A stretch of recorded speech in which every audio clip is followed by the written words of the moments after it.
30 years ago, we began to change the construction industry. And if you get involved in a story, write your name in it.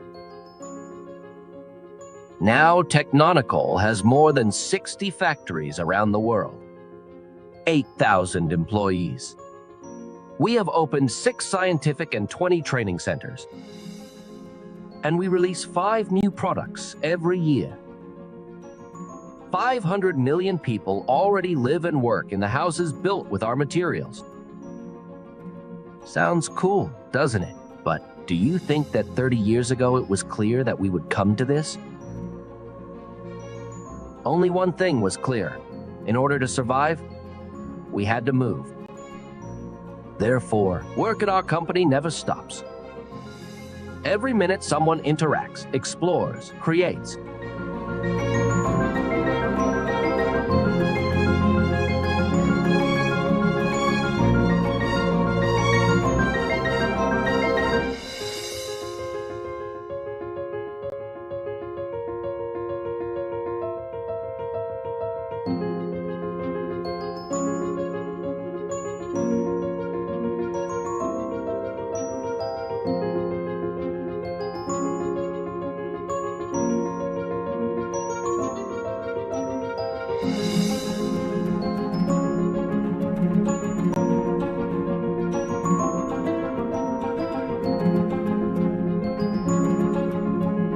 Constantly developing, we never forgot about people. We had a dream that employees would not just make a career, but would cast their lot with the company. Therefore, we not only provide stable income, we involve everyone in the movement. We wanted people to be proud of the work at Technonicol. We are growing and improving to become the center of change. Thousands of employees believe in us, and this is the energy of our movement.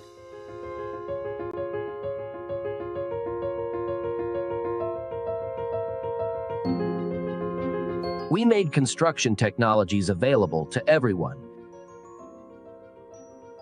We introduced innovative solutions to make things simple for you. We have provided a wide selection of products.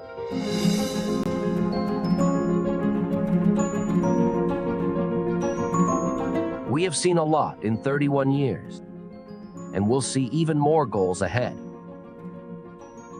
And if you ask when a business can take a break, we don't know. We've never stopped yet. Technonicol companies, 31 years. It was good. Let's move on.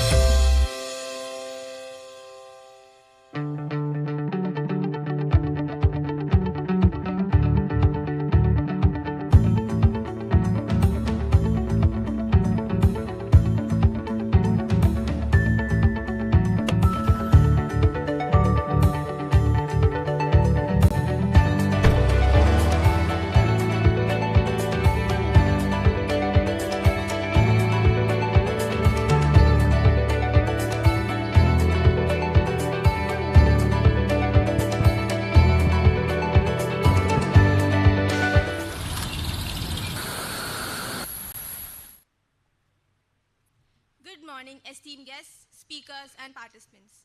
As we embark on the second day of TECHNONICOL'S Workshop Event 2024, it gives me great pleasure to extend a warm welcome to each one of you. Let us begin the day with a silent prayer. I kindly request everyone to please stand for the same.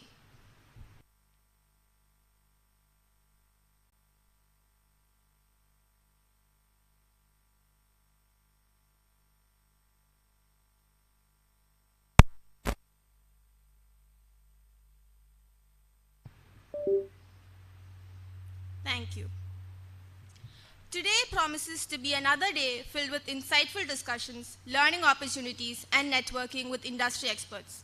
We have an exciting lineup of speakers who will share their expertise and insights on various topics related to construction materials and techniques.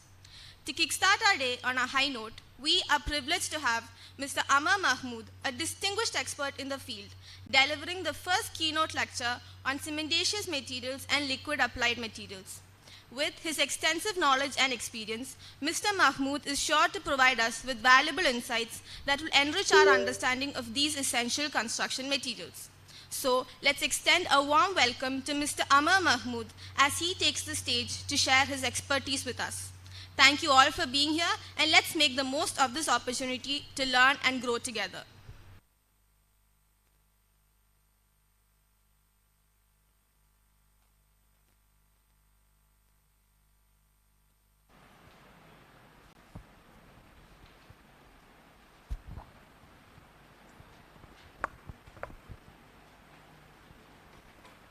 It is working.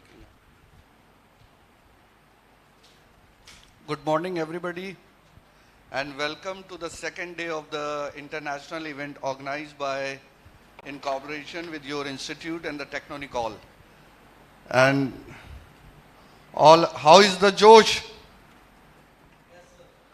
I didn't heard any voice. Are you excited? Little louder. I want to hear. And how is the Josh? Yes, it has to be like that. Today, my topic of discussion is very important to you all, because concrete in isolation or excluding waterproofing is now these days you cannot expect, or you cannot imagine to design a building without excluding or without considering the waterproofing. And waterproofing has become a very important component of a concrete. So my discussion would be on that part of waterproofing, and I would like that you pay more attention to this this lecture also.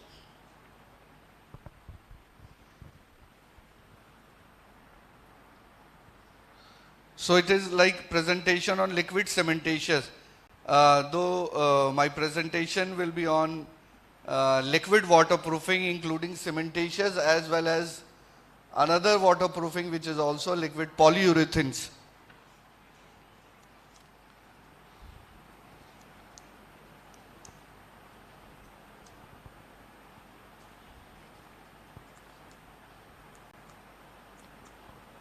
It is not working.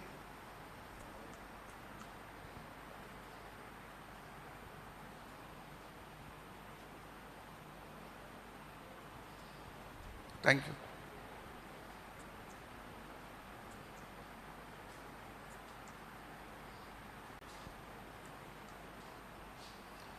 So if I talk of history of construction, history of construction is a history of like ancient building enable us to understand how far the society has come, and how they made us well equipped to decide the construction material also. So if you remember, the earlier the building used to be of stones. There was a stone age, there was bronze age, and we gradually, as the society grows, our demand for our protection also grows, and then finally we reach to a stage where today we talk of brick, concrete and other elements which are involved in construction.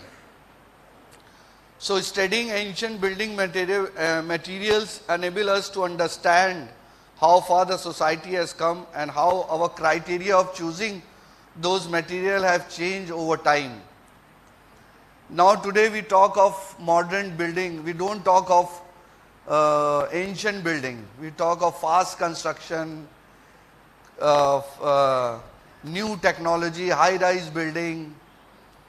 So this lead to the construction industry and the manufacture of the material to come up with the advanced technology.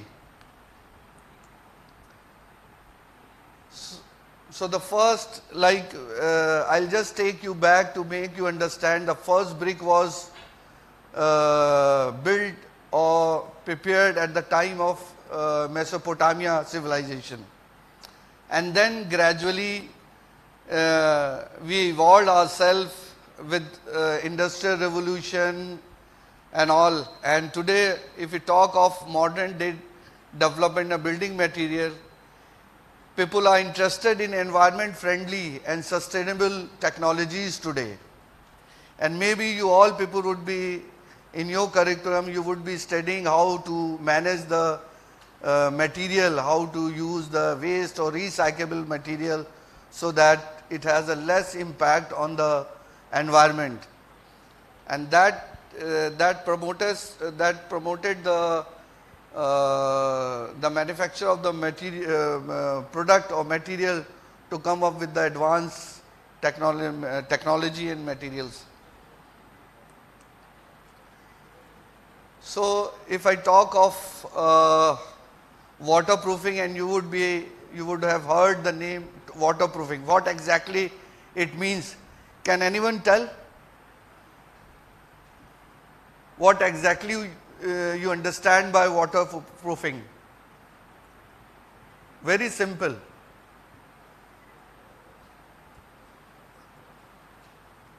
Okay, I'll tell you.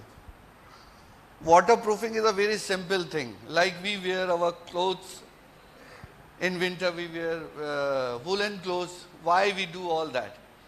We do all that to protect ourselves from adverse effect of the environment. You go to the desert area, people used to wear white clothes and all that just to protect. They have long beards. That is to protect from the dust and all that, so that it does not go into their mouth.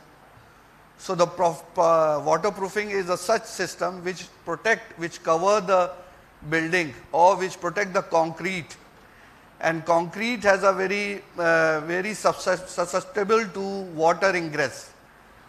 So we have to protect the building from the waterproofing. That is why this term waterproofing has come into existence. And in a nutshell, if I tell you, waterproofing is a process used to keep water out of the structure to safeguard the reinforcement and the concrete. This is your duty, because you are engineering graduate and you are from the civil background. So you will be in your studies, or when you go into the market, when you work on the sites or with the company, that will be your priority to protect your concrete from degradation, and you protect the reinforcement and all.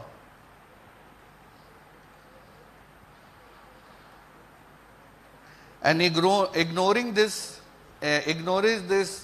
lead to a harmless crack or slow water drip may be potentially dangerous to your life and to your safety and your wallet both. So why we need waterproofing? We need to enhance the life of the concrete structure and protect them from weather. And who is the culprit in that? The culprit is due to the inadequate workmanship, poor quality of sometime material, dampness may seen at the later stage, and stagnation of water due to undulation in roofs, and provision of a smaller number of drainage pipe or choking of same, and improper detailing of the junction of the parapet and the roof are the major contributor in making your structure weak. Now I'll take you the types of waterproofing. The types of waterproofings we have integral waterproofing. By the name you can understand, integral means it will be mixed with the cement. While you prepare the concrete, it will mix with the cement as a admixture or as a chemical compound. Then we have a barrier waterproofing, which is, when I talk of barrier,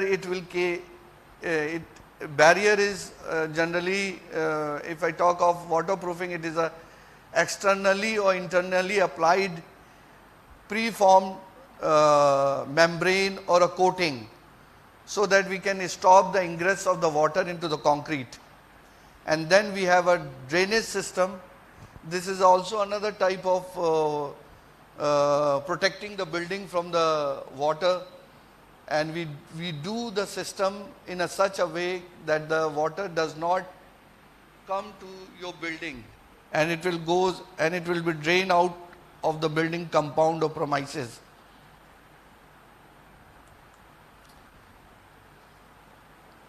And all these waterproofings, we have Indian standard, we have American standard, we have European standard.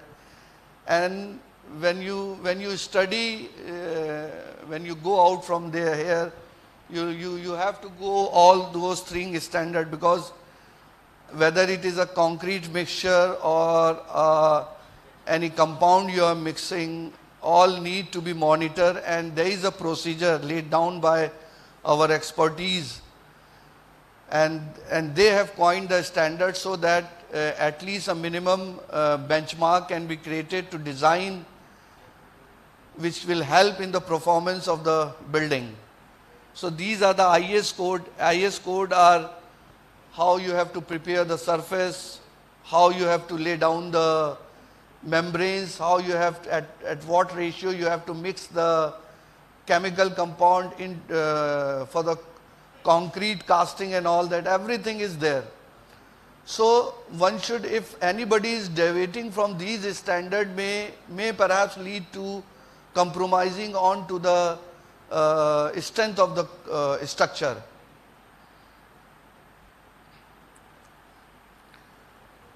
So it is a pictorial depiction to make you understand what are the type of, or you can see at the right corner there is a integral waterproofing. It is the process is shown. Then you see the black. It is a preformed type of, you are protecting a structure, and this is a bridge structure. You are protecting the structure which is all exposed to the adverse condition, and one is rain. Then you see that roller is shown, that shows we have this is a liquid applied waterproofing. So if I talk of integral waterproofing, we have two components, admixtures and liquid compound. For both, they are mixed with the concrete, they are mixed with the cement, and they work on a principle of crystallization. The process is called crystallization. And as I said you earlier also, because water is a main culprit for degradation of the concrete structure, and sometime if the ratio of water and cement is not, it has to be maintained, and if it is not maintained, that lead to a honeycombing or development of pore inside the concrete. You doesn't see, but inside you find there is some pores. It means that there is unhydrated cement is there, and there was no proper hydration. So that lead to a crack or pore inside the concrete. And then when it come in touch with the water during rainy season, or if the water table of the underground structure is high, then the water will penetrate through those pores and then create a problem to the structure. And integral waterproofing is also, in our waterproofing terms, we call it is a secondary line of waterproofing.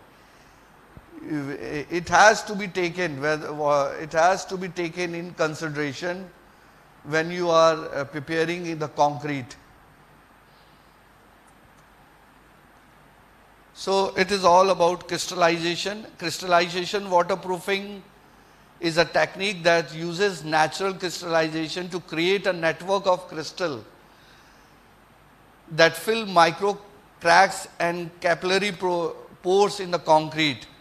And you know, in concrete, if any gap is left, is any any cracks are there, the water flow through capillary effect. So we have to address those pores or cracks. And when this process takes place, millions of needle-like crystals are formed and fill the capillary cracks, pores, microscopic voids, very small, less than 0.5 mm within the concrete, and that is a you can say the path for the moisture or to travel. So we have to address that path, we have to block that part, and for that we need integral waterproofing or chemical compound to address that.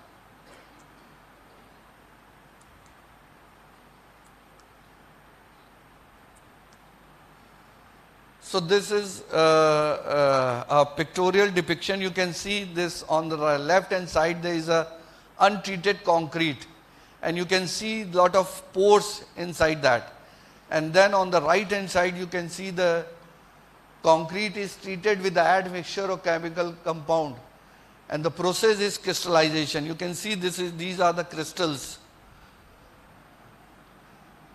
So they are blocking the pores so that water does not travel inside the concrete, and if it is enter, so it will not go further and deteriorate the concrete.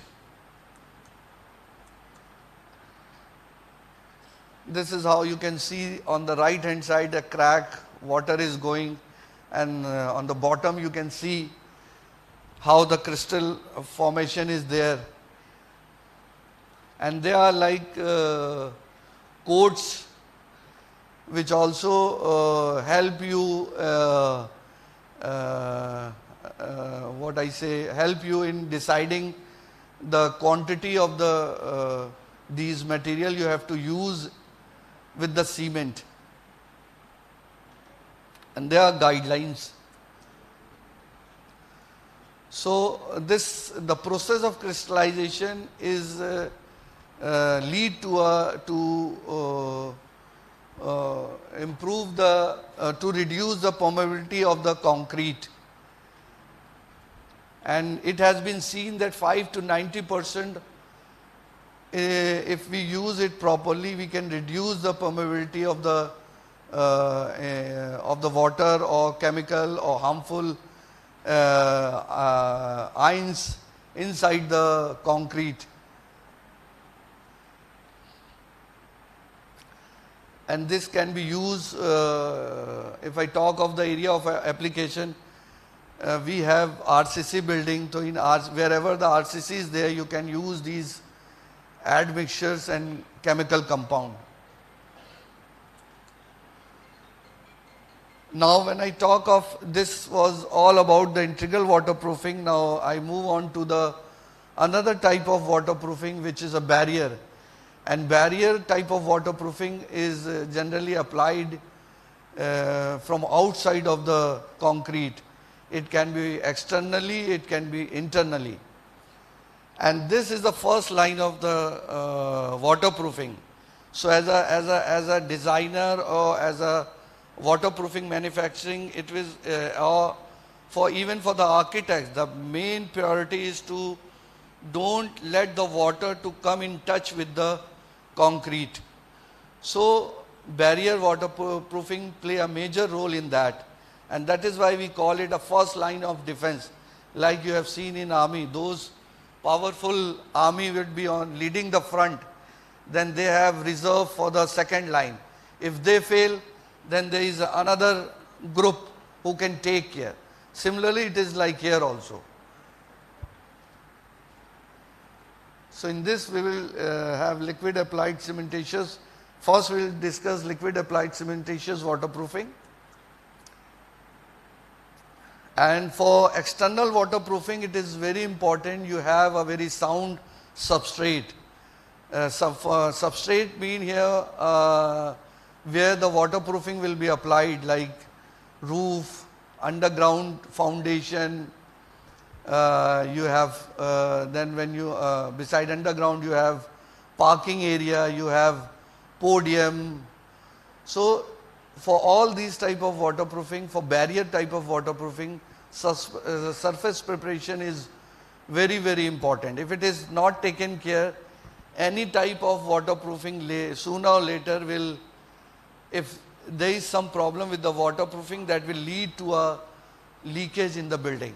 So we have to make sure that surface preparation must be sound.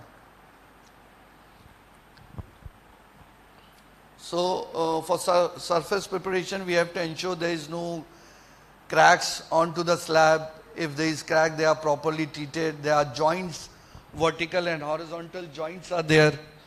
So we have to address that also, and we have to make sure the dampness in the concrete should not be more than 8%, and the compressive strength should be 28 or 25 MPa, 28 or 25 MPa. And like you have heard, like while casting a concrete, there is a term curing.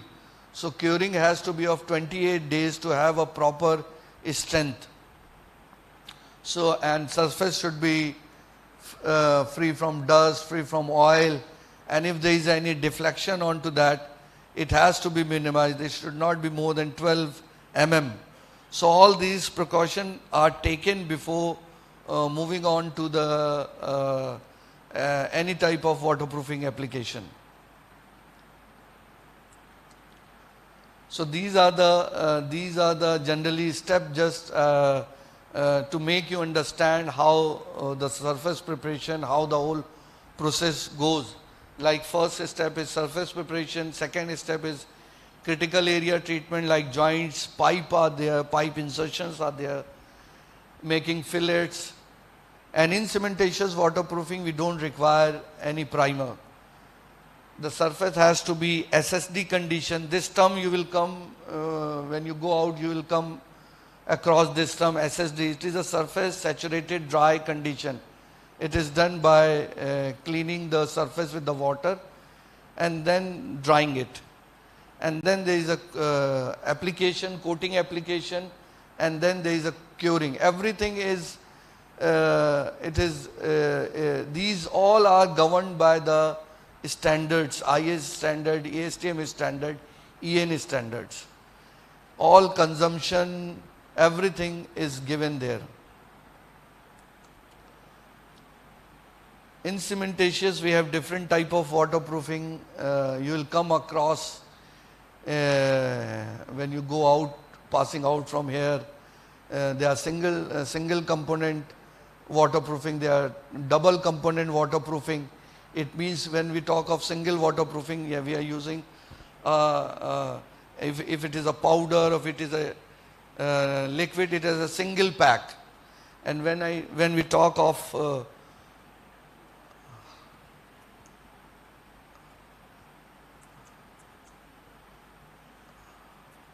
single,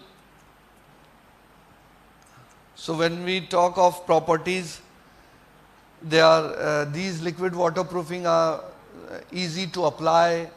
It can go anywhere, as the word said, liquid, so it can go into the pores or crack and seal all that. That is the advantage it has over preformed. Sometimes in repair work mostly, you cannot do, because there is a lot of termination and all that.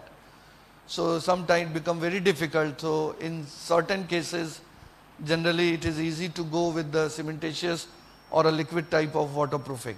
So they are simple, easy and fast application. They are also water vapor impermeable. They are flexible. When I talk of flexible, they have certain elongation and elasticity in that. And they are also resistant to mechanical stress. If there is any movement or any load onto that, it can take care of that.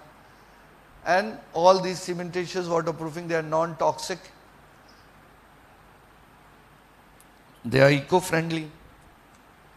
So this is the step I've already discussed, like step 1, step 2, step 3 is step 4 is very important, because the success of waterproofing depend upon the consumption.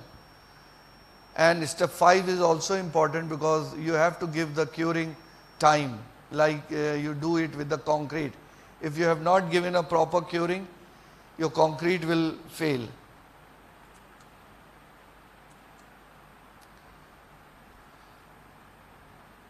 This is a pictorial depiction of how it will look.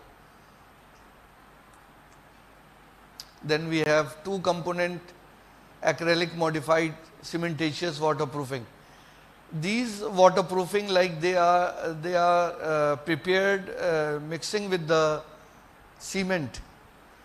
And when we say acrylic, all waterproofing have polymers, and the behavior of the polymers is to provide the elasticity, to provide the tensile, to provide the strength. And they are at certain percentage, they are mixed with the main component. So polymer, the polymer are the one which make the cement flexible, which made the, if I talk of any membrane also, these polymer enhance the property of that membrane. It can flexibility, tearing, puncture, all this. This is the you can say activity of the polymers, and they are, when they are prepared, they are mixed at certain ratio.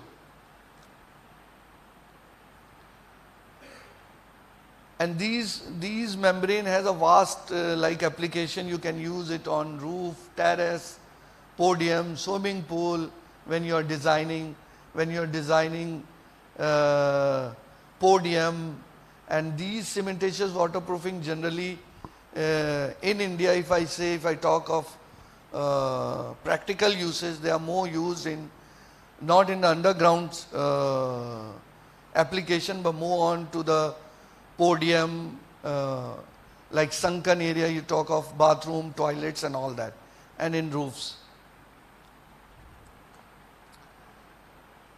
Why they are preferred? Because of the simple and easy and fast application. They have low water permeability, applicable on various type of substrate, and they have high flexible coating that accommodate crack up to 2 mm, and they are non-toxic, water-based, eco-friendly membranes or coatings. Any type of waterproofing like will have to follow these 5 steps. And step 4 in cementation, step 4 and step 5 is very important, because there the consumption is given, and it is all consumption are all governed by the standards. So this is how it looks like.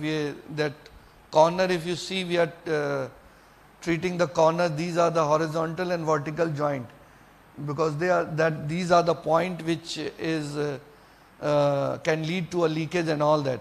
And then you see a pipe also. When you are cutting a concrete, you are creating a gap that has to be also properly sealed, otherwise it will lead to a leakage.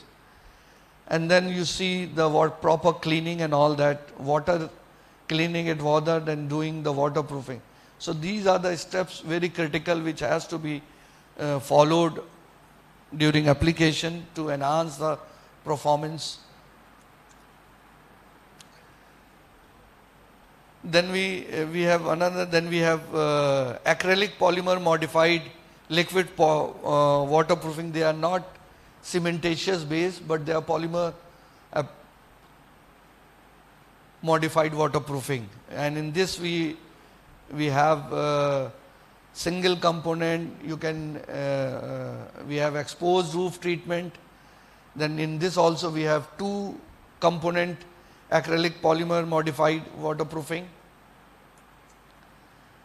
For any type of external waterproofing, the surface preparation is very important. We cannot compromise on that. That is why in every application I have tried to show that, so that you can more focus on this. Then when we talk of acrylic type of waterproofing or polyurethane type of waterproofing, except cementitious type of waterproofing, all waterproofing required primer, priming the substrate. So priming the substrate is a very important and crucial activity, and it is a layer of coating that is applied on the substrate prior to the top application, top coat. And then why we need primer? We need primer because it helps it penetrate into the substrate and reduce the porosity of the surface. So you can have a very sound and even substrate for the top coat or for the top membranes which will come over that. So it reduces the chances of blistering, it enhances the bonding between the substrate and coating membrane to the substrate, it enhances the durability of the coating system, and it increases the coverage, that is the commercial part. So this is exposed, means you are leaving exposed to the sunlight. So they are UV protected coatings. And these are generally used when your roof or when your system is leaking and you cannot redone the existing structure. So on the existing structure you can do that coating. So the area of application is exposed, flat or slope roof waterproofing, excellent solution for the leaking roof, suitable for repairing existing bituminous membrane, and it has a vast you can say application. Why they are preferred, unlike cementitious, they are simple, easy and fast application, they are UV resistance, they have good crack bridging ability, and there are certain advantages over cementitious also. So in this also there are the 5 step we have to, the methodology consists of 5 steps. In this, step 3, 4 and 5 are very crucial: use of primer, coating and curing. This is how it look when you do it. You can leave it exposed. Being a white color, it can also help in reducing or reflecting the heat also, so that you can get some relief from the heat also. Now this is another type of coating, polyurethane coating, which is applied externally, and it is a liquid applied. In this also substrate preparation is very important. In this also the role of the primer is very important. I said except cementitious, all liquid waterproofing are done over primer. Primer is very important component. This is in this also, in liquid applied polyurethane waterproofing also come in single component, like in a single pack, and when we say 2 component, there are 2 pack. So this is how it is applied with roller, with spray. When I talk of single component polyurethane modified waterproofing, they are hand applied and they are used for long lasting waterproofing, and they can be left exposed. They have good SRI value and have UV protection. These days liquid waterproofing are, people are generally, in India we are finding it that most of the like architecture or designer love this type of waterproofing, and even it is for the contractor who is, or for the applicator also, because of ease of application. And it has preferences, like now this waterproofing, this liquid type of waterproofing is gaining importance in the market, because of the application, because of the property. It has a wide, you can say, application. You can do underground onto the retaining wall, onto the podium, inside the building, even to the roof. It has a vast application scope. They are simple, highly elastomeric and jointless treatment, so there is no joint in that. They are UV stable. They can withstand the medium foot traffic also. But all these waterproofing, whether it is a membrane or whether it is a coating, all has to be protected by a screed or by tiling. You cannot leave. There are some waterproofing, UV stable waterproofing, which you can leave it exposed. Otherwise, all waterproofing, any type of waterproofing need a protection from the sunlight or from UV rays. These 5 steps one has to follow in methodology, and in this 3rd step, 4th step and step 5 are important. Primer, consumption and curing, these are important steps. This is how it looked like.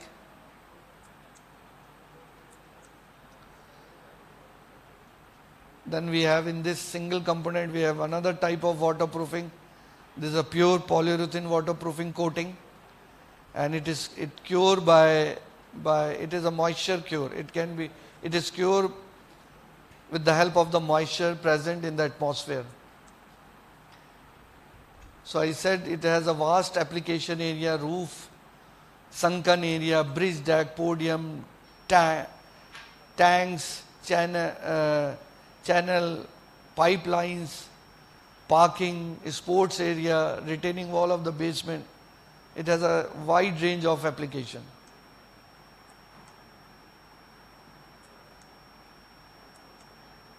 This is how it looked like when you do, but it required protections.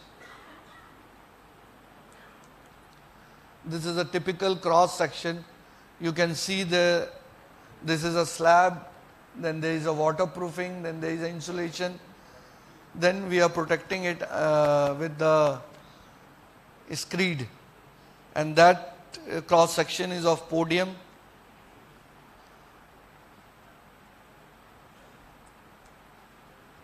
In this, in polyurethane also we have 2 component polyurethane. It means there are 2 component. One is polyol and another is isocyanate or MDI.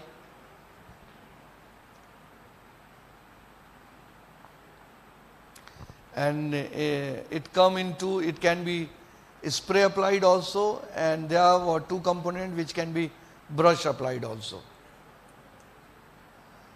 This is how, and it also has this polyurethane has a wide range of application.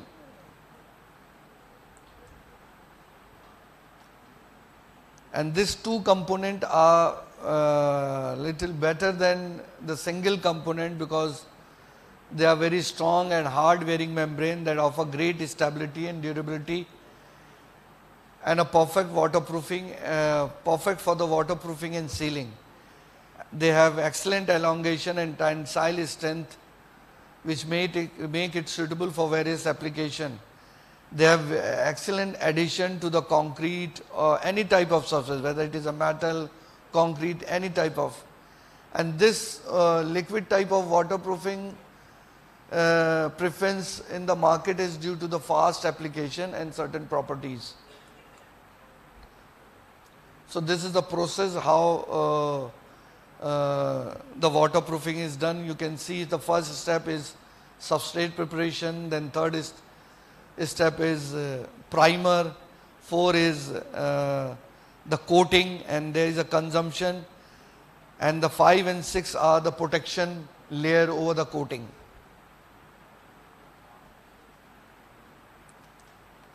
So this is how it looked like. You can see these are the surface preparation. You can see these are the crack which are first addressed, and then you see the primer, and then over that you can see the coating. So this is all, this waterproofing is all done to protect the structure. And you must be thinking of so many waterproofing in liquid, where we have to use cementitious, where we have to use polyurethane, or where we have to use acrylic. Each waterproofing and where we have to use membranes also. So each waterproofing has its own importance, own behavior, and depending on the application, the choice also changes. There are areas where you can use cementitious waterproofing area. Cementitious waterproofing you cannot use onto the large area. So for that, then there is another type of waterproofing. Either you go with the membrane, or you go with the acrylic or polyurethane. Then in that also you have a single component, two component. Then you will think which I use. So it depends. Then there are cost factor and many other factors then come into play, because as a manufacturer, or we have to think all that we give, we market those products which are convenient in use and which cannot impact your pocket and give you a good result. So every waterproofing has its own advantages and disadvantages. So we have to see in which area that particular waterproofing will perform better, and accordingly one has to design, or one has to prescribe the waterproofing. So like in cement also, there is a fly ash and Portland cement, there is a ratio. When concrete is casted, there is a ratio.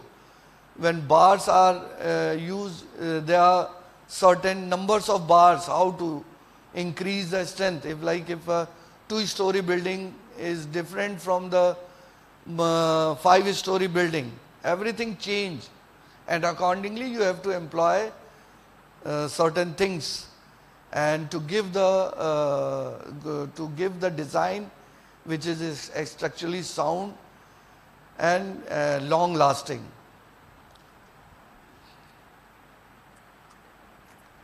So this is a typical cross section you will come across in your future career.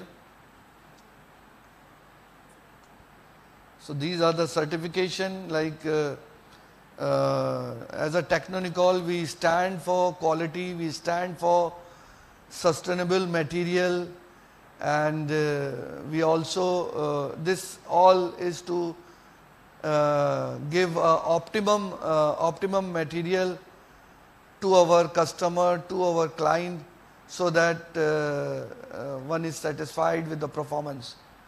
And all these are governed by, like we have ISO 9001, ISO 14001, then there is a ISO 45001. So all these are implemented to govern each and every production of the material.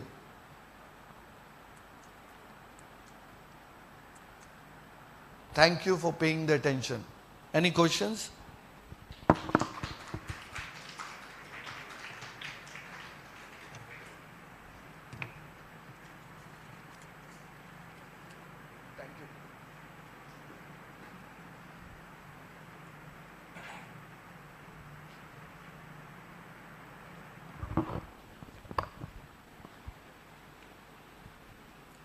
Thank you, Mr. Amar Mahmood, for your insightful keynote lecture on cementitious and liquid applied waterproofing materials. Your expertise has provided us with valuable insights into these essential construction materials. Now it's time for a short break. We encourage everyone to enjoy some refreshments and network with fellow participants. There will be coupons provided at the registration counter. Please do collect. Please be back in your seats in the next 15 minutes, as we will resume the next session shortly. Thank you.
30 years ago, we began to change the construction industry.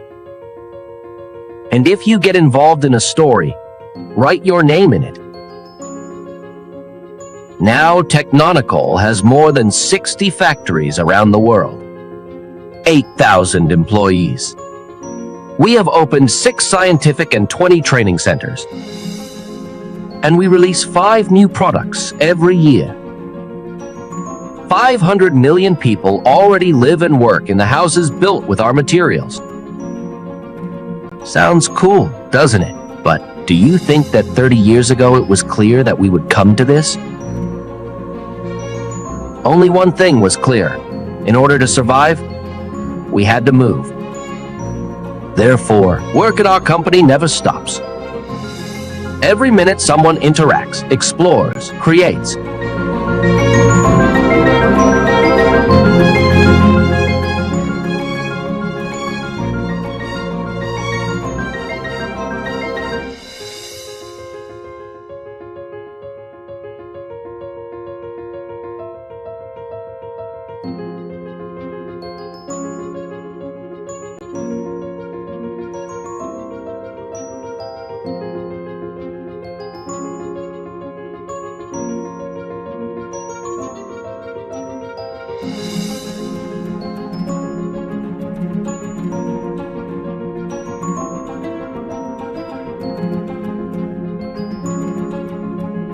Constantly developing, we never forgot about people. We had a dream that employees would not just make a career, but would cast their lot with the company.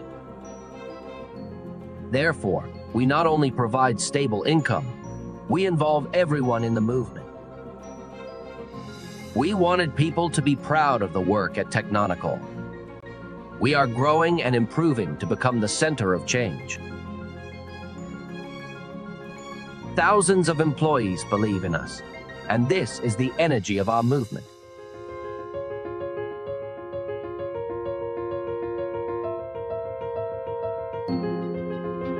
We made construction technologies available to everyone. We introduced innovative solutions to make things simple for you. We have provided a wide selection of products.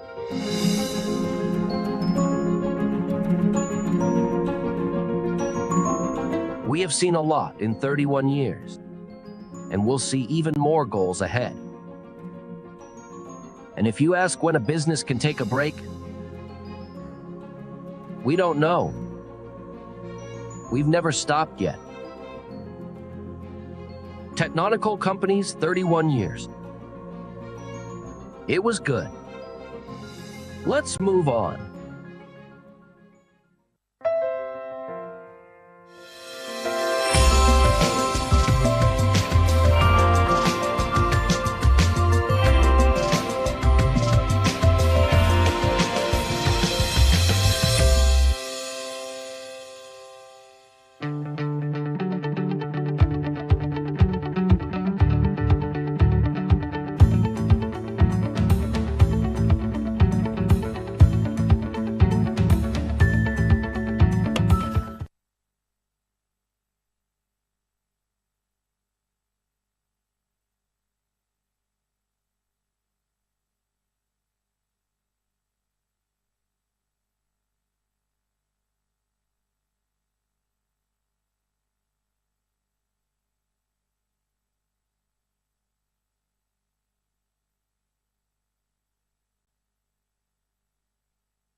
"30 years ago, we began to change the construction industry. And if you get involved in a story, write your name in it. Now, TECHNONICOL has more than 60 factories around the world, 8,000 employees. We have opened 6 scientific and 20 training centers. And we release 5 new products every year. 500 million people already live and work in the houses built with our materials. Sounds cool, doesn't it? But do you think that 30 years ago it was clear that we would come to this? Only one thing was clear. In order to survive, we had to move. Therefore, work at our company never stops. Every minute someone interacts, explores, creates.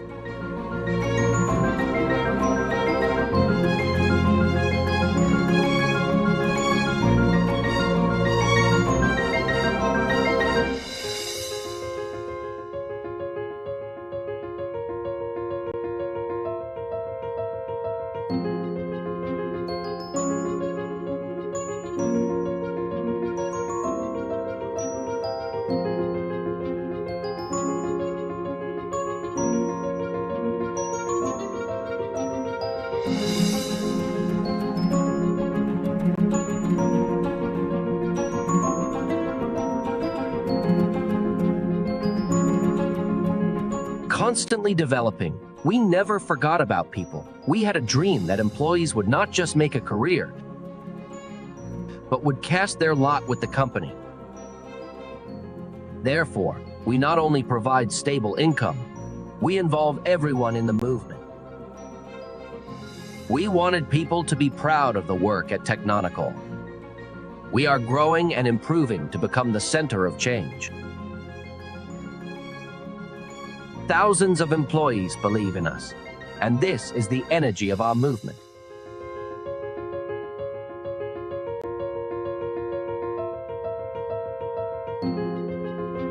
We made construction technologies available to everyone. We introduced innovative solutions to make things simple for you. We have provided a wide selection of products.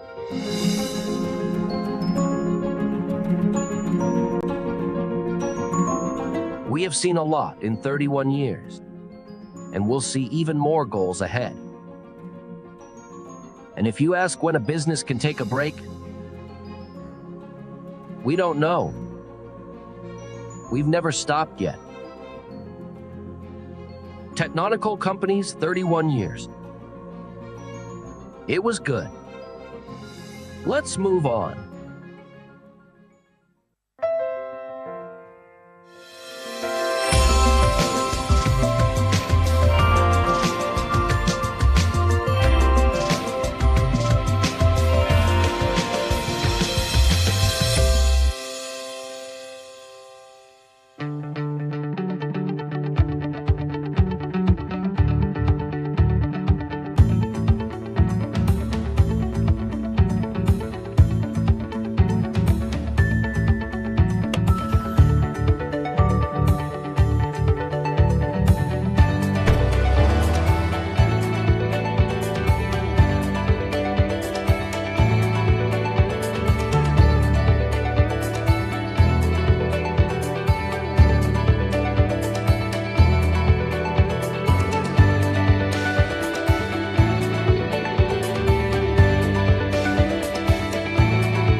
Our life is a journey. It is the memories you make and the challenges you take.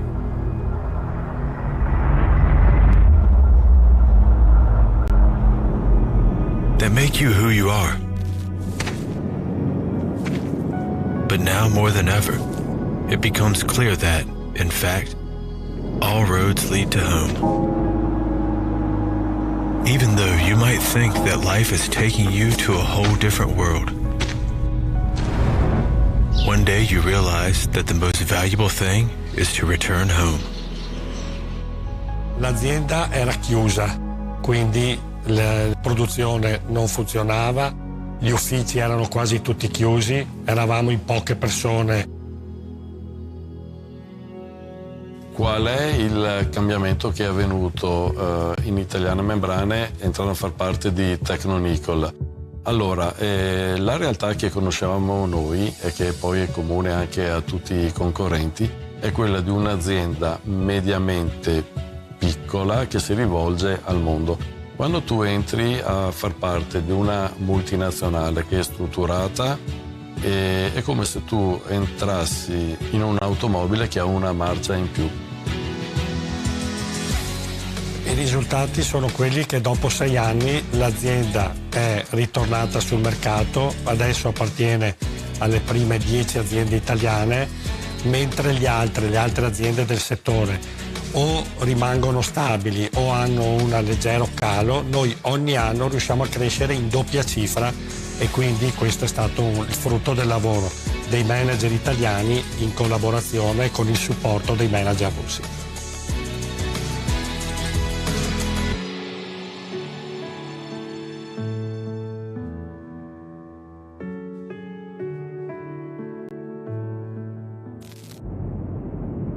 The new reality of the world hit us hard.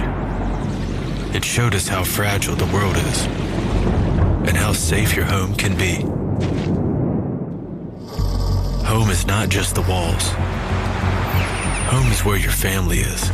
It is where you feel connected to your ancestors, where you know you can't let down and you look for opportunities to continue building the legacy. Mein Urgroßvater hat die Firma Börner 1882 gegründet und da selber, ich sag mal, derjenige zu sein, in der Generation Firmenanteile an das Unternehmen zu verkaufen, ist natürlich emotional nicht so einfach, weil man ja letztendlich auch einen Teil seiner Familiengeschichte weitergibt oder weggibt.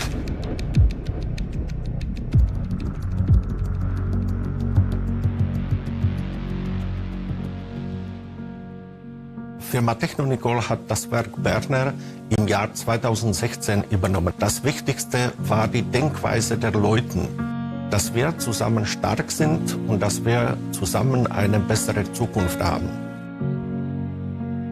Die 2 wichtigsten Investitionen, die waren in der Produktionsanlage, wo wir schon mehr als 1 Million Euro investiert haben. Man sieht eigentlich auch sehr stark die positiven Veränderungen, dass hier doch auch, ich sag mal, doch was geändert wurde und wir da auf dem richtigen Wege sind.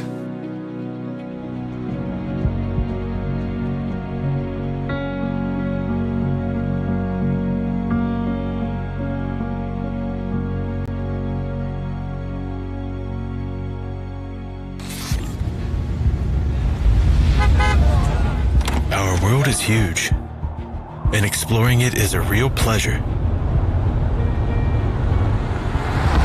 But the true happiness lies in knowing that you have a home to come back to. I think for the UK, they have a phrase, "My home is my castle," and that's good for us. In terms of our products, we provide more security. The major changes since TECHNONICOL acquired the business have been the investment program that we have implemented. We have invested 40 million euros in the factory here, but generally these are not the hugely important things for me. It's the impact it's had upon our people and their ability to grow and develop, and the enthusiasm and the passion that they feel for the company, I think, has significantly improved. The investment here has safeguarded and invested in many jobs here in the centre of Scotland, and that's why the First Minister was interested to come. Now it's natural for our staff. They feel part of the family. They're proud to be part of Superglass, but they're also proud to be part of TECHNONICOL.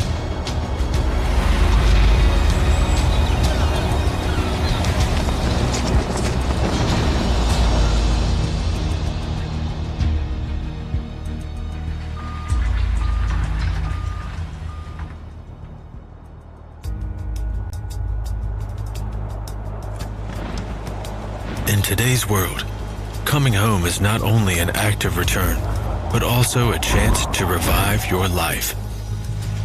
And in that moment, it is important to have a strong shoulder to lean on. Someone you could trust. Someone who could follow you along your journey.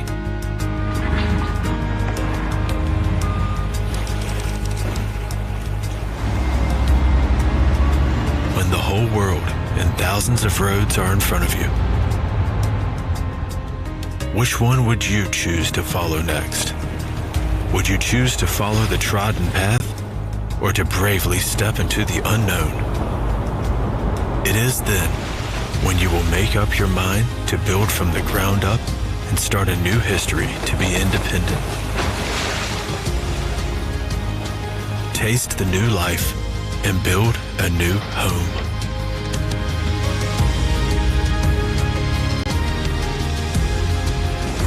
For TECHNONICOL, home is more than just a country.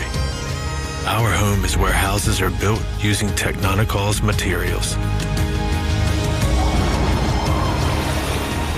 And that means that our home is a lot more than half of the world.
The torching method of roofing shingles installation was firstly used in Europe.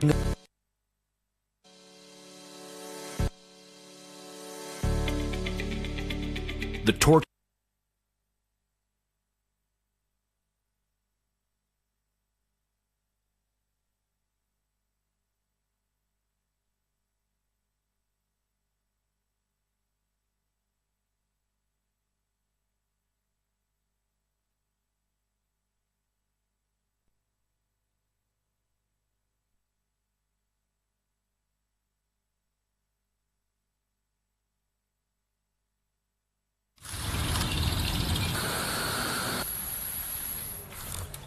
30 years ago, we began to change the construction industry.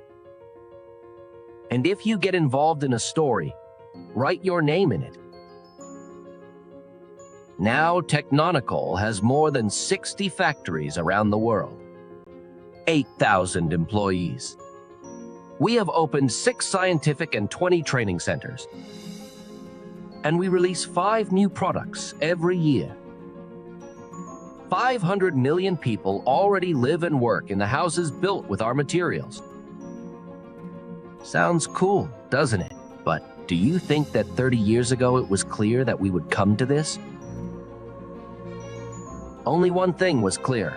In order to survive,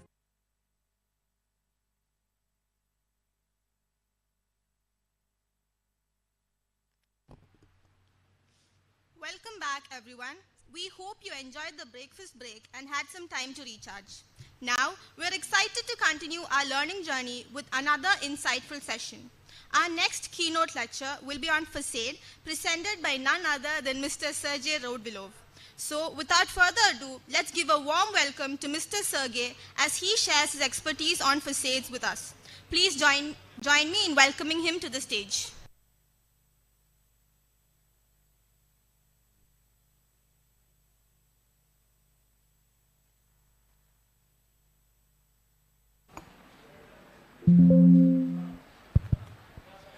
Thank you for everyone. I'm glad to hear you. Good day to everyone, and let's get it started.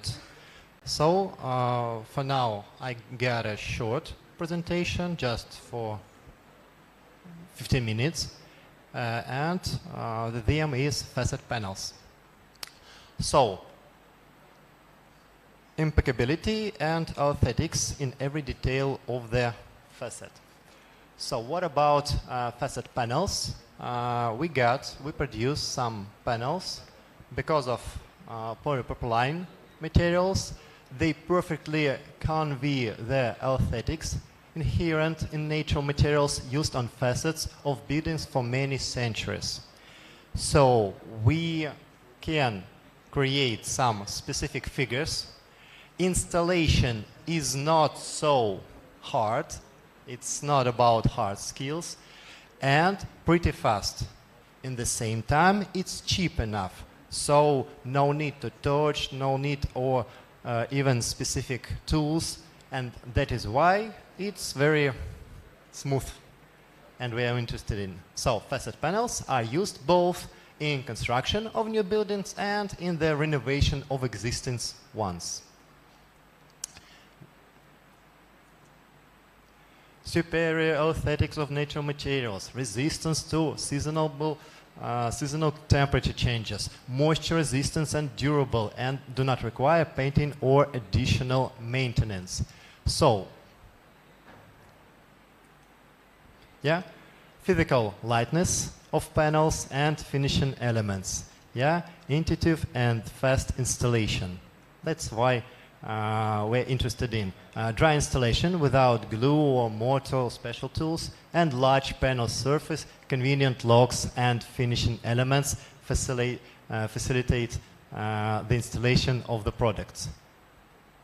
So I will show about what are we talking.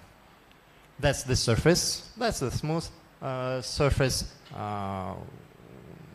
nice surface, but at the same time it's easy to install, because some kind of panels. What can we do? We can do a figure like brick, a figure like a stone, a figure like sandstone, and clinker.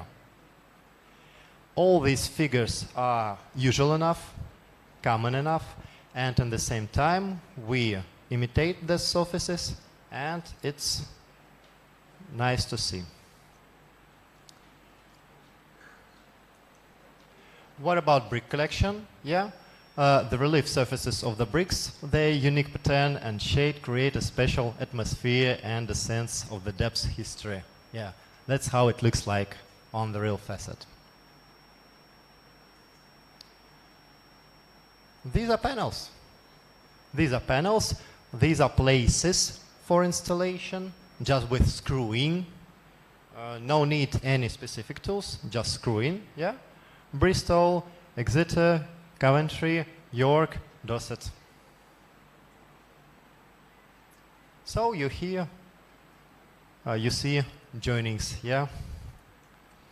Stone collection, yeah, is granite heart beats with the uneven rhythm of life and conveys a piece of its power, making you feel like a part of history.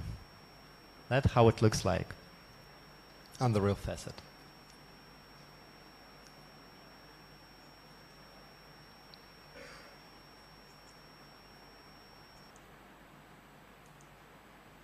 Yeah, Carlo. Lazio, Calabria, Tuscany, Sicily, Umbria, and Liguria. Sandstone collection. It looks like this. Yeah. Light gray, beige, cream, dark brown, light brown.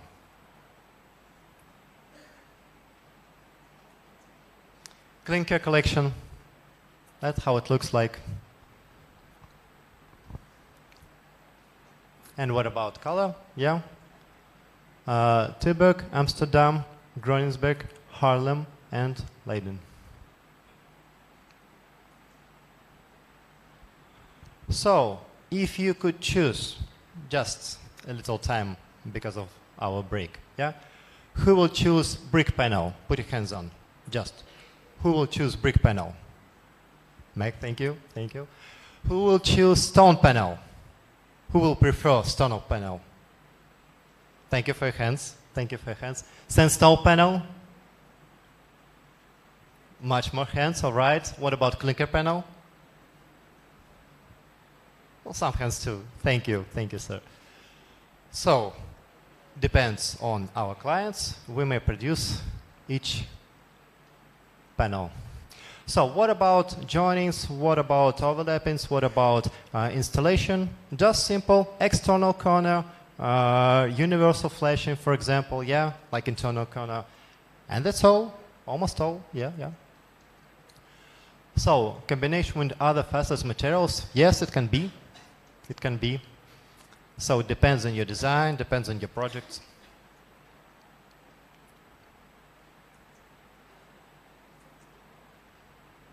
Yeah, looks like this, optimum facets panels, because in every area, in every clients, there are clients who will say, can you produce something just the same, but a little bit cheaper? Yeah, so we got common collection, a collection a little bit optimized for those clients who asked it.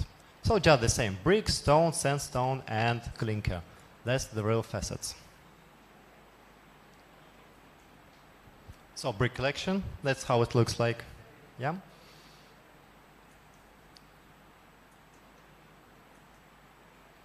Yeah. So what about color? Color palette: ivory, sand, dark brown, gray, terracotta, and beige.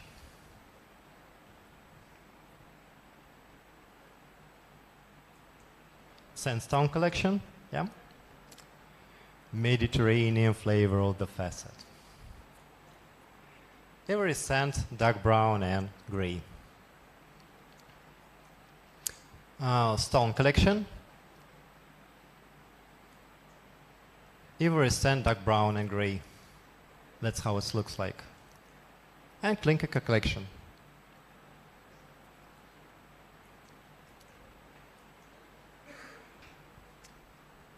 Just these panels. Red, brown, gray, ivory, sand, and dark brown. So all of this, yeah, external corner, starting profile, finishing profile, and G profile. And that's enough to install everything, actually. What about production? We produce it nearby Russia. So what about production technology? Technical facet panels are made from modern polypropylene-based polymer. They are created using high pressure injection, molding, and then painted with German weather resistance enamels. To achieve maximum realism, a unique technology of applying paint at different angles and under pressure is used. So what about 4 steps of controlling? Yeah. At each step of the quality control, the employees evaluate the following: compliance of the appearance and geometry of the products with the requirements established in the company standard, compliance of the shape, size, weight of the products, the quality of lock joints, it's very important, and the connection between panels and flashing elements, for example, and labeling and packaging.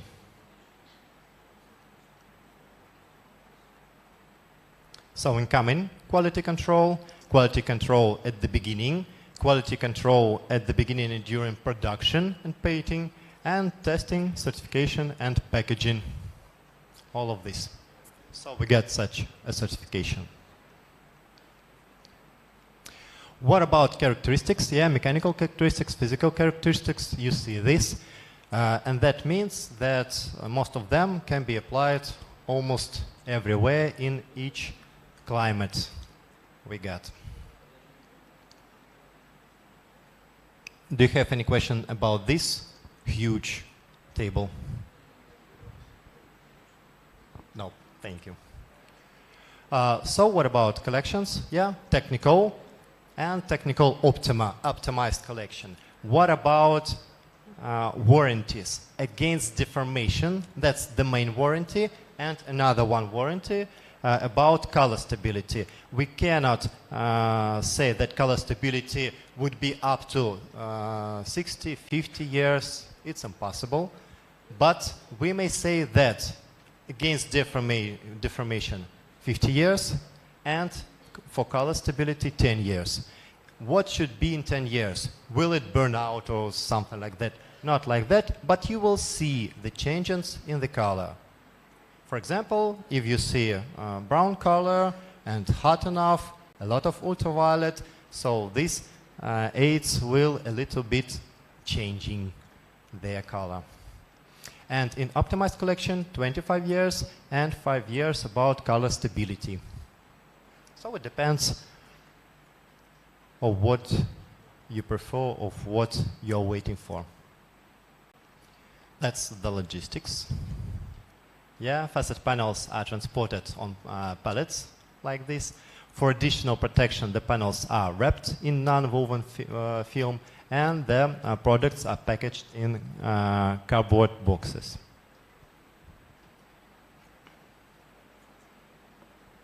Another huge one table. So, as my colleague said, we are able to give all these presentations to you, to your email, a little bit later. So you will get just the same table. Don't worry if somebody will not remember each number or each characteristics. It's just for information. Should I say something about this? No, no, okay, thank you. So, applicability and aesthetics in every detail of the facet. That's it.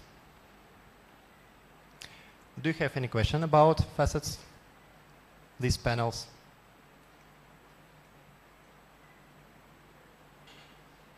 Okay, so thank you very much. My presentation was short enough.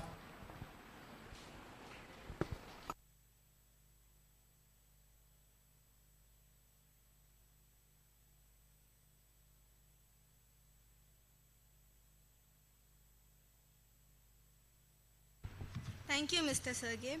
Now let's move on to our next keynote lecture on ceramic tiles, which will be presented by Mr. Megh Shinde.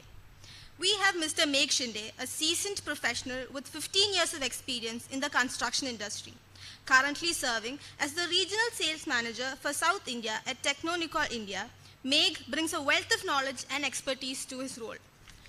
With an MBA in Sales and Marketing, Megh has successfully spent 8 years at TECHNONICOL India, consistently delivering outstanding results and earning recognition as the best performer. Let's give a warm welcome to Mr. Megh Shinde.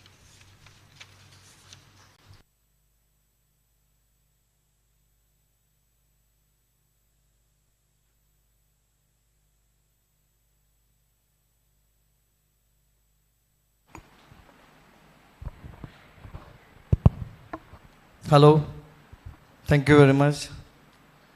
Respected faculty members, my dear colleagues, my business colleague, channel partners, and dear students.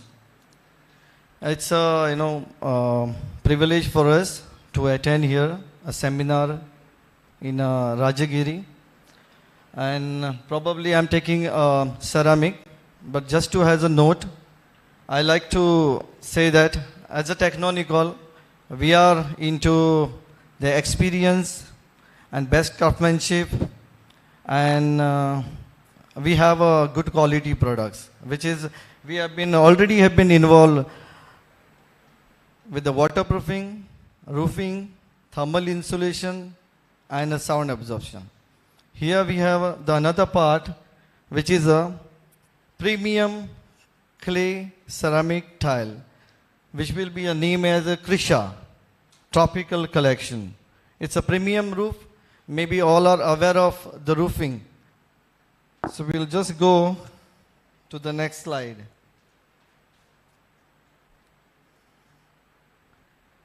As you have been already knows that we have been having a 69 factories across 5 country manufacturing, and a country will deliver 118.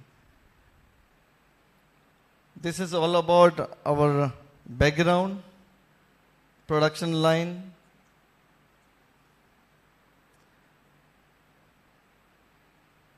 Basically, Krisha is a ceramic double glazing product, which is comes under premium range.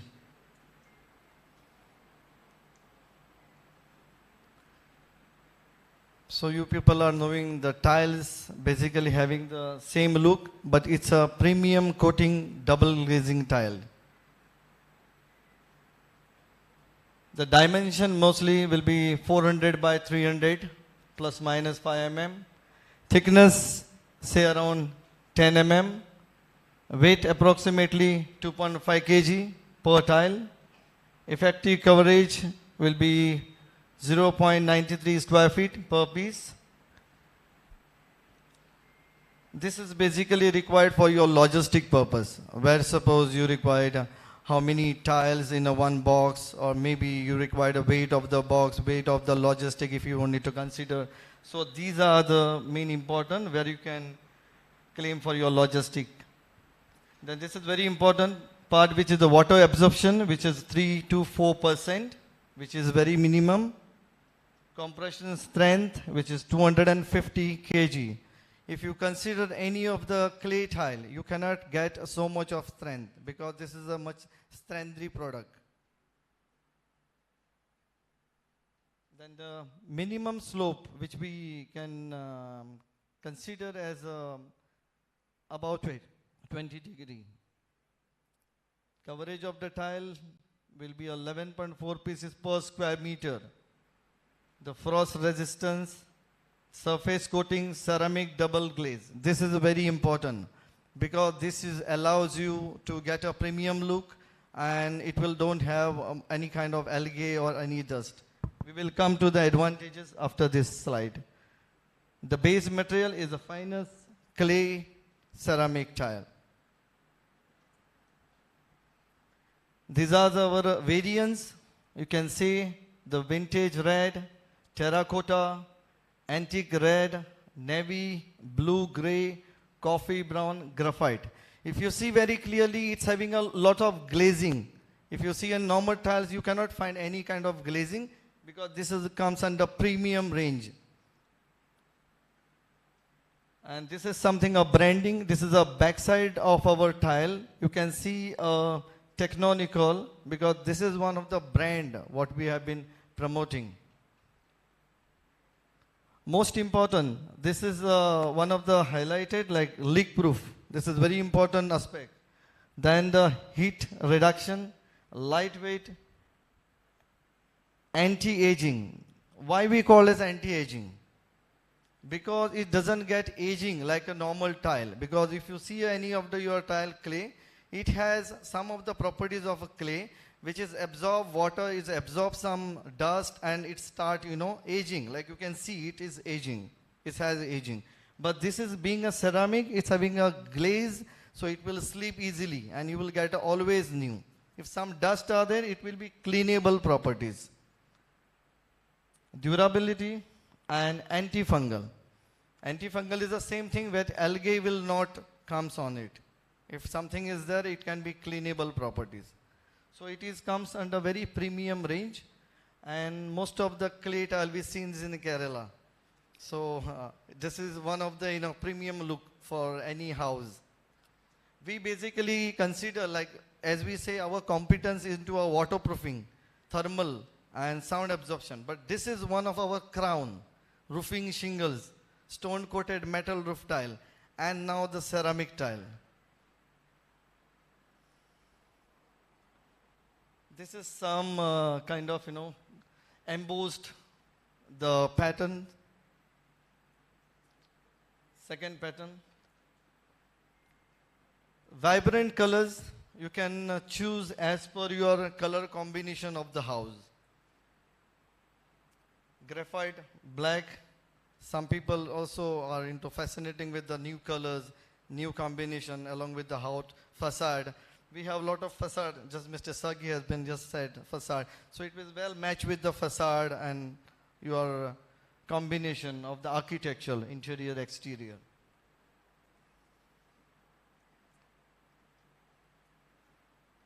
Thank you for your attention, and thank you so much.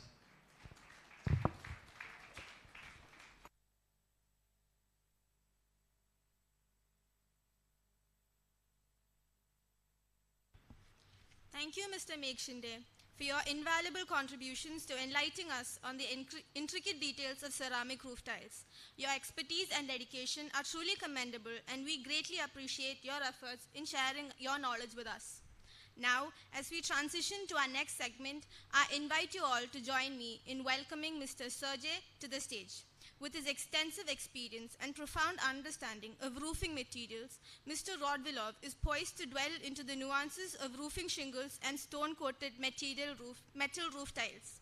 Let us eagerly anticipate the wealth of insights he is about to impart as we continue our journey of exploration and discovery in the realm of roofing solutions.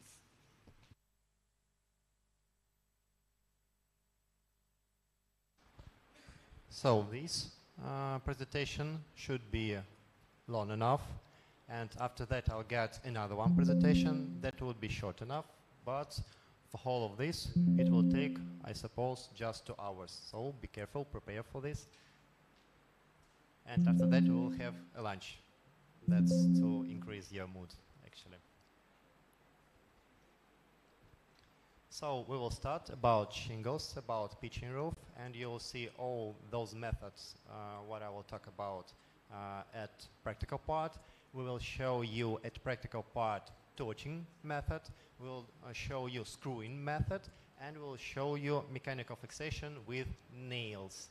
So that is why we got 3, just pick oak. I suppose it would be easier. On the second screen, just pick oak. Push oak.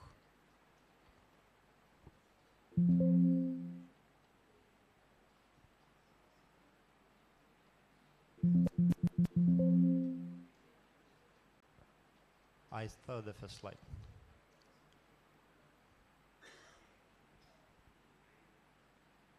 Thank you for waiting. Yeah, that's shingles. I should say that the Mac will help me a little during the presentation, and if you got some questions or if Mac will want to say some specific words, I will ask him to. Perhaps he will add something. So the main idea, it's not just about shingles only, but about the whole system. So we are supplier, we got solution for whole system, for isolation of roofing, of facets, of waterproofing. We produce vapor barrier, we produce heat isolation, we produce waterproofing. Very often we produce, or we got some specific tools for fixing rails, for example, ventilation system. And that is why many of our clients can buy everything, yeah, supply everything just in one place. Perhaps you heard we started to produce glass wool, and we start to produce wood from the beginning and to the products, the whole line. So what about shingle? Shingle previously is just 1 meter length material as a roller, but after that we cut that roller and we got some specific figure. So roofing shingle are a construction material for residential roofing application that is used on roof slopes at 12 degrees or greater. Why we say 12 degrees? Because in our standards, Russian standards, that means pitched roof. Everything with less angle is just flat roof. Everything is with 12 degrees and greater, it's pitched roof. But because of torching method, we realized that angle could be lower. For example, 10 degrees, 8 degrees, 5 degrees sometimes. That is why we may apply not just for these angles. What about the material? We got just the same sandwich, as I said before. Were somebody for yesterday? Put your hands. Who was here yesterday? You were. So you do remember that we got a roll. In that case, we got reinforcement number 3. It helped us doing against stresses. We got number 2 and number 4, it's bituming for roofing. And we get number 6 to protect our bottom surface. And number 1 to protect, to cover our top surface.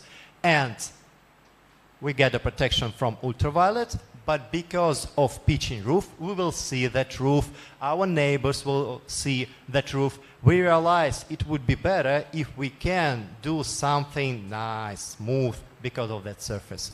And we apply especially basalt, not gray slate, but basalt, because of color stability. So I may create brown color. 2 tones of brown color, 4 tones of brown color, dark brown, light brown, green color, blue color, and in that case, me, my neighbors, my guys will see that roof, and they will say, "Oh, nice roof." That's how it's make me feel better. Actually, just at start, there was just shingle layer roofing. 3 millimeters each part, each material. After that, we started to apply, and our clients will say that it would be nice double layer, and that must be the most popular variant for installing. As I know, in India, that's the best way. That's the most durable double layer. And triple layer, we can do that. We can produce. For those clients who say, double layer got everybody, I want to be not like everybody. That is why I apply triple layer. And if you cut such triple layer installed shingle, you'll see that common thickness of roofing would be up to 15 millimeters. 15 millimeters common thickness in that case. That's a huge thickness, actually. That is why we got warranty, for example, for triple layer up to 60 years. 60. Previously, yesterday, I talked that our roofing materials like APP membrane can get warranty, for example, up to 20 years. But in that case, because of pitching roof, we got water flows down pretty fast. That is why there is no problem about water on that roof. That is why the lifetime could be higher. So what about shapes, cutting shapes? Yeah, that the most popular, that's double layer, but we got 1 layer also. We call this accord, we call this sonata, we call this, I will show a little bit later, like tail, and we call this triple figure, yeah? We call this dragon tooth, actually, because of teeth, yeah? We call this western, and we call these two triple layer shingle. What about history? We started to produce such a material in 2002 in Lithuania, just to look, is it good? Will our clients like it or not? It wasn't so clear at that time, at that period. And we saw that, yeah, it's smooth enough. So in that case, we started to produce shingles in Russia, yeah, in Ryazan. Ryazan is nearby Moscow region. So 2005, 8 million square meters per year. And we find out that it's popular enough. So in 2013, we started to produce another one plant in Ryazan, and the capacity were up 30 million square meters per year. That is why we may produce for Russian market, for Indian market, more than 40 countries covered with shingles produced in Ryazan. So, state-of-the-art equipment of the leading manufactured from USA, and we got not just warranty because of material, we got warranty from that installation of that production line. Warranty that that line is installed correctly from the producer. Inline laminator, that means that there is no a person during the line who will glue one layer to the other layer. There is no handle work. Everything is fast enough. And when I'm from training center, and when I put my participants, my pupils to those plants, they see 5 person during the line, just 5 person. First person at the start because of reinforcing, the 5th person at the end because he got already a lot of bundles and he just should take it away at the storage. And 3 persons walking nearby this line, walking during the whole their day. If they see green colors at each stage, they do nothing. They just look through, take care of the line, and nothing else. But if at some stage there would be red light, they walk, they run pretty fast and do everything to continue their work, the work of the line. A lot of things it can be done automatically. So shingle cool press and 30 million square meters per year capacity. Yeah. What about components? The colleagues asked previously about components of raw material. So in that case, just the same way, we apply glass fiber reinforcement. It's enough for fixation, and this reinforcement lets us to cut with pretty fast line, to cut to bundles, to cut to shapes. So durability, fire safety, it's non-organic material actually, exact geometrical dimensions of shingles, and well soaked with bitumen. It's an important part because previously when we talk about glass fiber for brick, it's not so well soaked, so technologies, people should do something to soak it well. In that case, it's not a problem. And it's our own production. We produce glass. Yeah, yeah. So what about bezel colored granules? Here you see the scheme, and on the scheme you realize that granules go down to the bitumen pretty deep. That means that the adhesivity of those granules to bitumen is high enough. So protection against ultraviolet, yeah, that's it. But prevention of mechanical impact, perhaps you've heard or you saw some movies, some young people going on the roof, they say something, the moonlight, and a lot of movies with such a roofing. For example, if we talk about American movies, if you saw this, pretty many, yeah, pretty much. Aesthetic appearance and wide range of hues. What about bitumen? Just the same thing as previously, but polymeric bitumen, SBS and APP, and as I said before, oxidized bitumen. A lot of bundles, a lot of shapes, a lot of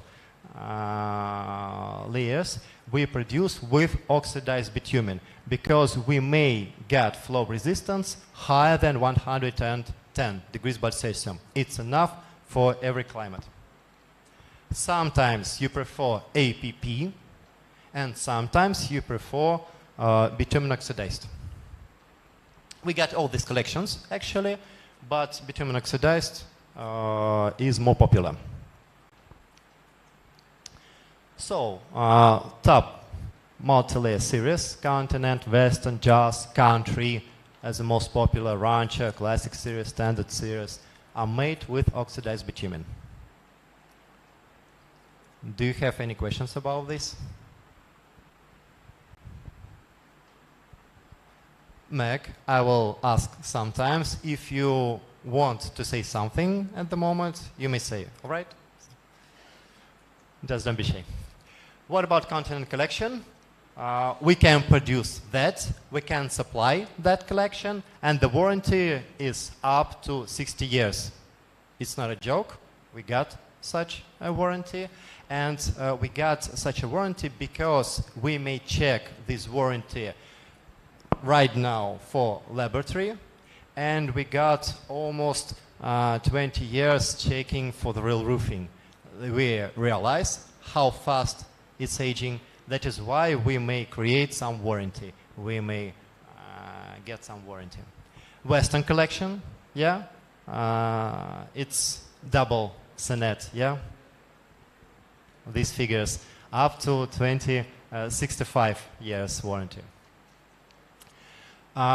Those colors can be possible. So as I know that the most popular variant is country collection, yeah?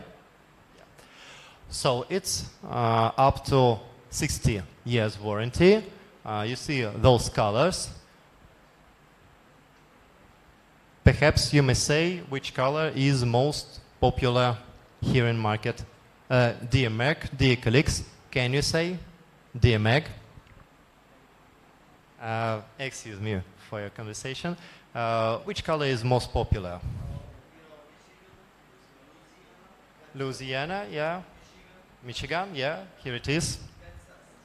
And Kansas, yeah, yeah. Two of these looks like brown color, yeah, and this looks like gray color, yeah, but some tones. Yeah, yeah, yeah, the most popular. Thank you. Just to make it a little movement, who prefer Louisiana? Please put your hands up. Thank you. For Louisiana. Who prefer Michigan? Thank you. What about Kansas? All right, so Michigan is most popular for this auditorium. Thank you very much. So we may produce one layer shingle. If you are in need of, we may. What about advantages? Actually, as I realized, you saw that movie over 5 times or 6 times already, but the main variants are 3-dimensional pattern. Yeah, the roof has a stunning 3-dimensional view. In that case, it looks very nice, pretty nice. The roof with laminated tiles. We call this laminated tiles. No need to align the pattern between the shingles. When we talk about such a figure, dragon tooth, this line is common line. It's not the figure. That is why if I miss some nailing or screwing, or I install in the wrong place, it's not a problem, because it doesn't matter, I will nail here, or a little bit here. There is no big difference, so it's not a problem. And I do not try to get the exact figure. So laying at random. So here I got half of this shape, half of this shape, exact half of this shape. If I'll do anything wrong, there wouldn't be any good figure. But in that case, all these teeth are different a little bit more, a little bit less, starting like this or starting like that. That is why you shouldn't do anything to create a figure. It's random figure. And builders say that it's easier to install. Number 3, puncture, piercing, damaging of double layer of waterproofing course is almost impossible. Even if I got the problem for this surface, I got this surface. Because of overlapping, I got 4 surfaces to protect my roof. So it's possible to make a problem for whole 4 layers in that case. Number 4, the double layer of shingles do not require removal of the film. Actually, each other bundles, each other materials are covered with such a film, and I should put it away and get my self-adhesive surface.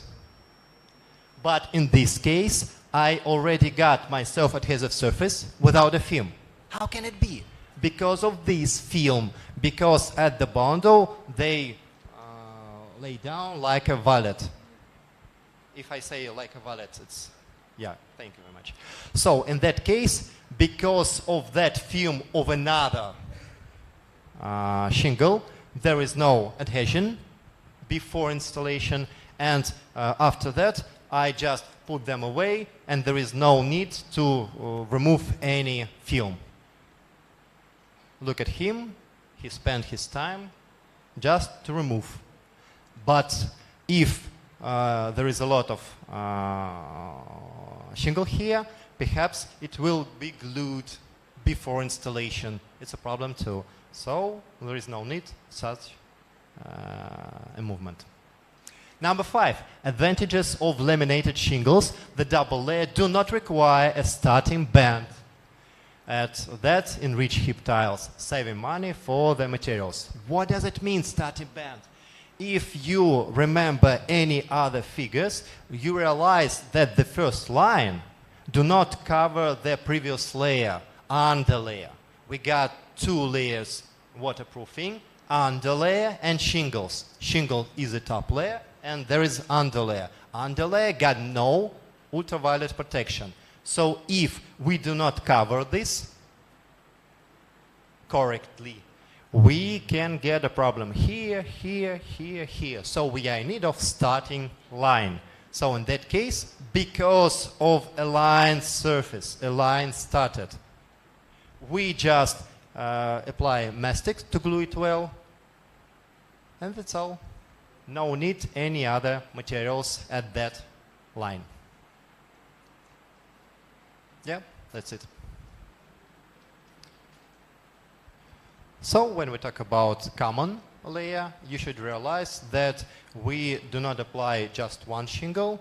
We apply shingle plus shingle plus shingle plus shingle plus shingle, and each time when you damage, you see 2 materials at one place.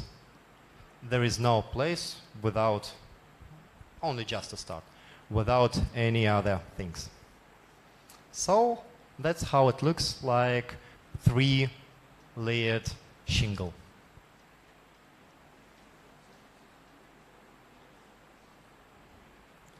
So let's continue.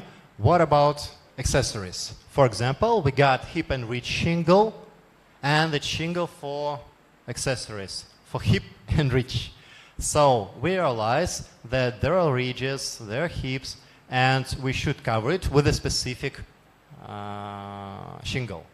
Yeah, we can cover it with common shingle, but we realize that these parts would be got specific tensile stresses. In that case, it would be better if we apply specific polymer bitumen. SBS bitumen, you do remember about elasticity, you do remember about stability, and we apply SBS modified shingles exactly for these parts because of tensile stresses. So that's how it looks like. It can be used as a start line, yeah, that's top surface, just the same color as we got on common shingles. And that's the bottom surface. And we got a huge self-adhesive strip. So made of SBS modified bitumen. In that case, when we start, we apply like 1 meter shingle. But if we apply at hip and reach, in that case, we already got, during our production, we already got some not damaging, how you call this better, Mac? These parts, to make it easier to remove.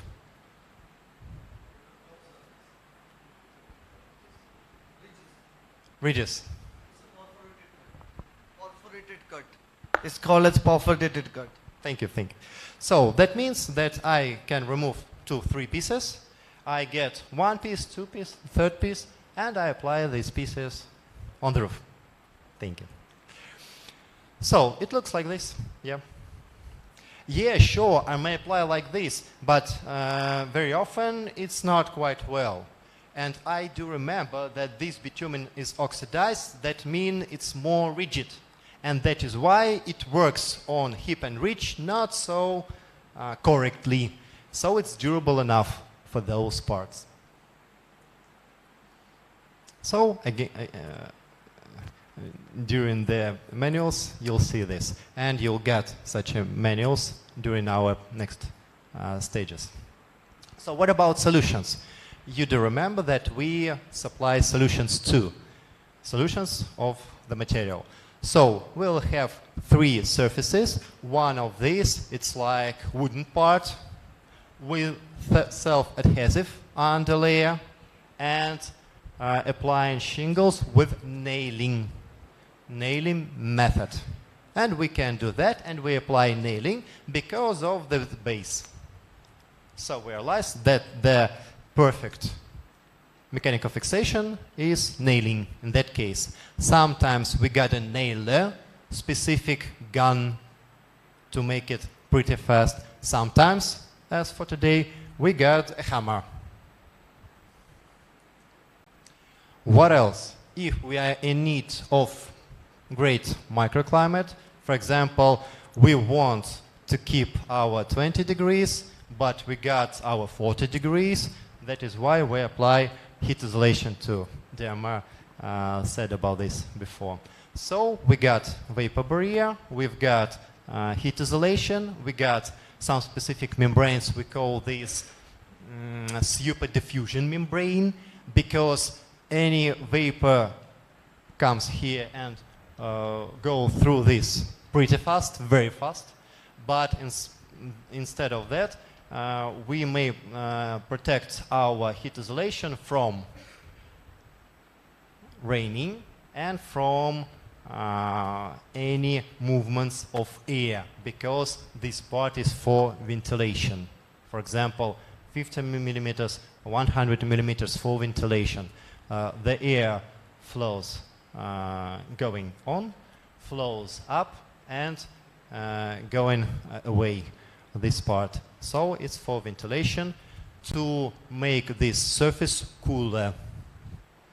And after that, we apply a base, yeah, for example, OSB, Oriental Strand Board, underlay, and shingle.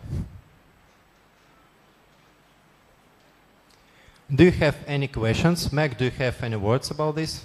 It's okay. Perfect. All right. Let's continue. Or do you have? Nope? Nope. All right, all right. Don't be shy if you got some questions. So what about accessories? We got flashing. 3 types of flashing. To start, to cover our front parts, and to cover any joinings. So we got 3 types of flashings. Roofing nails, and you'll see these nails, you'll see screws, you will see torch method too. Valley, there's a specific raw material, valley waterproofing membrane. especially for valleys. Sometimes we are in need of this, and it's a very popular method for Russian market, for example, for US market. Underlays, mastics. We produce a lot of mastics, you already saw, but there is the exact mastic called number 23 or called fixer, especially for pitching roof. How do you think? Why the exact mastics? Which characteristics are very important for that mastics? Why it is the exact mastics to apply on the pitch roof? What is priority? First? Nation?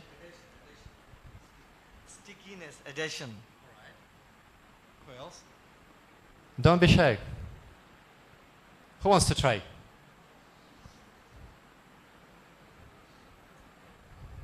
Just say some. Why the exact mastics? Just put your hand. Will somebody?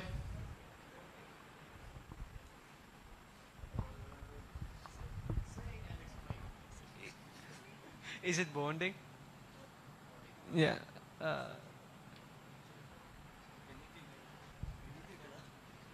No, that's my answer. Bonding.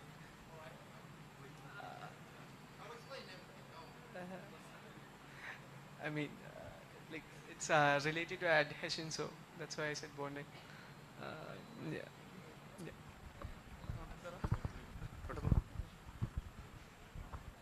Who else want to say? Just say some. Who wants? You want? So, all right. Thank you for your time. Let's get back. Oh. This is for additional bonding for the flashings. Thank you, sir. Thank you. So, also, we should say that because of different types of applying application, pitch roof should get a very high temperature resistance. So we produce a lot of mastics for flat roofing, for gluing something. So one of those important, thank you for your answers, one of those important parts is temperature resistance. It's high enough, and the state of these mastics should be pretty solid. Not solid as just a brick, but solid enough to prevent any movements of mastics because of temperature, yeah? And we do not apply it with a roller, as you saw before at the Amar's presentation. We apply this with because it's rigid enough. Yeah? It's okay? So the second point is elongation. Sometimes we should make a friendship between bitumen and flashings. When we cover our flashings with shingle, shingle is a bitumen, flashing is a metal. Metal on the sun got a very great elongation, and bitumen not so great elongation. It's got not so great elongation. And these two different materials should be friends, and mastic can do that. What about ventilation? We are in need of ventilation to cool our roof. And what about hip and ridge? Yeah, as a starter, shingles and a hip and ridge riser, and water stopping.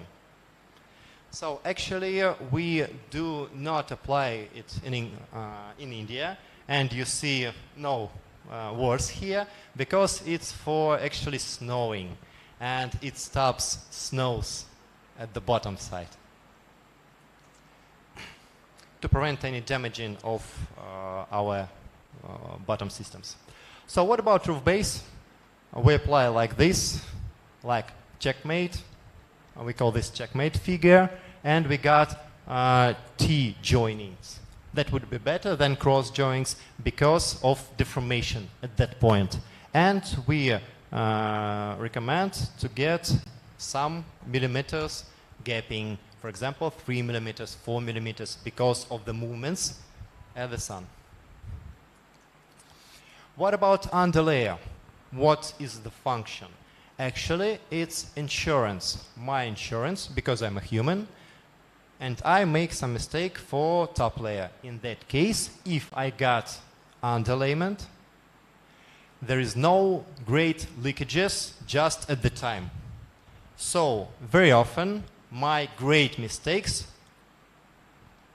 turns on, or I see them in just the first and second year after installation. If I got some mistakes but they are not so great, I see them in 5-6 years. And in that case too, there wouldn't be any problem because of underlayment. And if I apply underlayment during those warranties, you remember up to 30 years, 50 years, in that case, this material will combine or make those movements, those stresses because of base, OSB or cement boards, a little bit lower for shingle. So it's some kind of protection of our shingle for some stresses because of the base, because of the temperature. All right, if I say this, is it understandable? Thank you, thank you. All right, all right.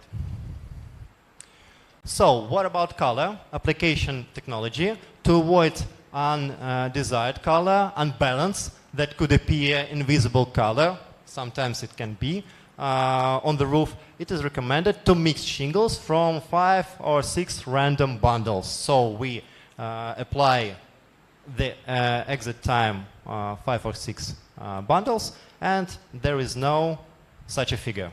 Yeah. Brown color and light brown color, for example, or light green color or something like that. What about installation when we talk about nailing? Yeah, we got the exact places for our nailing, and if we will create some mistakes, sometimes we will do not cover those nailing with another bundle, with another shingle. If the angle is higher than 45 degrees, we realize that there is a specific wind stresses, wind loading. In that case, we do recommend to increase nailers, calculation of nailing. So in that case, you may see, for example, 6 nailing, yeah, 8 nailing, and etc. So what about nailing? Nailing with big heads. Do not push pretty solid, and do not create some angles that will damage a little the next shingle. So that's the wrong place. What is my mistake? My mistake, in spite of this place, I applied at this place. So in that case, this distance can be doubled. So that means it's doubled wind load. And while I'm fixing here, I fix previous shingle. If I fix there, I do not fix previous shingle. That means that for one shingle, if I do it correctly, I got not just 4 nails, but 8 nails, 4 here and 4 here. But if I got such place to install, I got just 4 nails, not 8. So that's not doubled mistake, but doubled mistake in that case. Which nail is correct nail? What do you think? Who thinks that the left nail is a correct nail? Who thinks that the left nail is a correct nail? Please put your hands on. Thank you. And another question, how do you think which nailing was here? I suppose that's the right nailing, because we got some problems here, yeah, because of wrong installation. And one of possible mistake is a wrong nailing. What about application technology? Place roofing nails exactly at painted nail. We got that nail, and it helps us to realize where we should install our nails.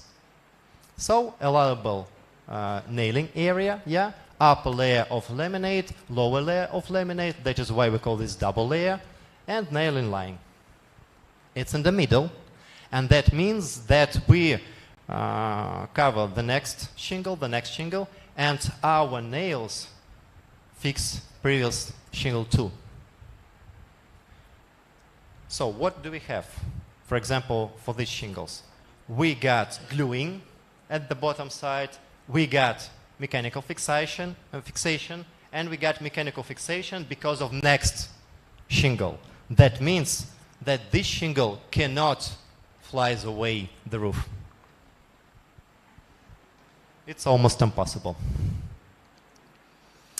What about valley? We got a specific valley raw material used as waterproofing underlayment in roof valleys that are prone to leakages under snow and rain, especially rain, yeah, loads, and thus require extra protection. This material is also good to seal joints between roofing and piping on vertical surface.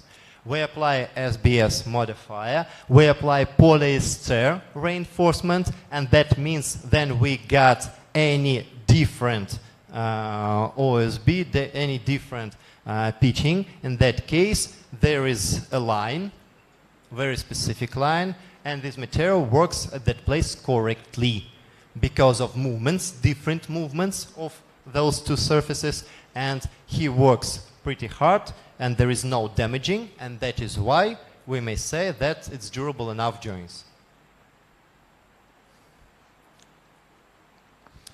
What about open valley method? We apply such a material and we cover this material with shingle, so the width should be up to 1 meter, but we see only 10 centimeters of those materials. So that means that almost half with this side and half of the roller with this side covered with shingle. So in that case, a lot of material because of those rains. So in that case, a lot of water flows down, but it's almost impossible to get a lot of water under.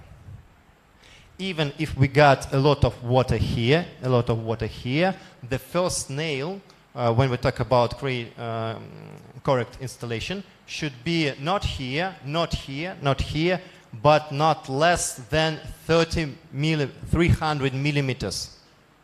Align this. That means that there is no nailing here, only gluing, and even if some water comes under, there is no problem about nailing. What else? We call this closed valley method. We do not apply those materials like valley roller. We just cover with shingle one side, covered with shingle the other side, and that's all. No need that material. But there is one important thing. We apply this short material, not 10 meters length, but short material. The bitumen is not SBS modified, it's rigid enough, oxidized bitumen. And that is why this method a little bit lower insurance, a little bit, it's got lower durable instead of previous. And if you look at the figure, sometimes our clients say, oh, I see the line. It looks not pretty well. So can you do something with that? So the client should be realized that he will see such a line during the figure. And we got one more method. Oh, you'll see it a little bit later. So what about mastics? Yeah, extra protection at rakes, mastic technical fixer. You already answered. Yeah, thank you for your answers. Why it is very important to apply the exact mastic. Is it right? Make some movements. Is it right? Nope, nope, nope. Thank you for your answers. Previously, I was at training and there was a problem, so I just put my shingle and there is damage. I put another one, there is damage too. I put the third, there is damage too. We create a break, and at that time we asked, please show us how you store those materials. And we saw one and the other.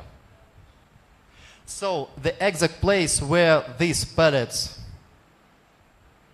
were, we got some problems between those bundles, between those shingle in one bundle.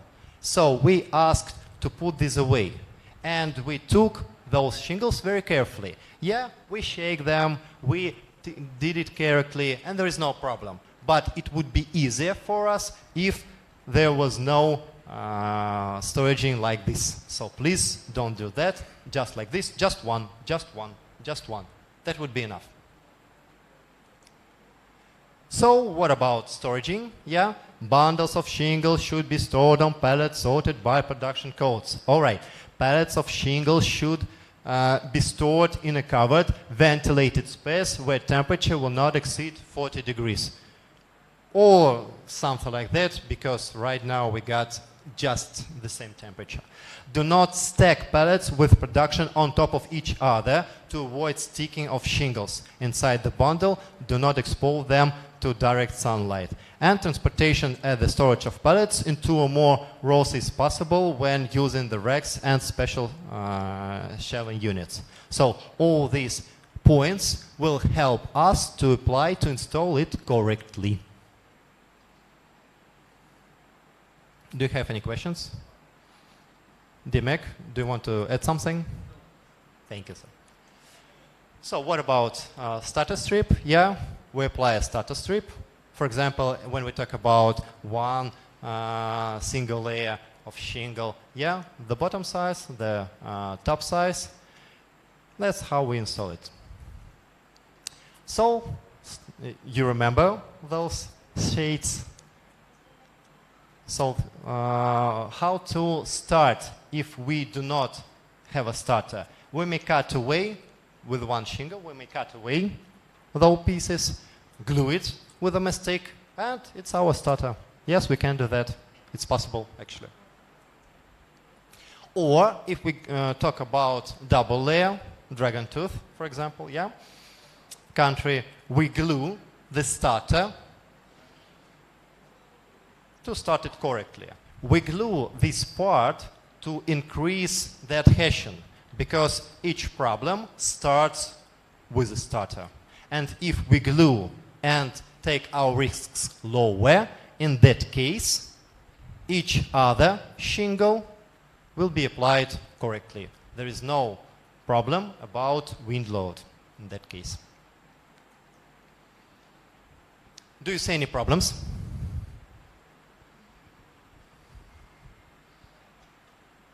May I ask you to name the problem?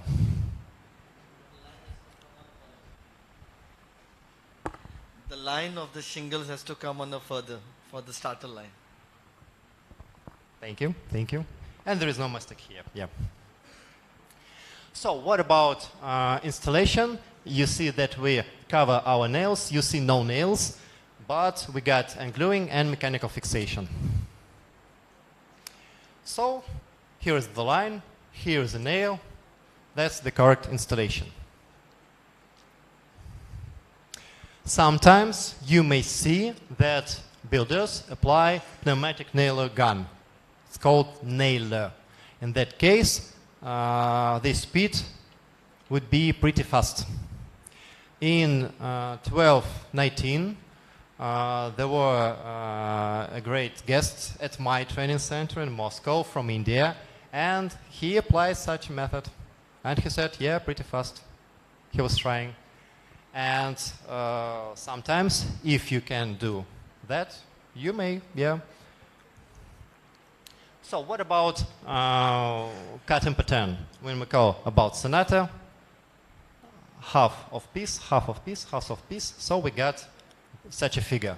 When we say about accord cutting pattern, half of piece, and we cover our previous installing with a piece of next shingle.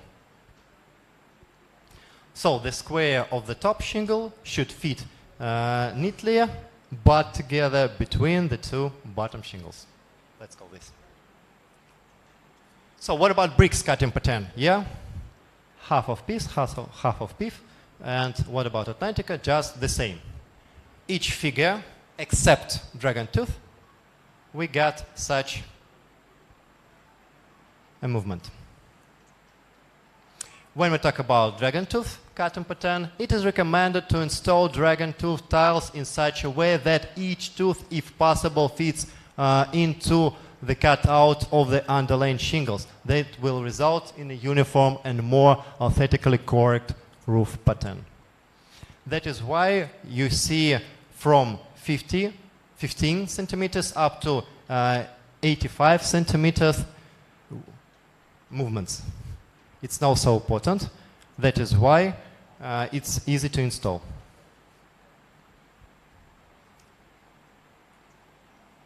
So what about Western cutting pattern?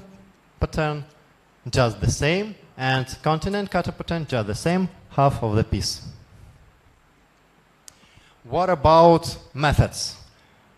Scheme of shingle installation, yeah. The second row is mounted from the center of the slope with an offset to the left or right by half the shingle. It is necessary to nail flexible tiles in such a way that the lower edge of the shingle is flush with the upper edge of the cutouts in the first row. So, line in the strip form, or sometimes we call this wall, and laying in the pyramid form. If the length of your surface is long enough, it is recommended. If the length is not so huge, it is pretty fast actually.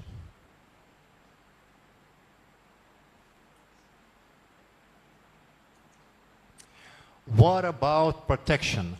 For maximum effective protection from slanting rain, it is necessary to coat the raw tiles in the gable area with technical mastic fixer of a width of 100 millimeters. Yeah, because the rain can be go on not from this side only, but with this side too. And we protect these joints with a mastic, 100 millimeters and 1 millimeter thickness.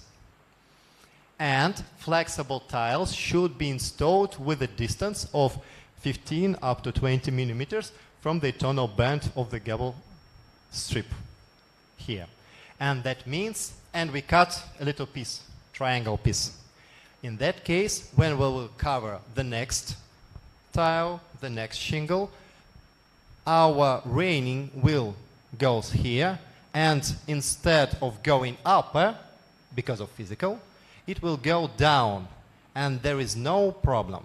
If we do not cut that angle, for example, just like this, so there is some kind of distance. Looks like this. And in that case, some raining can comes into, and that would be a little problem. If we cut this piece, so it's way out, going down, flowing down, and there is no problem. So it is recommended, that is how we recommend to install joinings. What about touching on application? Actually, we're going pretty fast and we will get more time for practical part. Yes, it's allowed to, and it's the most popular variant for Indian market. And you will see this for practical part, and you will see this during the film if my colleagues will allow to write this. So for roofs with a slope from 5 degrees up to 60 degrees, yeah, we can apply it for the vertical surface. For example, we apply cement boards. It's fight protection. Yeah, we apply underlayer with torching, and we glue our shingles with torching method. We heat our surface of underlayment we get some liquid stage of bitumen and we glue our shingle into underlayment without any nailing in that case, just torching. And if we got a lot of raining, so we got a lot of raining actually, in that case everything is glued. Glued enough, durable enough, that's the way. So ACC, ACB, PCB, so any cement boards, yeah? What about underlayer? That's APP modifier bitumen membrane. For Russian market we call this underflame. For Indian market there is specific material too. Am I right? Yeah. Thank you. So what about features? Yeah, features of shingle torching method. Base preparation, the base is treated with technical primer number 1 or 01. It's already covered because we need some time to make it dry. For example, 1 day. After that, installation of the underlayment. Yeah, underlayment is torch on using a gas torch, just like yesterday. At the top, the underlayment is fixed mechanically with self-tapping screw and washers. It is recommended because we realized that the distance could be up to 10 meters or even longer. In that case, this mechanical fixation is recommended method. And shingles installation, when torching tiles, the flame is directed onto the underflame, underlayment, yeah, membrane, and melting the film on its surface. Because of surface got very small thickness, it's not a problem, and it's pretty fast. I will show you for today. And it's recommended to apply just the same small torch because it's pretty fast. And if we apply a great torch, 100 kilowatts, we may create some mistakes. It is not recommended. Bless you. So what about the material? Polyester, APP modifier, and protective film, protective film. That's the underlay. Do you have any questions about this? Do you want to say something? Thank you. Let's continue. Let's continue. So that's the slides. So dear colleagues, Vijay, if you can start the movie, that would be the best time, if you can. The torching method of roofing shingles installation was firstly used in Europe in mountainous regions with heavy snowfalls. However, it gained the greatest popularity in South Asia. In a hot and humid climate, the wooden roof structure either accumulates moisture or dries sharply under the sun. This negatively affects roof durability. Therefore, reinforced concrete or fiber cement boards are widely used as a base for roofing shingles in India. Such decking does not allow the nailing method, so one should use torch-on installation of roofing shingles. It is important to note that roofing shingles in this method are not directly exposed to the flame, but reliably adhere to the melted surface of the underlay membrane. The ability of application of TECHNONICOL roofing shingles by torching to the bitumen membrane is confirmed by laboratory tests of Central Research Institute of Industrial Buildings. In this video, we will show how to do it correctly. For the work, we will need a fur roller with a tray, spatulas, a silicone roller, a drill with a crossbit and galvanized self-tapping screws, a roofing knife, construction gloves, a sealant gun with a sealant, a level, 10 snips, a chalk reel, a measuring tape, and a hammer. When carrying out roofing works with torch-on materials, one should use protective goggles and a specialized protective suit. When working with open flame, use fire-resistant gloves. Shoes should have non-slip soles and closed reinforced toe caps. When working at heights, do not forget to use special safety equipment. Before starting the work, it is necessary to set up the equipment, check the integrity of hoses, examine the operability of LPG pressure regulator and the junction's integrity, open the cylinder valve from a quarter to half a turn and briefly blow out the gas. Ignite the torch with a special lighter and adjust the flame length. To put out the flame of the torch, close the gas supply valve and push the lock trigger. The torching method for installation of roofing shingles is based on the practice of torching of polymer bitumen roll-fed materials. In this system, a special APP-modified bitumen membrane is used as an underlay for roofing shingles. One may use the following types of the decking in torch-on roofing systems: cast-in-place reinforced concrete, cement-bonded particle boards, fiber cement boards. The relative humidity of the surface should not exceed 4%. Before installation, clean the base from debris, dirt, and dust, and if necessary, level the surface. In order to provide reliable adhesion of the underlay membrane to the surface, apply a thin layer of bitumen prime coating by TECHNONICOL. After priming the surface, leave it to dry. The drying time depends on weather conditions during the works and usually does not exceed 12 hours at a temperature of 20 degrees Celsius. To check the condition of the surface, attach a white cloth to the decking. If it does not stick and there are no black stains, then the surface is ready for further work.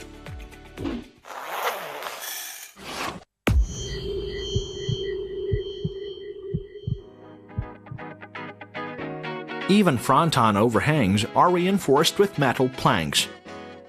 Fix the planks every 12 to 15 centimeters in staggered order. The planks should overlap on each other by 3 to 5 centimeters. Depending on the base type, the planks are fixed with galvanized self-tapping screws or dowel nails. Form the outer and inner corners by joining the planks together. Fix the front-on planks with an overlap on the eave planks. Note, if the roof slope is from 5 to 12 degrees, the front-on planks are installed before torching the underlay membrane to the decking. If the roof slope exceeds 12 degrees, the front-on planks are installed after the torching of the underlay membrane.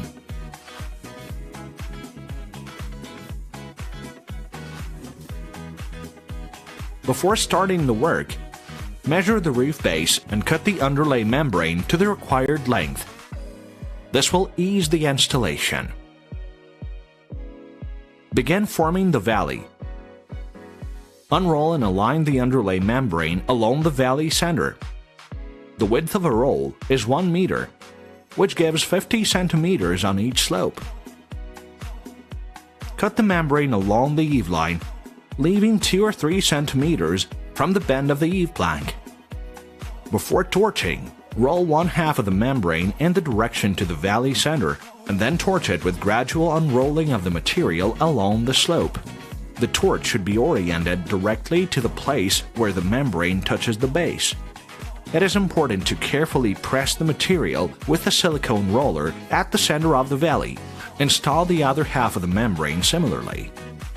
Additionally, fix the material in the ridge zone with galvanized self-tapping screws with washers after the torching. The fastening span is 15 centimeters.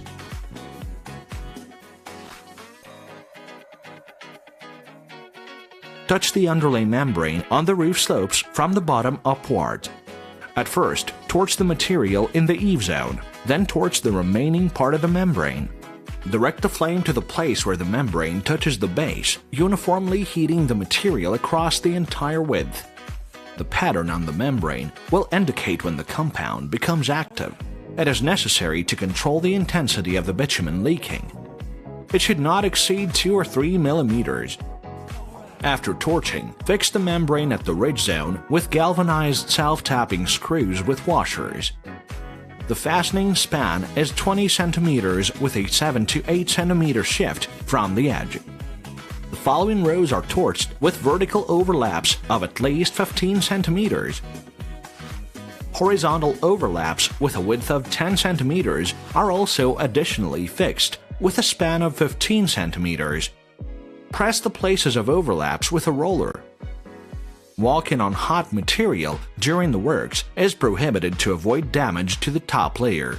Additionally, fix the torched membranes in the hip area with self-tapping screws with washers at a distance of 7 to 8 centimeters from the axis of the hip.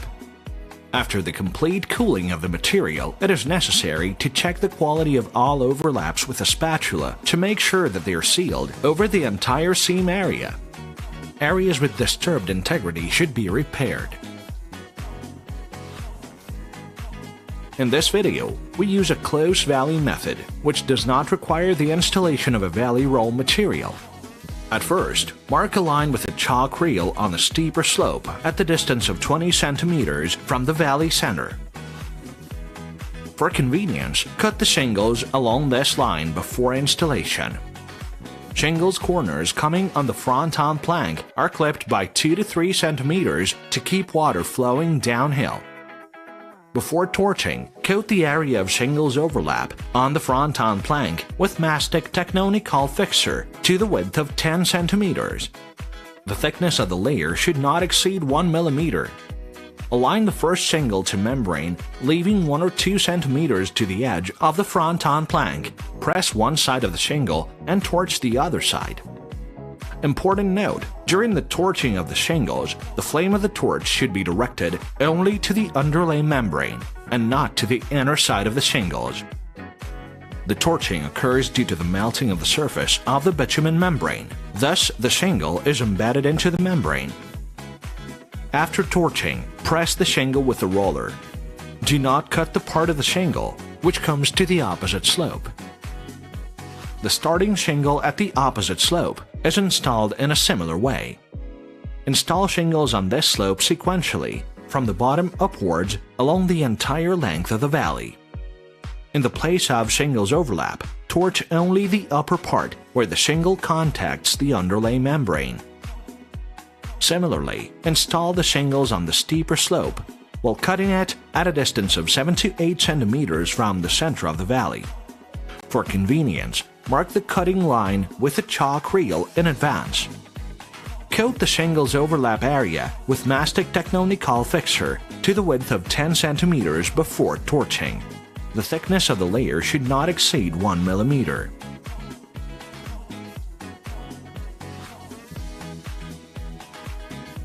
One can start the installation of roofing shingles both from the valley and from the edge of the slope. Torching of the following rows of shingles is performed end-to-end to the previously installed ones. Press the lower part of the shingle, turn up the upper part with a spatula, and torch, then press it with the roller. When getting to the ridge, do not torch the last row, but cut it in place and fasten with a span of 15 centimeters using self-tapping screws with washers. To seal the chimney's vent pipes, prepare the cutout of the valley roll material by TECHNONICOL, coat it with mastic fixer and attach, observing the cascading.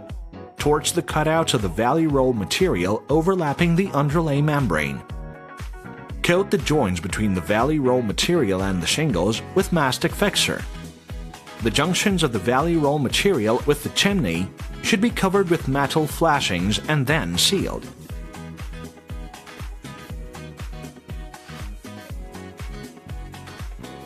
Cut the shingles adjacent to the hip at a distance of 12 centimeters to each side of the hip axis and perform the regular torch-on installation.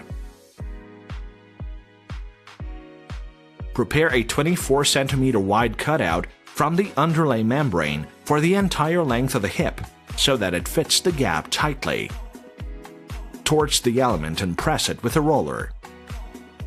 Then torch hip and ridge shingles to that strip from the bottom upwards, observing the cascading. Remember to direct the flame of the torch to the underlay membrane only. The next shingle should overlap the previous one for 3 to 5 centimeters.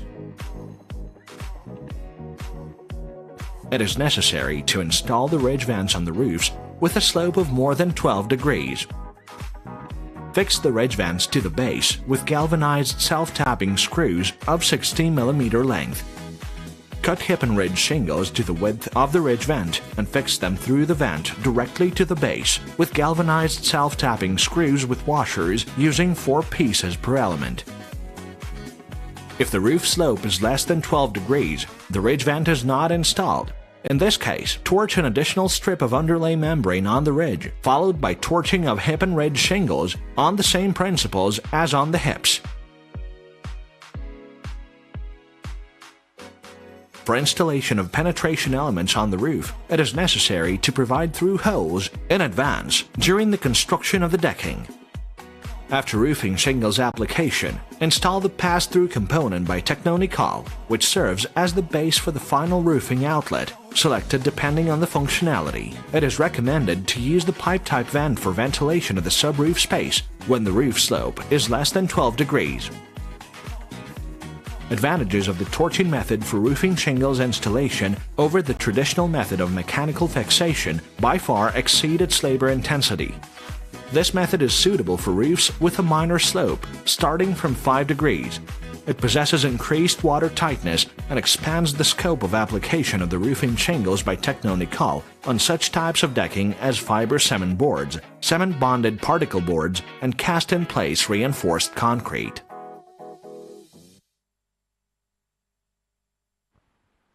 Thank you. Thank you.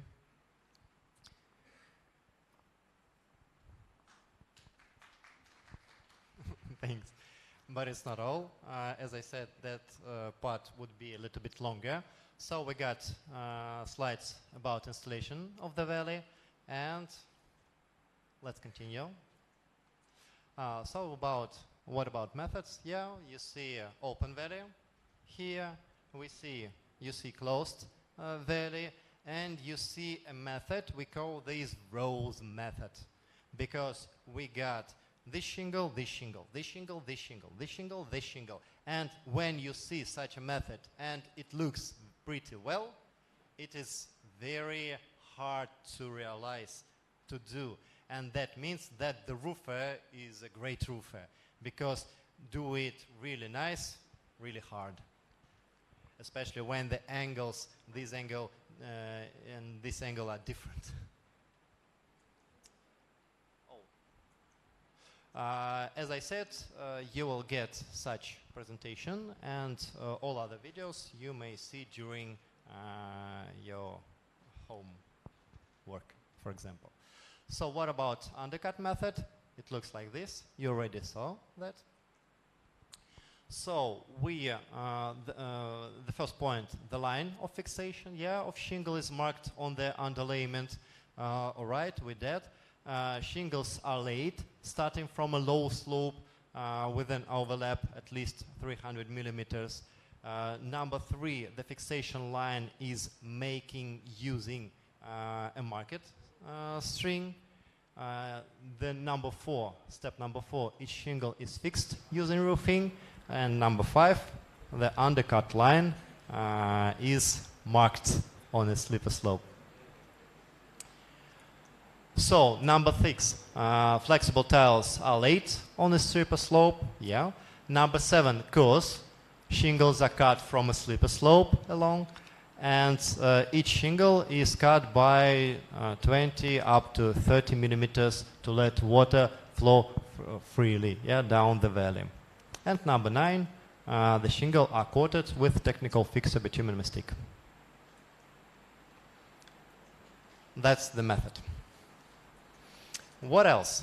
We call this California method. It came from United States, and they apply just open valley method, but a little bit modified. They apply this country shingle because of smooth line, and they fix it just aligned in the valley. And all other shingle are starting from that line without any cutting, That means that lines are smooth enough, and there is no cutting, so it's pretty fast, and that is why we call such a method California method, because it's hot enough weather. So we create a line, installation lines for vertical shingles towards the valley axis. fixation line of shingles at a distance at least 300 millimeters from the valley axis. So mark the installation lines with a choke, for example. Yeah, and because of 300 millimeters from the axis, the exact common distance would be over here. So that means that we will not install our nails at this line, we will install it a little bit higher. But we should to reinforce this part, because that's the most rigid part in that case. So using a staple gun, fasten the components of the shingle with galvanized staples.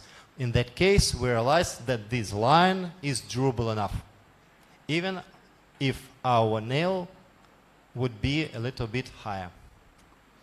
So bend the slabs, bend the staples on the back side of the shingle so as not to damage the valley cover during installation. We do that, we install those shingles, we cut those shingles, and we got a line of the valley. And all other shingles started with this corner. Next shingle will start with this corner. Next shingle will start with this corner. That's the figure. It looks pretty well, and there is not so much time. That is why this method is very popular right now for Russian market. It's very popular for United States market. So please, if you can do that, just to realize, to see, to try. So what about installation of hip and ridge shingles? We got a specific shingle for that case. We got such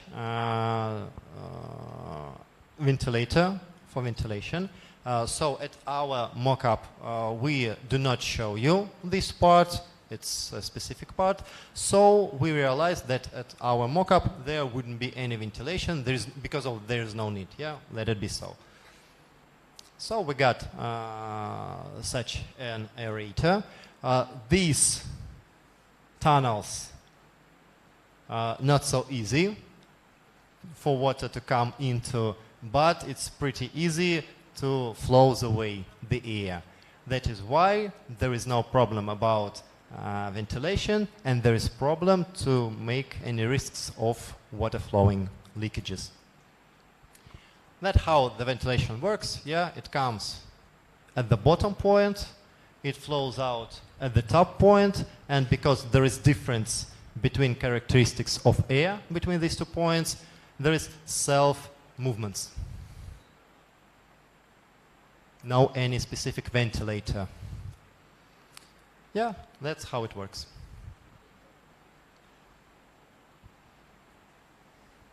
Sometimes, if we do not have an angle, I mean, we cannot apply such an aerator.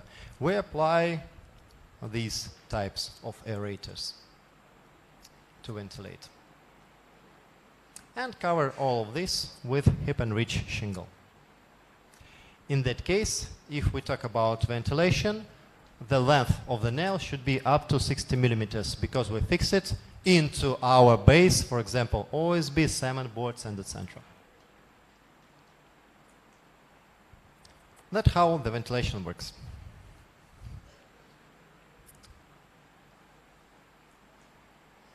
So we fix the aerator, yeah, a continuous ridge aerator is fastened using galvanized self-tapping screws, and each tile is fixed with 4 nails. Because of self-adhesive bottom layer, it's glued enough, durable enough, and no need just 4 nails, that's enough. So there is a problem, there are some figures with a mistake. So this problem, because we close our ventilation, there is no ventilation because we applied our underlayment at the top side. That would be a problem in that case. There is no channel to let the air flows away, flows out. What about rigid? Yeah, hips and ridges using double rigid method. In that case, our figure a little bit smoother, more pretty well looks. And the common method, just like this, you'll see this method will apply this hip and ridge. We get 2 ridges. The long presentation is over. Thank you very much. And there is another one. It's a little bit shorter.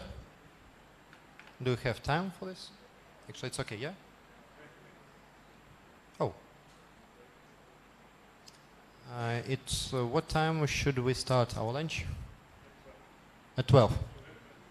Oh, that's great speed. All right, we're in time. Dear colleagues, stone-coated metal roof tile, SCMRT. So it's popular variant for pitch roofing. It fixed with mechanical fixation into specific boards. I will show you, not boards, profile, metal profile, for example. And that's the metal sheet. We covered this with a specific surface against Rjavchin, Alexander. What? Rust? Rust, let it be. And we cover it with a stone-coated basalt granules.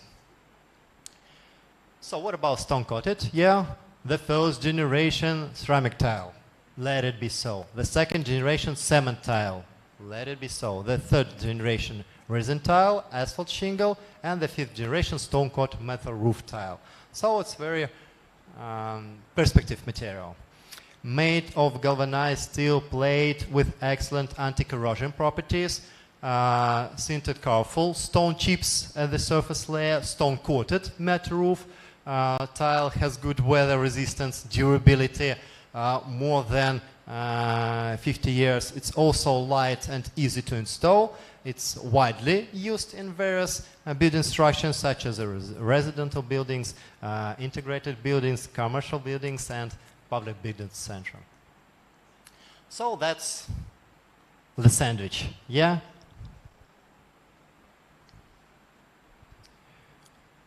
Qualified and branded manufacturer, diverse designed, domestic top fully automatic assembly line, and specialized in the production of stone-coated metal roof tile. So what about major product advantages? Aging resistance, no cracking, no fading, no peeling off, reducing noise. It's metal, but it's covered with stone, and that means that the structure, let us say that noise, you'll not hear a lot of noise, especially while it's raining. And flame resistance and fireproof because of covering. And when we try to fire just metal profile, this type of material, other materials, it's a very great resistance actually. While we're comparing to other materials. So that's the multiple layer protection. Yeah, here is steel layer, aluminum zinc coating, That is why we may say about more than 50 years warranty. High strength acrylic adhesive layer, colorful stone layer, and anti-corrosion acrylic protective coating layer. That's the layers.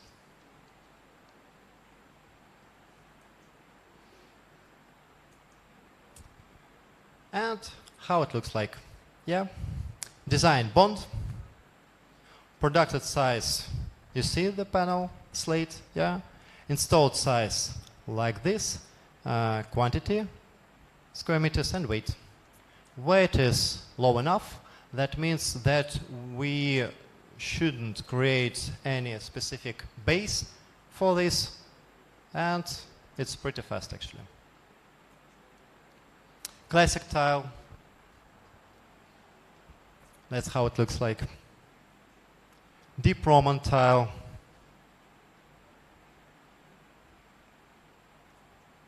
Wood grain tile.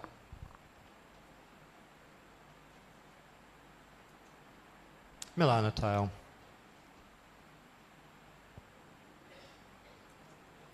Shingle tile, if you are in need of. Roman tile. And you got half a ring here figure. Harvey tile.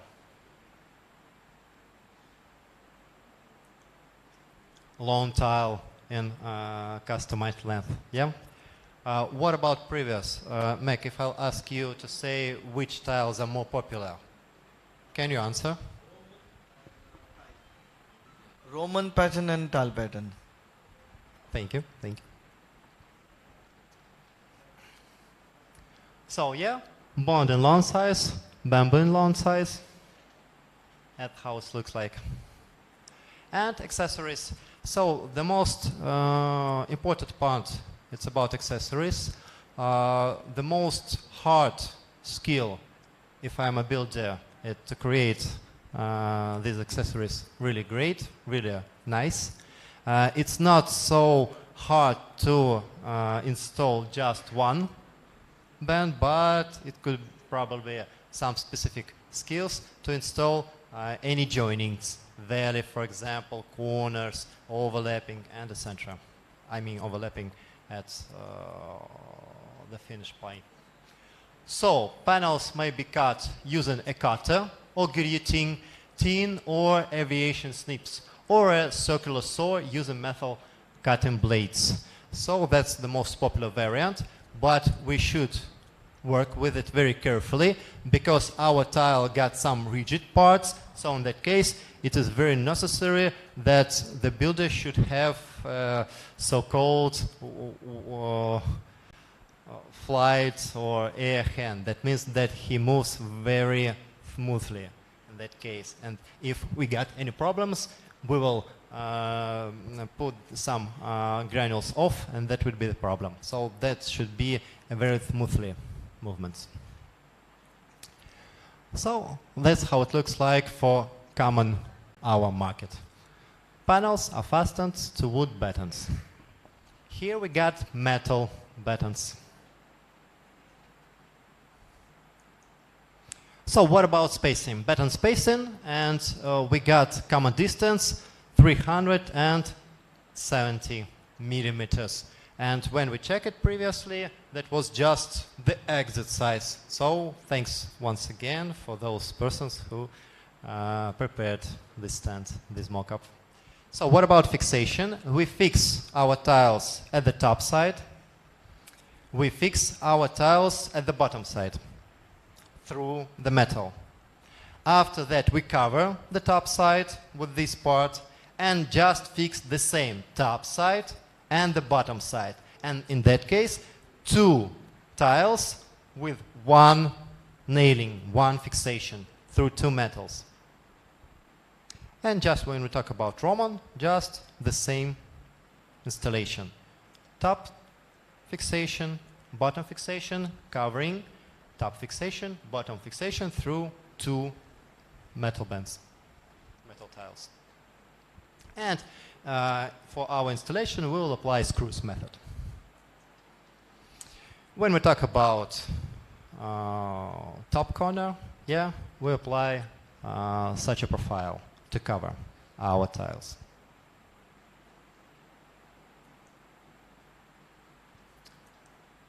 When we talk about valley, we got a starter, we got a common tiles, but before we install the common tiles, we apply a specific tile for valley. And our tiles just cover this, cover this, cover this. And that is how we move on. That's about reach.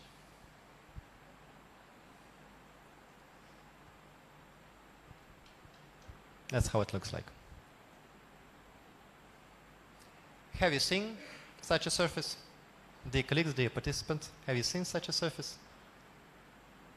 Who saw? Please put your hands on. Is there anyone who saw this type? No one? No one saw. Okay, I suppose that you will see it much more next some years.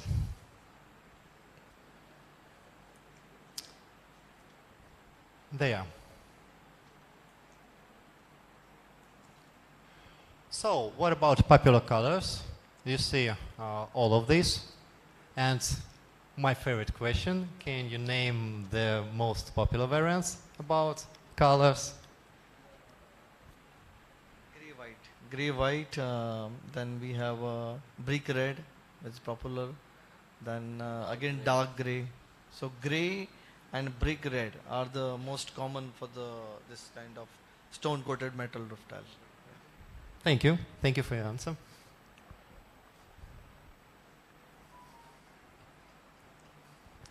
So actually, about theoretical part is off. Thank you for everyone. So I suppose it would be better to make some words about lunch. And after that, we will continue with practical part. Be ready. Thank you.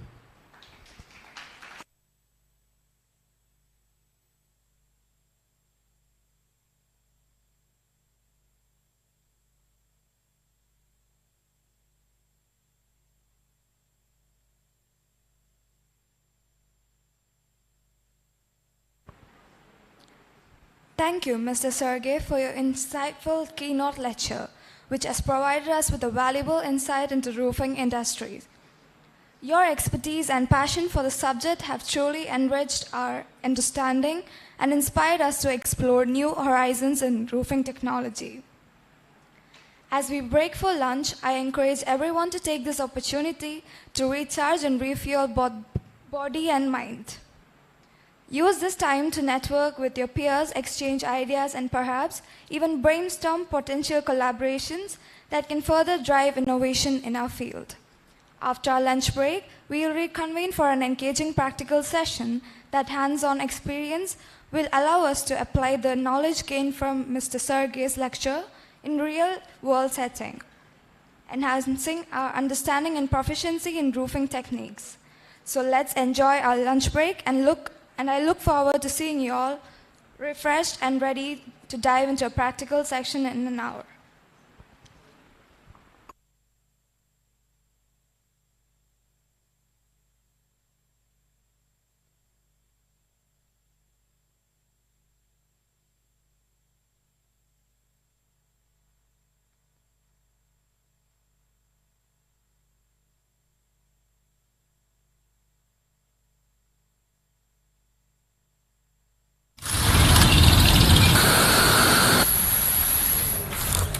"30 years ago, we began to change the construction industry.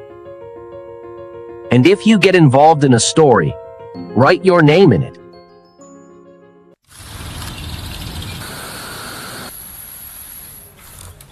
"30 years ago, we began to change the construction industry. And if you get involved in a story, write your name in it. Now, TECHNONICOL has more than 60 factories around the world. 8,000 employees.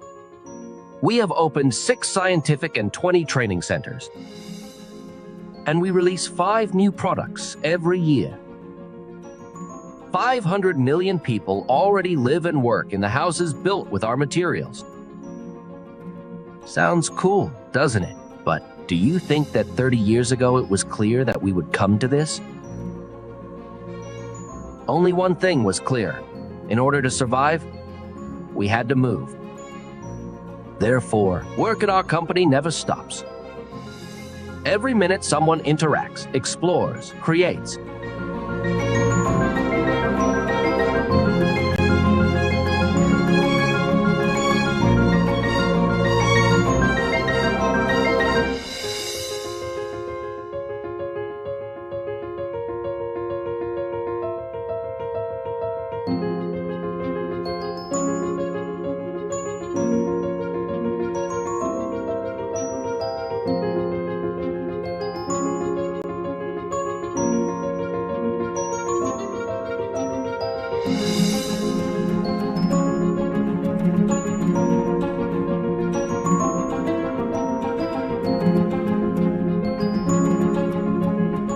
constantly developing. We never forgot about people. We had a dream that employees would not just make a career, but would cast their lot with the company.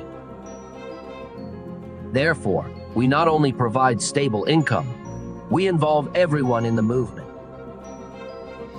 We wanted people to be proud of the work at Technonical. We are growing and improving to become the center of change. Thousands of employees believe in us, and this is the energy of our movement.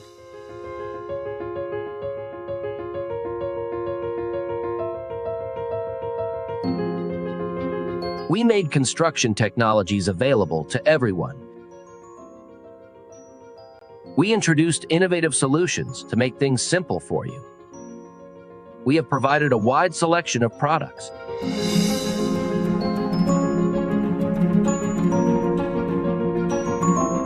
We have seen a lot in 31 years, and we'll see even more goals ahead.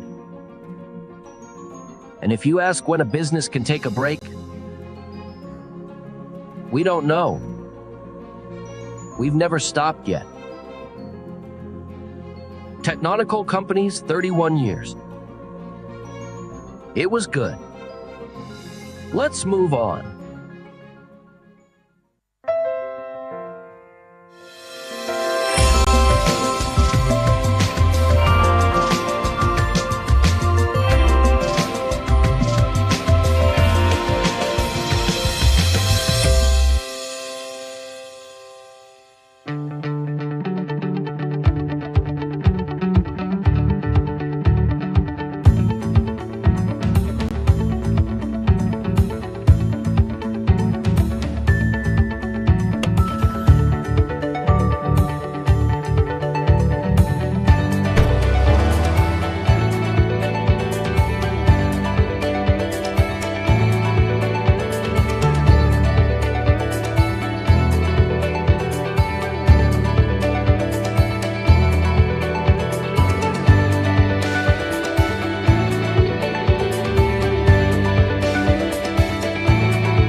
life is a journey. It is the memories you make and the challenges you take.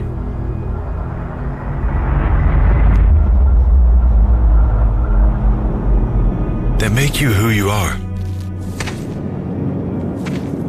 But now more than ever, it becomes clear that, in fact, all roads lead to home. Even though you might think that life is taking you to a whole different world, one day you realize that the most valuable thing is to return home. L'azienda era chiusa, quindi la produzione non funzionava, gli uffici erano quasi tutti chiusi, eravamo in poche persone. Qual è il cambiamento che è avvenuto in Italiane Membrane entrando a far parte di TECHNONICOL? Allora, la realtà che conoscevamo noi e che poi è comune anche a tutti i concorrenti è quella di un'azienda mediamente piccola che si rivolge al mondo. Quando tu entri a far parte di una multinazionale che è strutturata, è come se tu entrassi in un'automobile che ha una marcia in più. I risultati sono quelli che dopo 6 anni l'azienda è ritornata sul mercato, adesso appartiene alle prime 10 aziende italiane, mentre le altre aziende del settore o rimangono stabili o hanno un leggero calo. Noi ogni anno riusciamo a crescere in doppia cifra e quindi questo è stato il frutto del lavoro dei manager italiani in collaborazione con il supporto dei manager russi.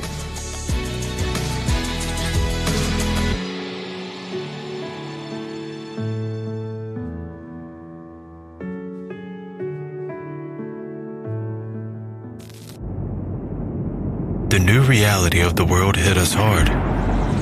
It showed us how fragile the world is and how safe your home can be. Home is not just the walls. Home is where your family is. It is where you feel connected to your ancestors, where you know you can't let down and you look for opportunities to continue building the legacy.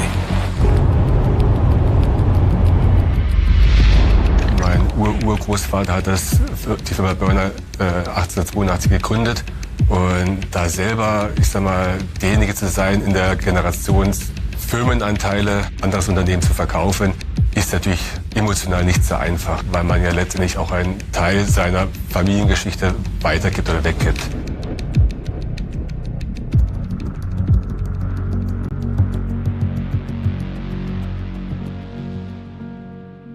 Firma TECHNONICOL hat das Werk Berner im Jahr 2016 übernommen. Das Wichtigste war die Denkweise der Leute, dass wir zusammen stark sind und dass wir zusammen eine bessere Zukunft haben. Die 2 wichtigsten Investitionen, die waren in der Produktionsanlage, wo wir schon mehr als 1 Million Euro investiert haben. Man sieht eigentlich auch sehr stark die positiven Veränderungen, dass hier doch auch, ich sag mal, doch was geändert wurde und wir auf dem richtigen Wege sind.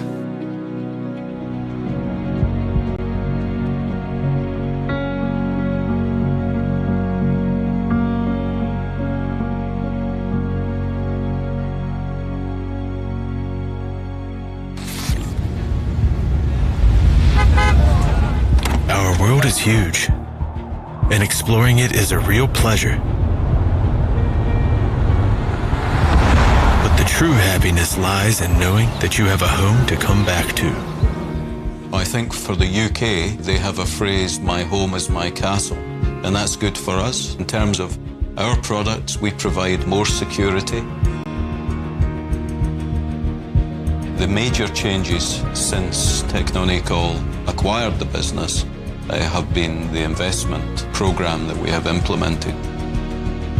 We have invested 40 million euros in the factory here, but generally these are not the hugely important things for me. It's the impact it's had upon our people and their ability to grow and develop, and the enthusiasm and the passion that they feel for the company, I think, has significantly improved. The investment here has safeguarded and invested in many jobs here in the centre of Scotland, and that's why the First Minister was interested to come. Now it's natural for our staff. They feel part of the family. They're proud to be part of Superglass, but they're also proud to be part of Technonicol.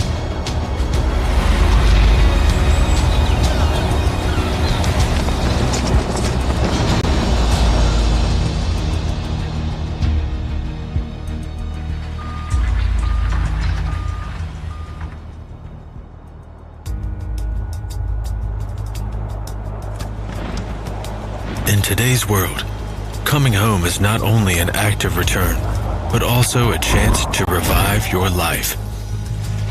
And in that moment, it is important to have a strong shoulder to lean on. Someone you could trust. Someone who could follow you along your journey.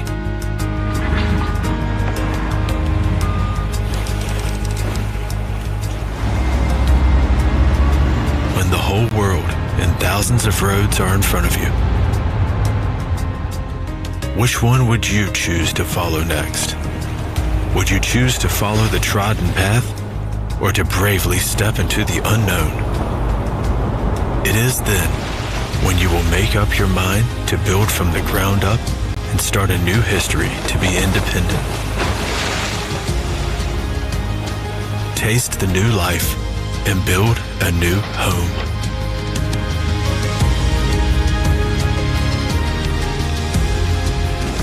For Technonicol, home is more than just a country.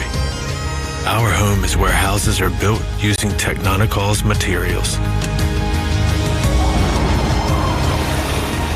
And that means that our home is a lot more than half of the world.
Hello. We will demonstrate the main properties of extruded polystyrene TECHNONICOL, which provides the coziness and comfort to your home. XPS TECHNONICOL has minimal water absorption, which means that XPS practically does not absorb and does not pass water. Look at these two aquariums.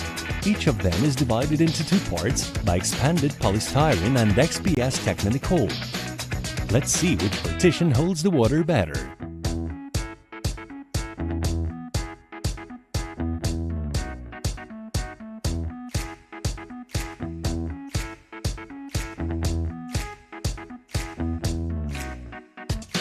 XPS TECHNONICOL possesses a closed cell structure with minimum cell size. Less cell size, the better quality of the material. It does not absorb water, does not shrink or swell, and it does not lose properties over time. This ensures the reliability and durability of the entire thermal insulation layer of your building. XPS TECHNONICOL has a high strength up to 1000 kPa. Strength indicates how much weight a material can withstand. It is very important for insulation of the foundation or floor. No matter how many guests come to visit you, your thermal insulation will not be damaged by this.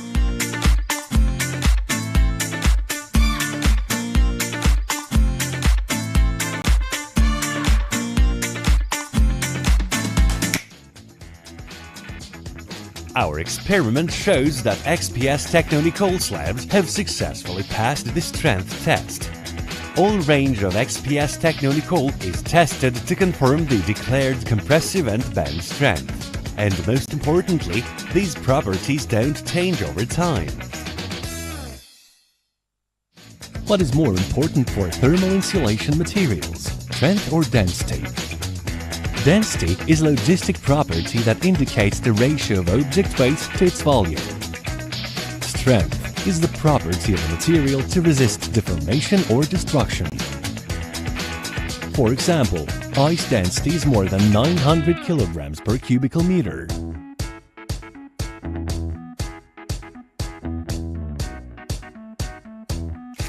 While the density of XPS is about 25 kilograms per cubical meter.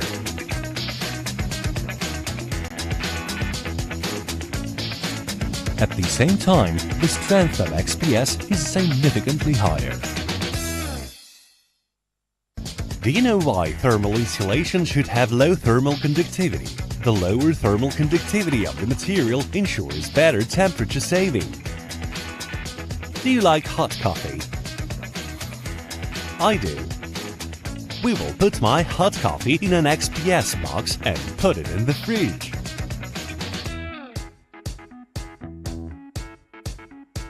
An hour has passed, but the coffee is still hot. Miracles, you say? Not at all. Thanks to slow thermal conductivity of only 0.028 to 0.034 watts meter Kelvin, XPS TECHNONICOL will provide a pleasant temperature in your home all year round. Cool in summer, comfortable in winter. XPS TECHNONICOL is simple and easy to use. You won't need any special skills or professional tools for its installation.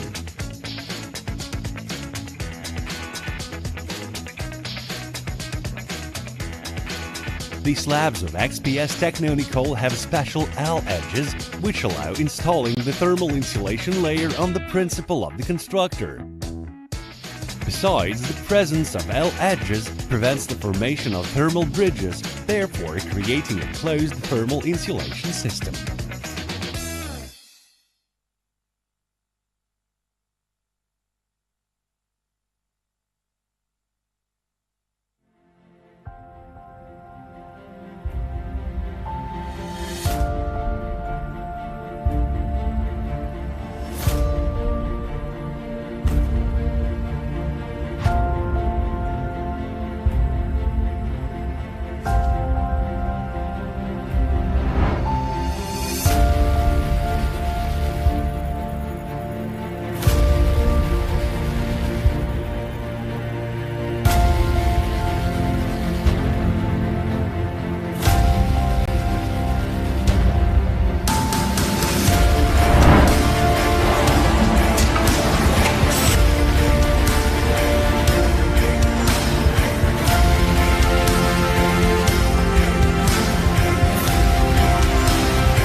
Millions of people are dreaming of their own comfortable home. When they choose their perfect house, they do not see thermal insulation, but feel the comfort and warmth that bring extruded polystyrene foam slabs. Do you know how it all begins? And how a tiny little granule of polystyrene turns into a reliable and energy-efficient thermal insulation material? Let's have a look at the evolution of the granule to the XPS slab. It all starts on one of the 8 XPS plants of the TECHNONICOL Corporation, where a modern thermal insulation material is being produced. Extruded polystyrene foam. Multi-purpose, energy-efficient, water-resistant, high-strength, and durable thermal insulation material. Thermal insulation from XPS is used for insulation of residential housing on all construction levels, from the basement to the roofing, and is also applied on industrial objects and road facilities. Carbon Eco for thermal insulation of residential housing and cottages. Carbon Prof for industrial and civil construction. And Carbon Solid for road and transport construction. XPS slabs are produced by extrusion of polystyrene granules. Polystyrene is used in the production of disposable tableware, medical containers, and even toys, which proves it's a safe material.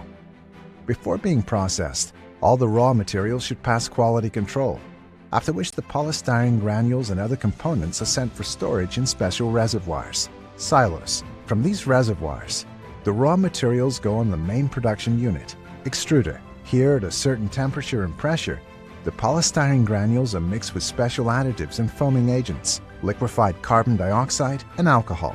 The resulting product, foam mass, is the material for the future slab. The thickness of the material is defined by the calibrator and lies between 20 and 100 millimeters. Already after extrusion, XPS possesses close pore structure. Air is locked in sealed pores of polystyrene, the size of which is less than 0.2 millimeters. Such material structure guarantees high heat savings and strength properties and low water absorption. Graphite nanoparticles determine stable thermal insulation properties during the entire operating life of the material and provide that distinguishing light silver color. Then the material goes on the FlexiPrint unit, where the print is being applied on the surface of XPS. After that, the material goes on the cutting unit, where the length of the slab is determined. When primary dimensions of the slab are defined, the slabs go on a paternoster, where they will be cooled down within 10 to 15 minutes.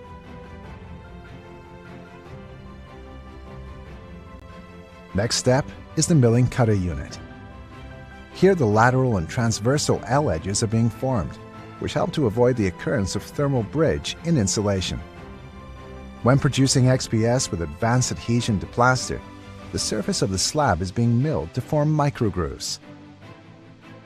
All cutoffs, obtained after edge formation and milling, are then collected by the automatic aspiration system and recycled into granules that can be reused in the production process. Such technology enables for zero waste and ecologically friendly production of XPS by TECHNONICOL.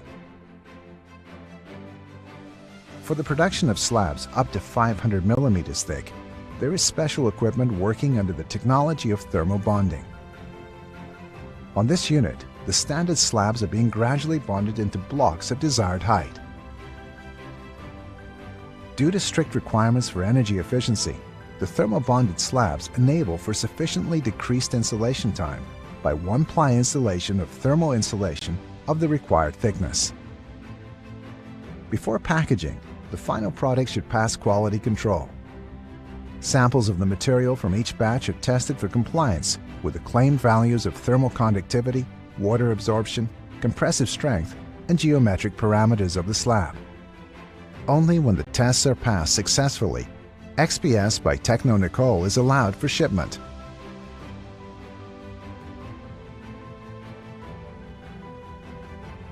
Packages of separate slabs go on the package unit, where the products are covered with heat shrink film and are stacked on pallets. Final pallets are then additionally covered with film, which protects the material from external factors during long-term storage outdoors, on storage facilities, or on-site. After packaging, the product is then transported to the storage facility for storage and shipment. Various schemes of integrated shipping enable for optimized loading of vehicles to maximize the usage of space. So, shipment of light XPS slabs above heavy material helps to decrease the transportation costs and thus the price for consumers. At one shift, up to 70 vehicles can be loaded, which means that several thousands of cubic meters of the products will be available within the next 24 hours after shipping from the plant. This is how the polystyrene granules become a modern thermal insulation material, which preserves the warmth and comfort in thousands of houses in many countries all over the world.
30 years ago, we began to change the construction industry.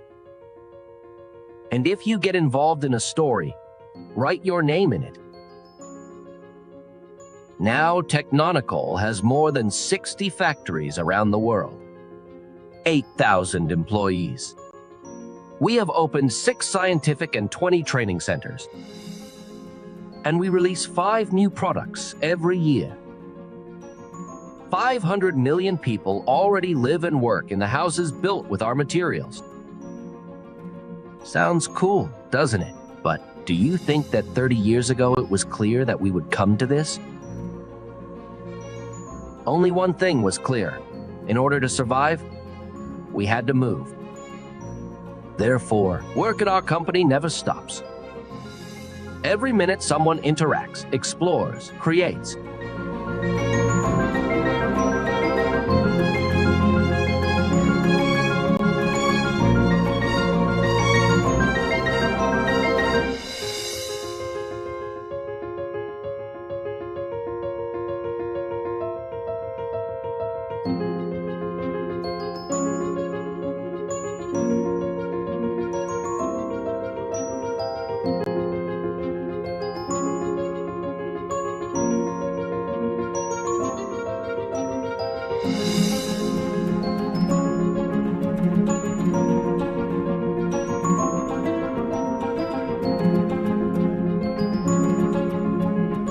Constantly developing, we never forgot about people. We had a dream that employees would not just make a career, but would cast their lot with the company. Therefore, we not only provide stable income, we involve everyone in the movement. We wanted people to be proud of the work at TECHNONICOL. We are growing and improving to become the center of change. Thousands of employees believe in us, and this is the energy of our movement.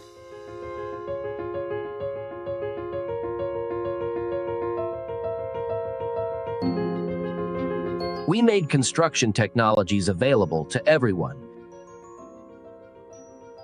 We introduced innovative solutions to make things simple for you. We have provided a wide selection of products.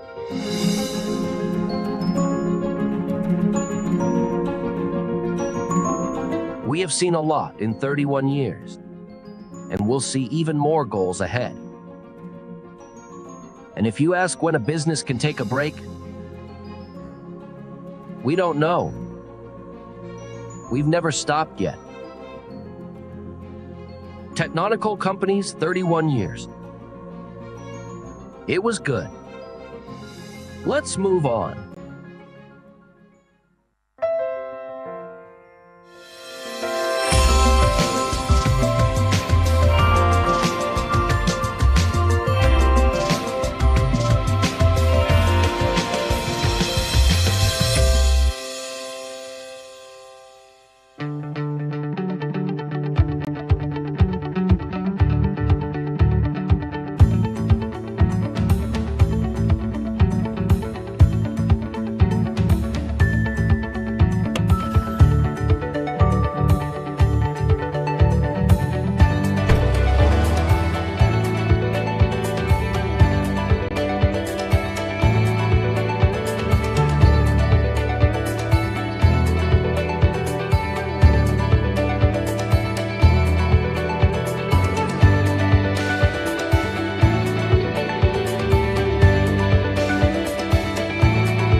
Our life is a journey. It is the memories you make and the challenges you take.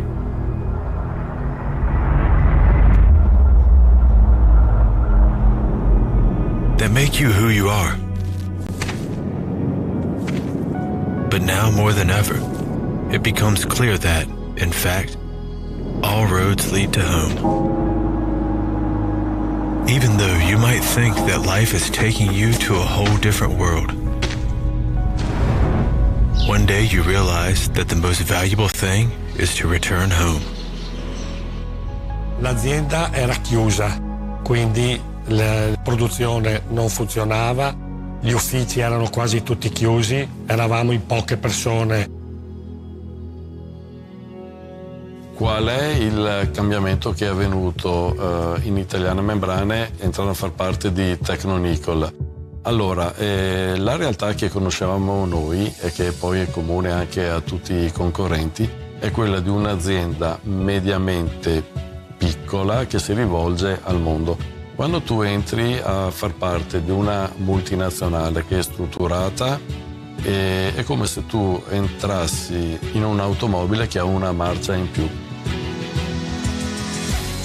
I risultati sono quelli che dopo 6 anni l'azienda è ritornata sul mercato, adesso appartiene alle prime 10 aziende italiane, mentre le altre aziende del settore o rimangono stabili o hanno un leggero calo. Noi ogni anno riusciamo a crescere in doppia cifra e quindi questo è stato il frutto del lavoro dei manager italiani in collaborazione con il supporto dei manager russi.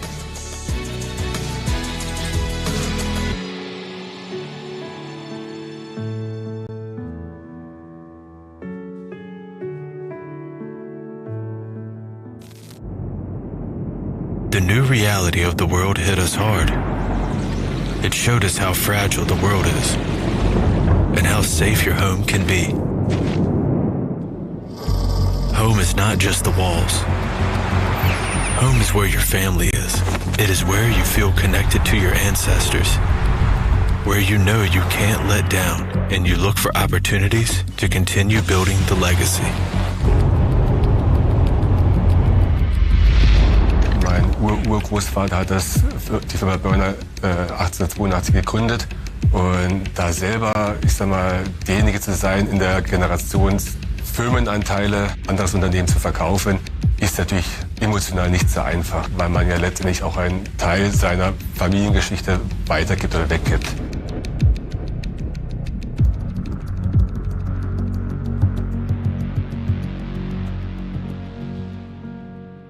Firma TECHNONICOL hat das Werk Berner im Jahr 2016 übernommen. Das Wichtigste war die Denkweise der Leute, dass wir zusammen stark sind und dass wir zusammen eine bessere Zukunft haben. Die 2 wichtigsten Investitionen, die waren in der Produktionsanlage, wo wir schon mehr als 1 Million Euro investiert haben. Man sieht eigentlich auch sehr stark die positiven Veränderungen, dass hier doch auch, ich sag mal, doch was geändert wurde und wir da auf dem richtigen Wege sind.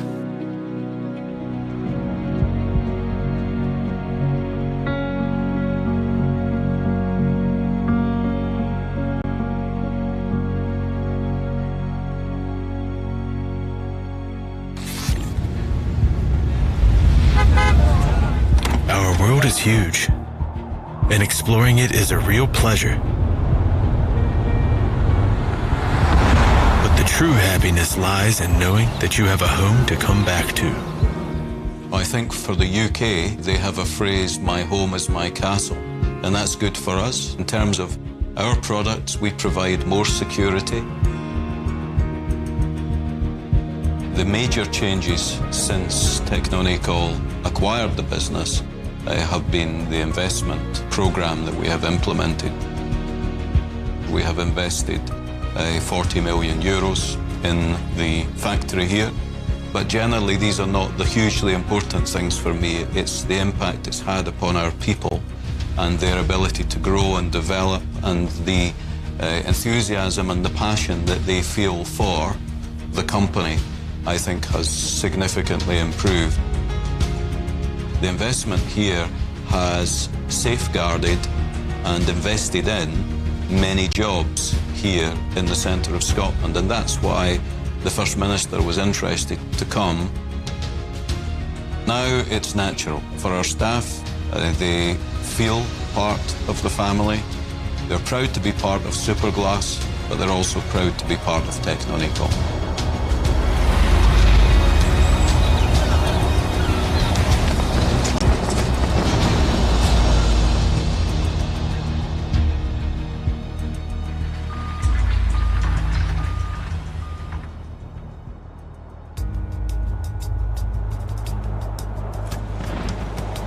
In today's world, coming home is not only an act of return, but also a chance to revive your life. And in that moment, it is important to have a strong shoulder to lean on. Someone you could trust. Someone who could follow you along your journey.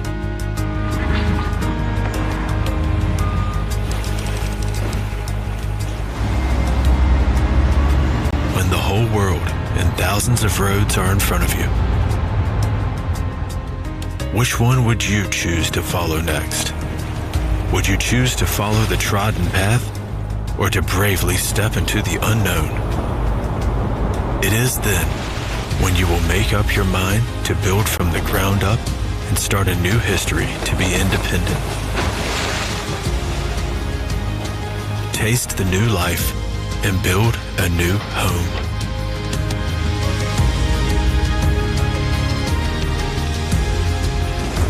For TECHNONICOL, home is more than just a country. Our home is where houses are built using TECHNONICOL'S materials. And that means that our home is a lot more than half of the world.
Hello, hello, hello.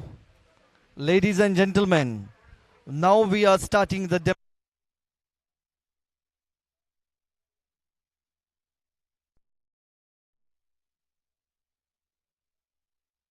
Guide us the proper knowledge about a torching methodology. Thank you. Sergey, it's yours. We will start with metal, rails, and after that we will apply underlayment and shingles. Let's start. Thank you very much. Here we start with the drippage section. There are different drippage which can be modified with the aluminum L section, maybe mechanical metal with the fabricated as per the requirement of the slab. You can design as per the structure, and probably you can have an alignment. Initial cuttings may be required to make the correct fixation.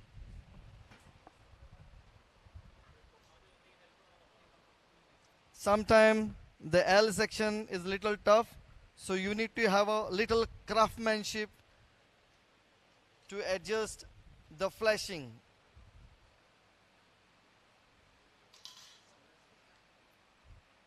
The flashing L section or drippage section will be the best part to protect the eaves of your cement fiber board.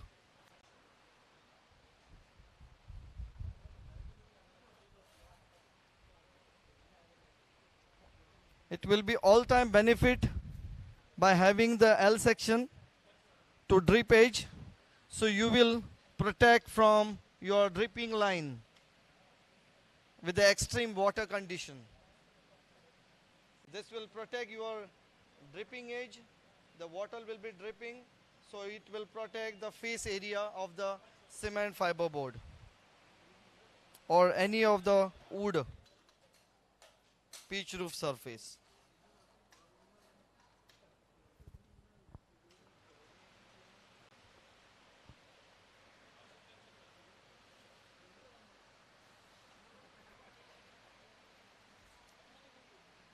Drippage mostly will be fixation with the mechanical fastening, either with the nail on the soft board and the screwing with your FCV, cement fiber board.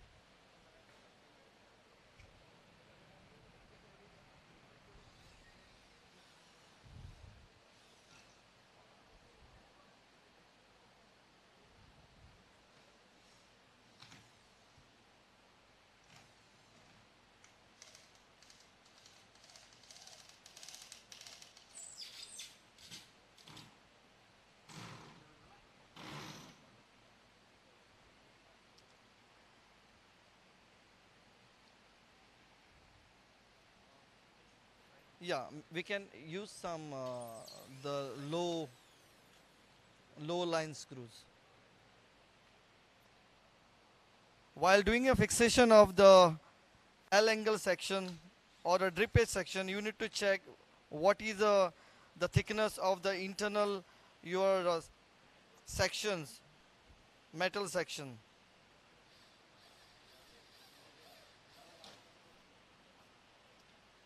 The flashing could be 1.5 to 2 mm, 2 inches, maybe 50 mm, 45 mm, or maybe 30 mm.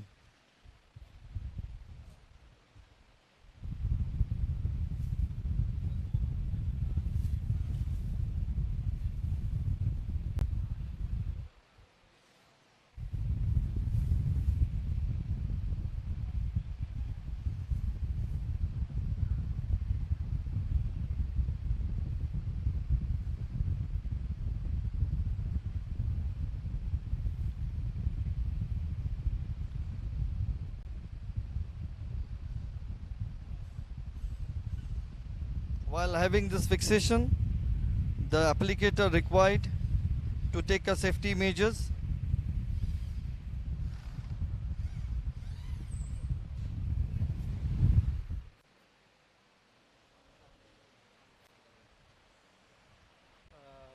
This mic is not getting good sound in front of the so fan. Okay, this is fine. Yes.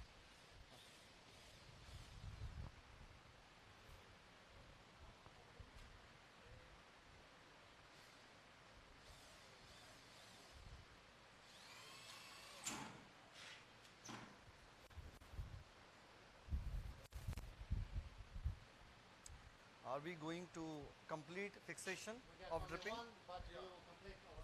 One side. So we will complete the one side of drippage section. This is basically for the demo reason, but if you're going for a complete installation, it should require to use for the all sides where the dripping is possible.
Okay, you can use a smart drilling and then you can screw fixing will be the smoother.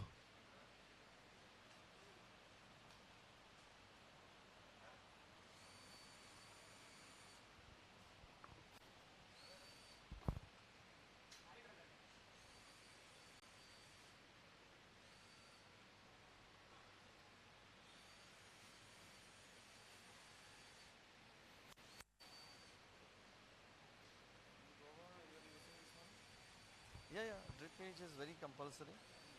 Basically, drippage is very compulsory because when the dripping of water happens from your roof side, so it will definitely going to have a penetrate your face area. So there the dripping can be damage your your edge of the FCB cement fiber board, which will occur some of the damages of the board, and your shingles and membrane will remain on top and your board will damage. Then how you can make a repair? So to protect that, the initial caution to take a drippage, we can avoid all kind of issues. So this is compulsory.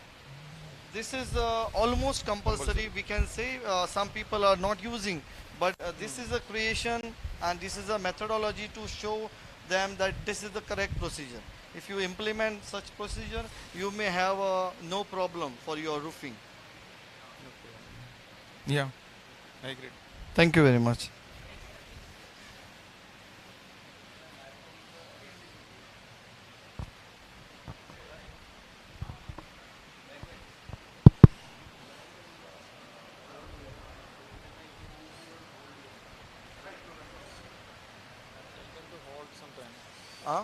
Who?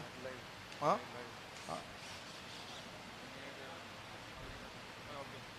It's alive. No? Okay.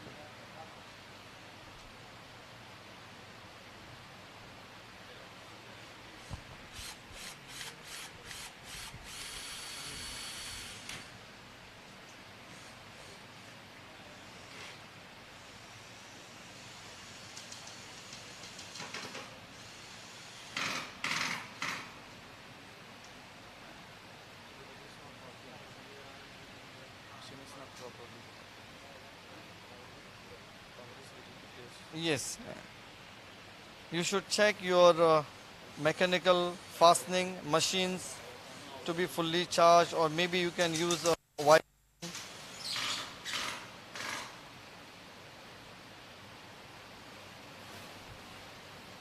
What is the difference between trim installation and this beading? Trim. You know what it means? Trim means drip trim. Trim. I'll show you.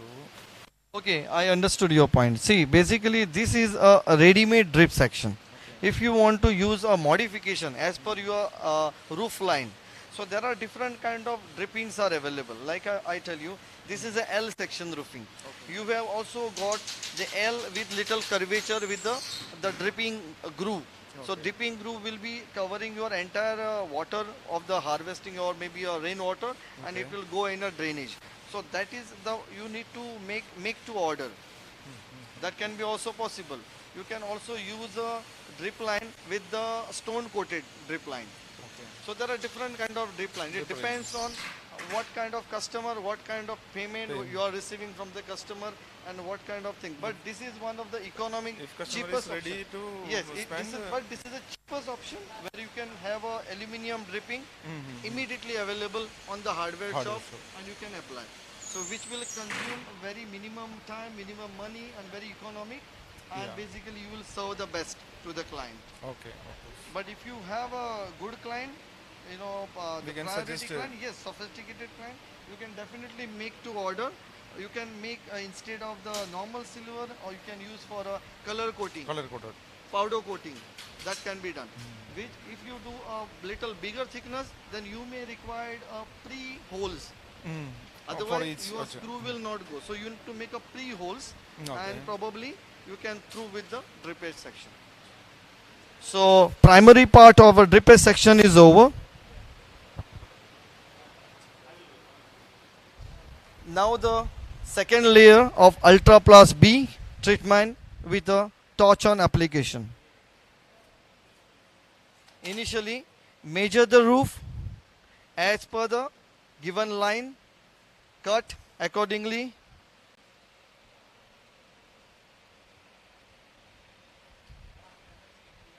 If you proper cut, it will save the material.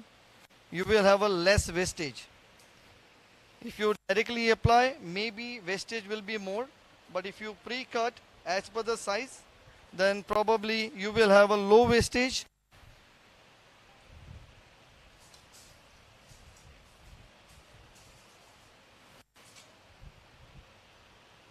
Keep a straight line. Use a good cutter, metal knife, which will give you the straight cut. Here we are using Ultra Plus B waterproofing membrane, 3 mm thickness.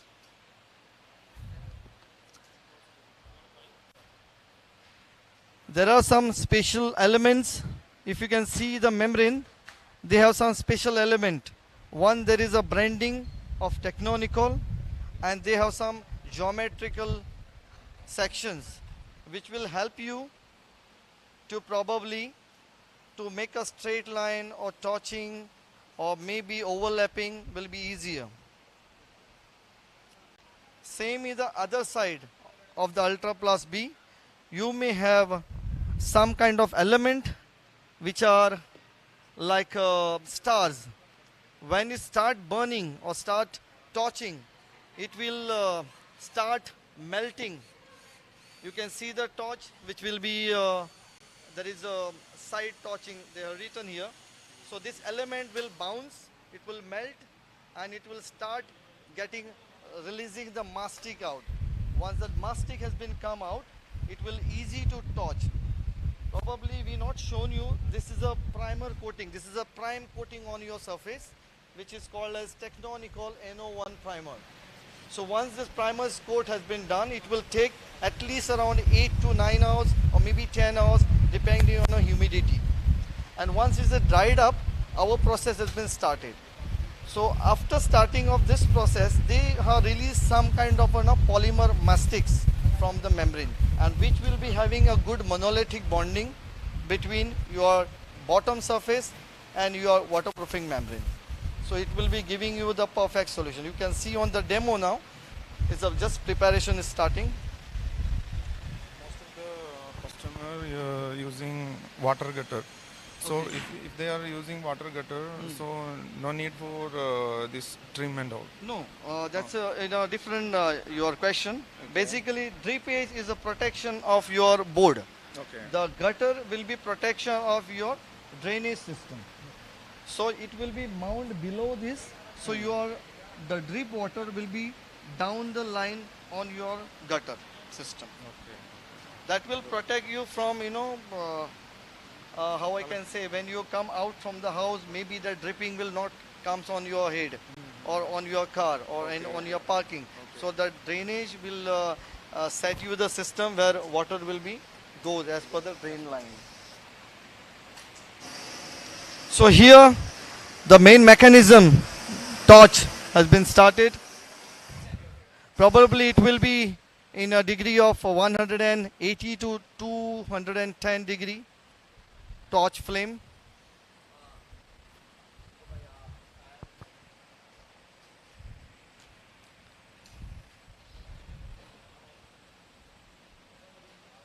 Initially you need to unroll it. So it is a prime procedure to unroll for a starter.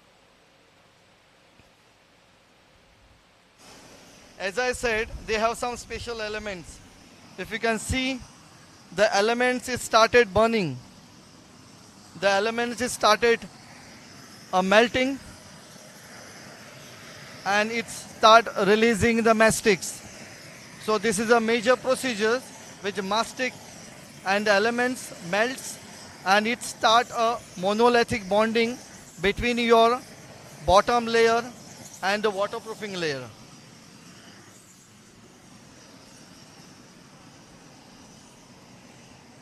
This is the best practice for having a complete waterproofing treatment below the surface of any of the pitch roof.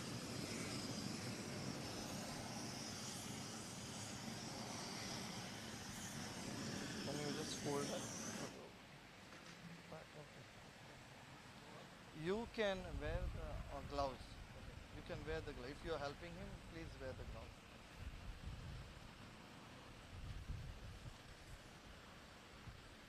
So you can see the mastic has been coming out. Basically the mastic which is released from the membrane where your bubbles are get eliminated.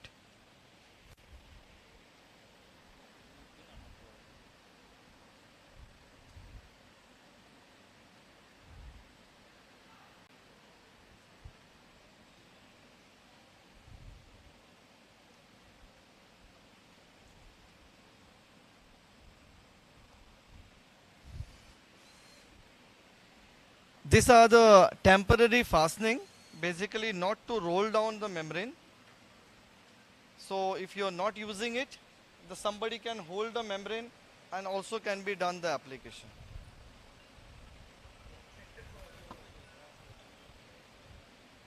Now drip line is already over the membrane. Now the top layer of the Ultra Plus B membrane waterproofing will be continued.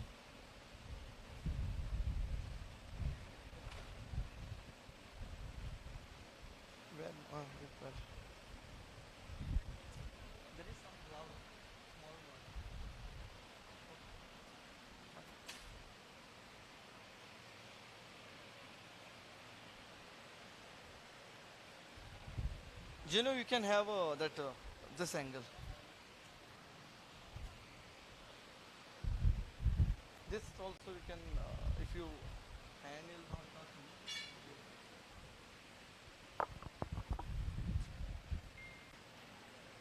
so you can see the mastic fixing is getting very harder. So this is basically what I'm talking about, the monolithic bonding.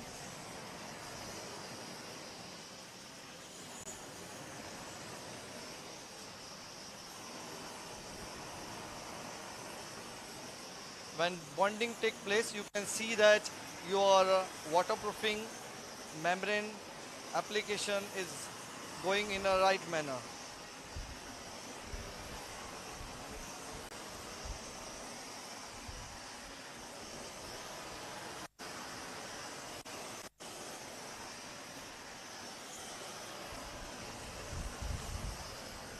You can have a kind of modification in the roller. You can have a handle to the roller, so your other person can roll out and one person can touch it. So they have a multiple things which can be act at the time of touching method.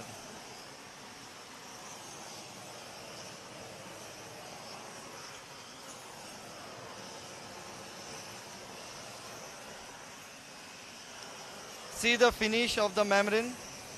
If you can just finish of the membrane, your geo line, the geometrical lines are clearly you can see, where you can also see this line, where you can have your overlapping another membrane. So this is a easy reckoner for any of the applicator, where the lining, cutting, aligning can be do very easily.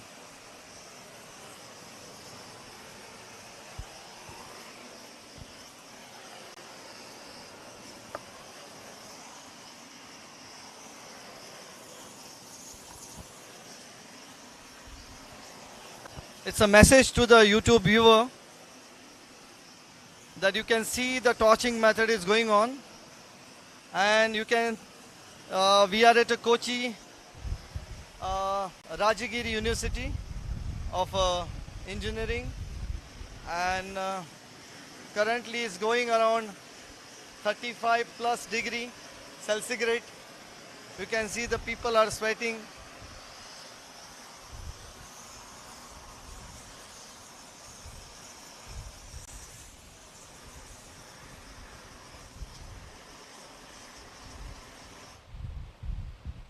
So we cover now the last line of the membrane.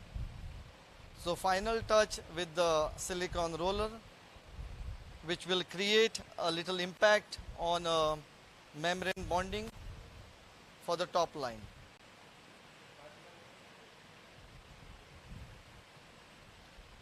Sometimes your bubbles, which will also eliminate with that roller, help of the roller.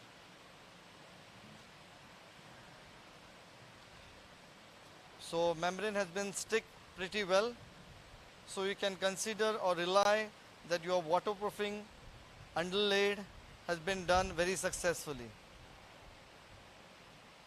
When you have a bigger roof or bigger pitch roof, then you may have another membrane to add on, whereas you required to have the jointers to be filled. So you can see, yeah. You can see also some jointers.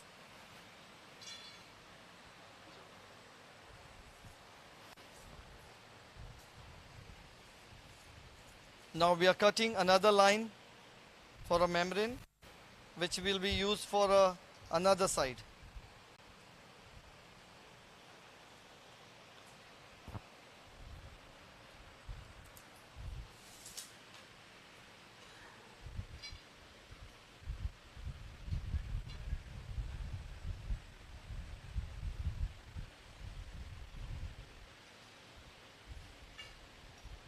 Align properly.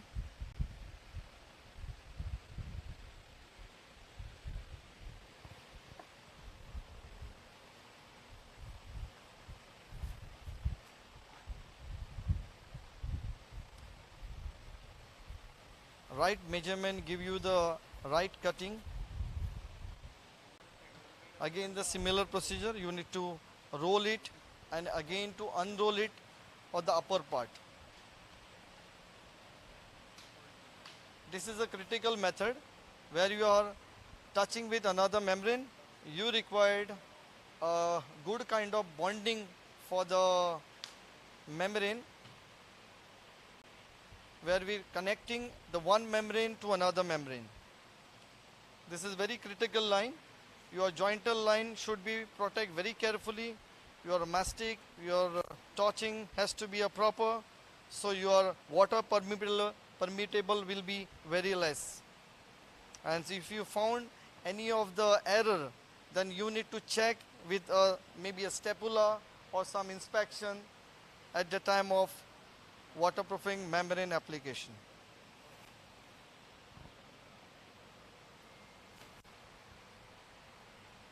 This is a temporary fixing. It's just because of the one person is doing application, so the membrane should not roll down at the time of the torching application.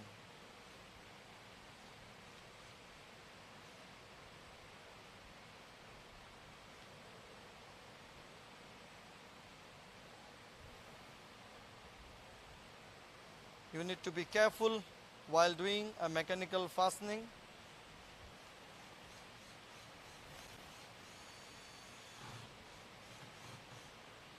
This is optional.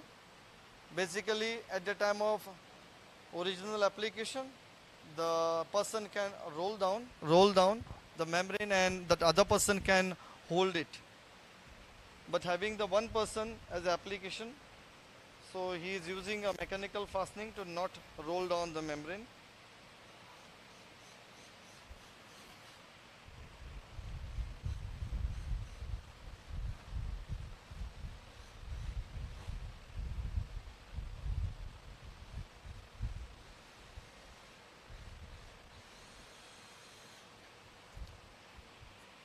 Same replicate procedure for the second line membrane waterproofing.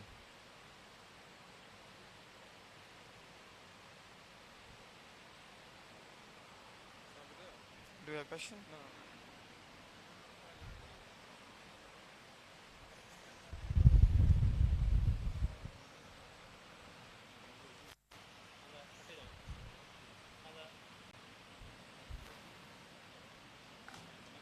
Underlay Ultra Plus B membrane application with the torching method will be protect you from the waterproofing line, and it will be act as a lamination coat on your pitch roof surface.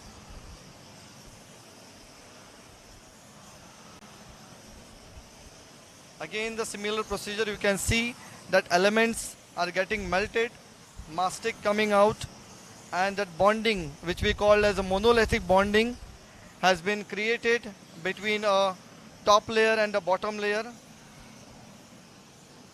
Bottom layer already we having a NO1 primer by Technonicol, and top layer of Ultra Plus B membrane with the 3 mm thickness. So mastic which is coming out, which will shows that its torch has been done properly and successfully. The final touch with the silicone roller.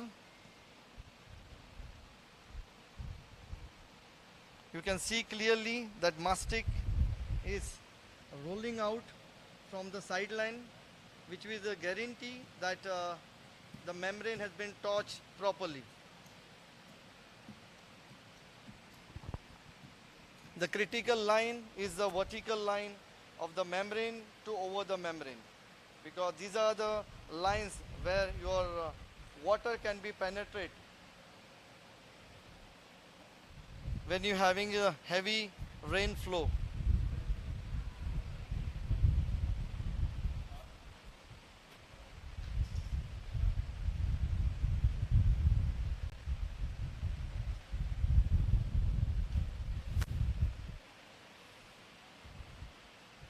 In any circumstances, that is one important note to any of the application. In condition of waterproofing membrane and shingles, you required a same brand material for a underlaid, same brand material as a liquid bitumen. So here we have a Technonicol NO1 liquid bitumen, followed by Ultra Plus B Technonicol membrane, and maybe you will see now again the shingles, which will be a Technonicol with the multi-layer.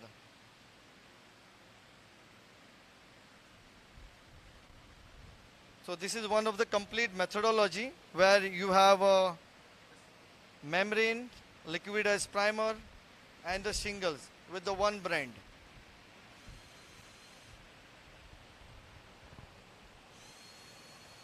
Sir, you would like to have a takeover? Takeover?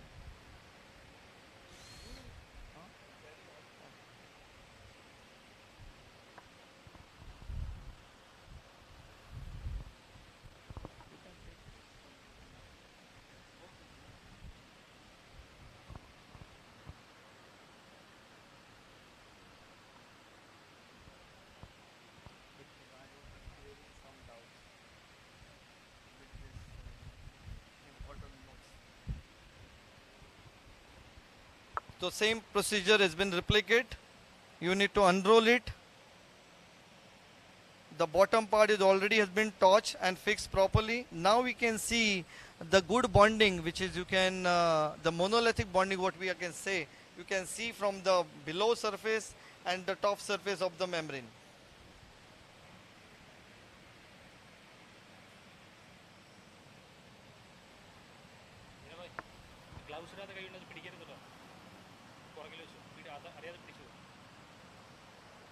While doing application, your gloves should be fireproof.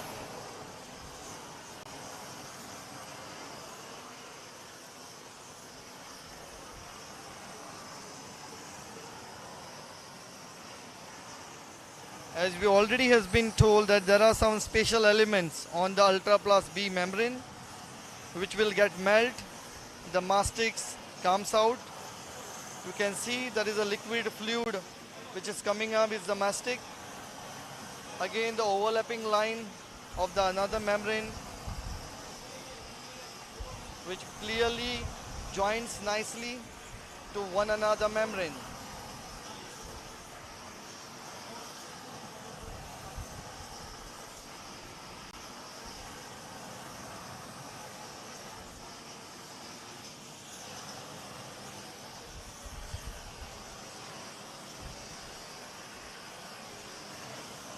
The torch flow has to be in the one line to another line, so which will torch your membrane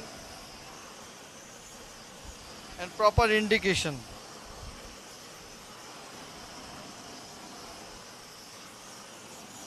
Whereas while doing a torching, if you miss some part, then maybe there are chances of getting some bubble. So please avoid bubble while doing a good torching. It should be a full bonded with how we can see on the video. There are elements which are getting melt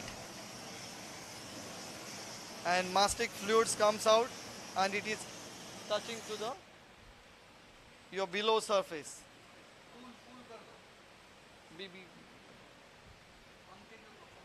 So now the final touch with the silicone roller, which will give you the joints bonding, and where after while doing a joint bonding you can see some mastic is coming out. So it is completely torched properly, the membrane.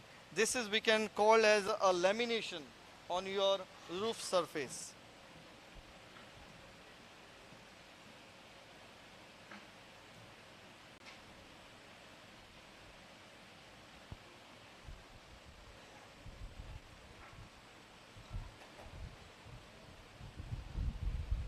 So as we can see, there is 2 lines of membrane. Ultra Plus B is already over. Now the small sideline, how to treat the sideline? So there is again you need to take some measurements.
So as you can see, we have been cut some sideline,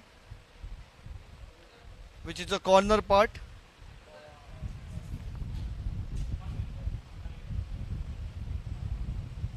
The same procedure, you need to unroll it first, then you torch it, torch properly, which your elements are start losing the mastics.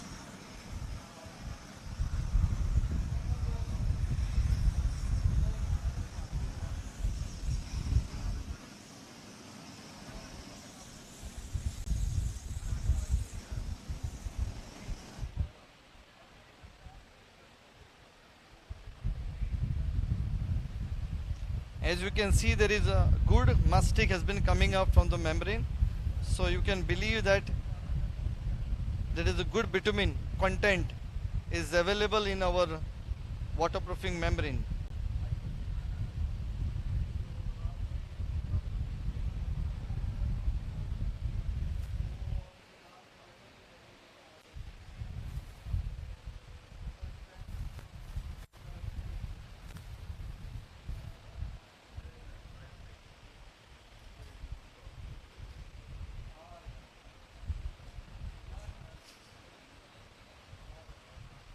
You have any question?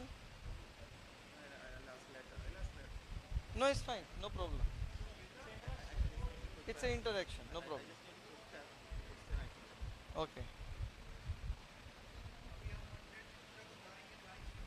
No, it is good that if you can interact, then we can probably tell you on the live, session.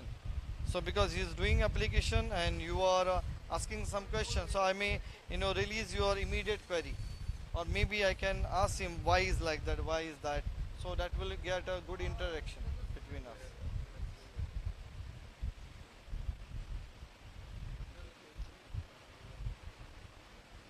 Till this application session, we have been cover a liquid bitumen, which is the Technonicol NO1. Over that we use Technonicol Ultra Plus B membrane waterproofing. So basically we have some content which is connecting to the Technonicol, so we have a good monolithic bonding. Same way, suppose you are using the similar method and you don't have the same brand content, maybe you cannot get this kind of results. It can be failure. So there is very important role where you do the torching, it should have a same brand product. So you will have a correct lining of the waterproofing system. And this system is available on our official website. We have also a manual kit for to know much better.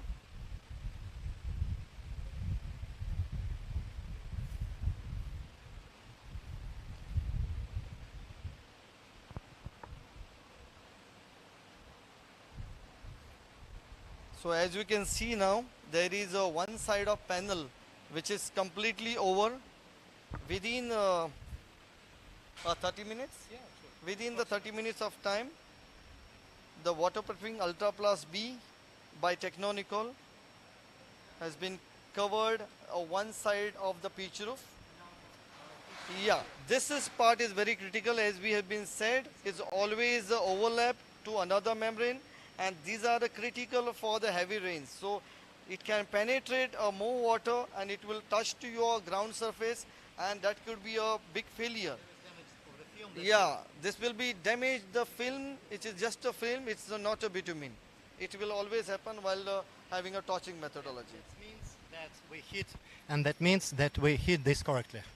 If there is no damaging of the film, it means that it's not heated well. Okay, so this is also a good sign by Mr. Sergi that this damage line is a significance to the it's torch well. So your side line, overlap line has been covered well. There is another inspection line. You can also check after this dried, it's very heat now. So when it is go little cool down, so you can see the side line. Just as an inspection, whether there are some holes, there are some mastic has been not come out, or maybe not have a good bonding. So this may, cause your waterproofing system at the time of rainy season. To avoid that, your jointers has to treat very properly.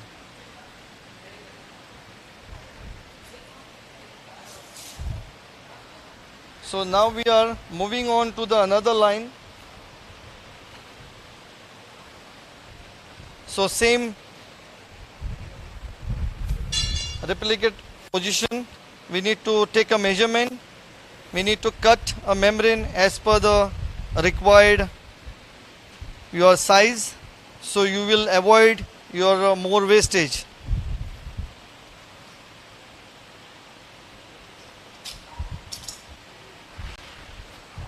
This is all depend on the size of the roof. If you require some diagonal cut, if you require straight cut, yeah. Is a flat line should be better to make it at the bottom. Because this line is better, smoother. So you need to check as well while doing a torching application. See that the below line should be having aligned properly, so it will give you the correct the feeler for the starter line.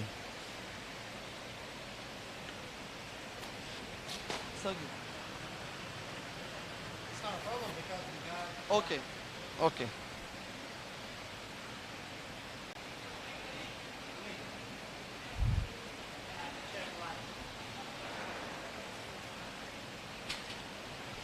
You need to check properly, take a good measurements.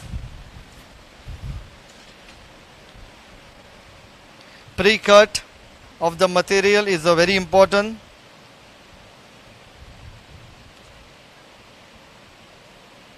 This is again a temporary fixation.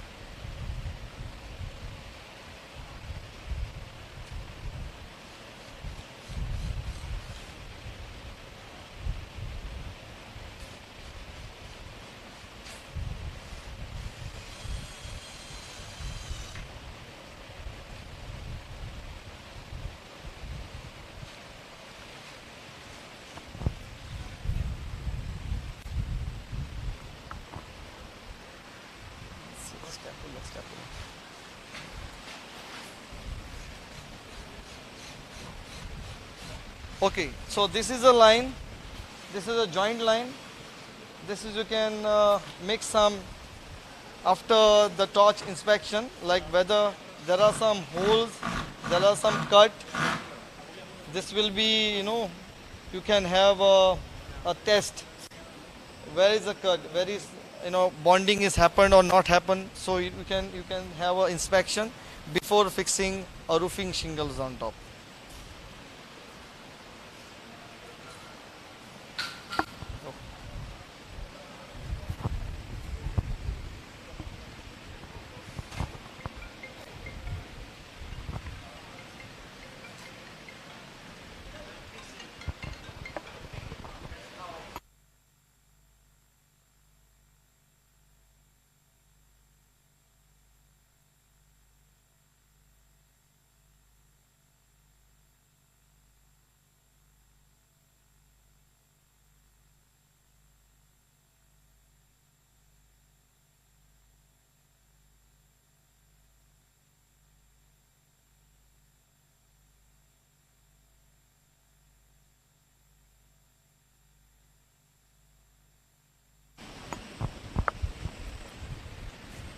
As you can see in our diagonal line cutting.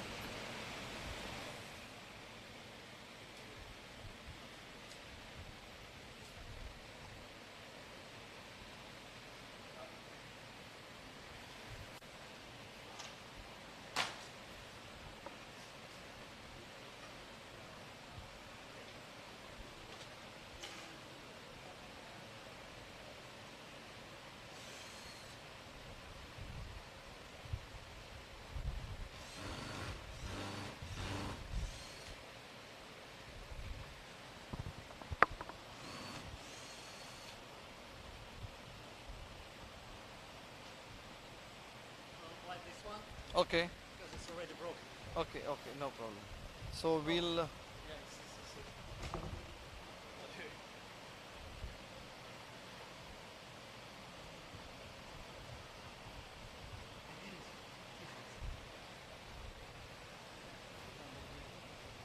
It's fine.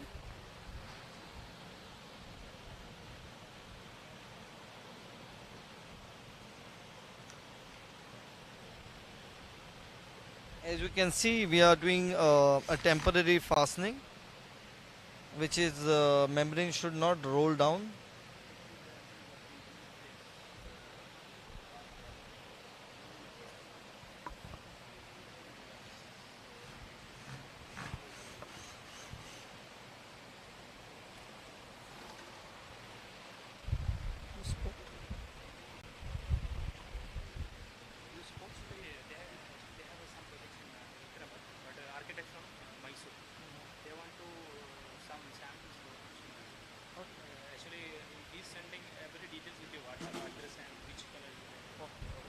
Tell him that I will get back.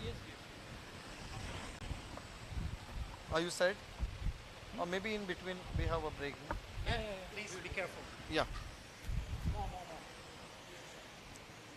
Keep it in your pocket, otherwise you will miss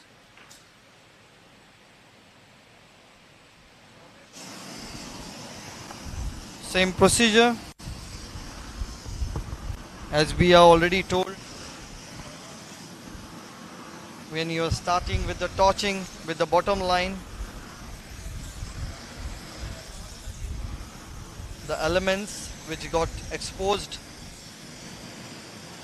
and it start releasing the mastic, and mastic is the best component for adhesion, and it is a good monolithic bonding, as we already told, like the bonding from the bottom surface to your top surface of Ultra Plus B,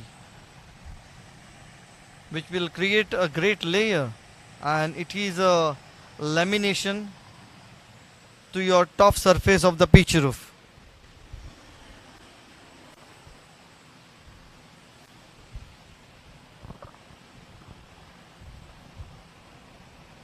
As a safety line, you need to always keep your torch machine aside where there is no application work is going on.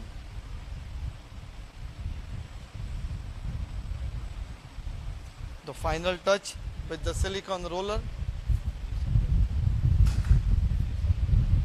Oh yeah, sure. Sagi, you want to have water?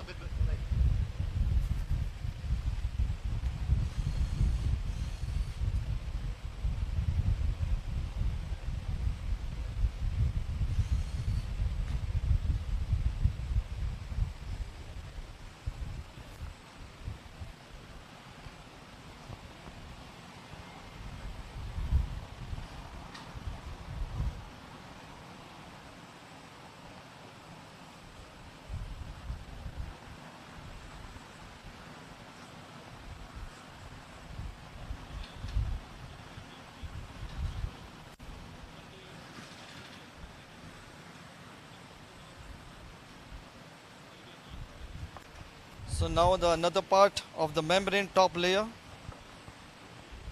So what we talking about, the same, which is a monolithic bonding, which we can see from the bottom layer to the top layer.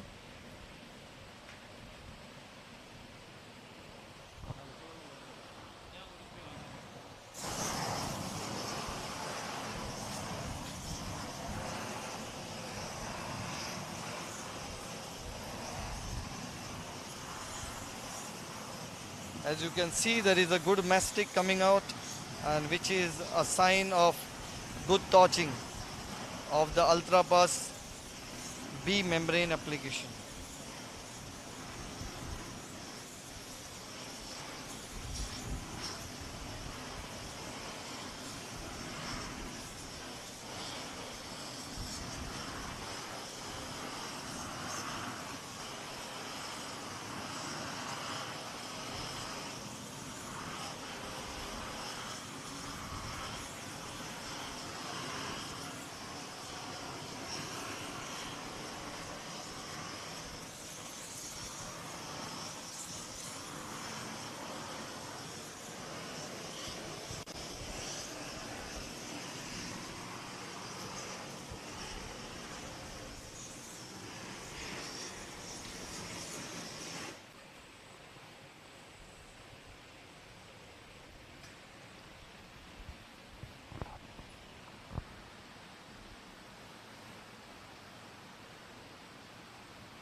the final touch with the silicone roller.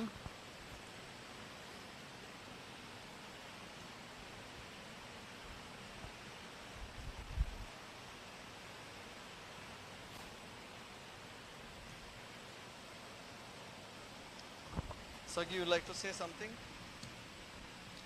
Some speeches? Thank you very much. Thank you very much for your helping me. To say everything.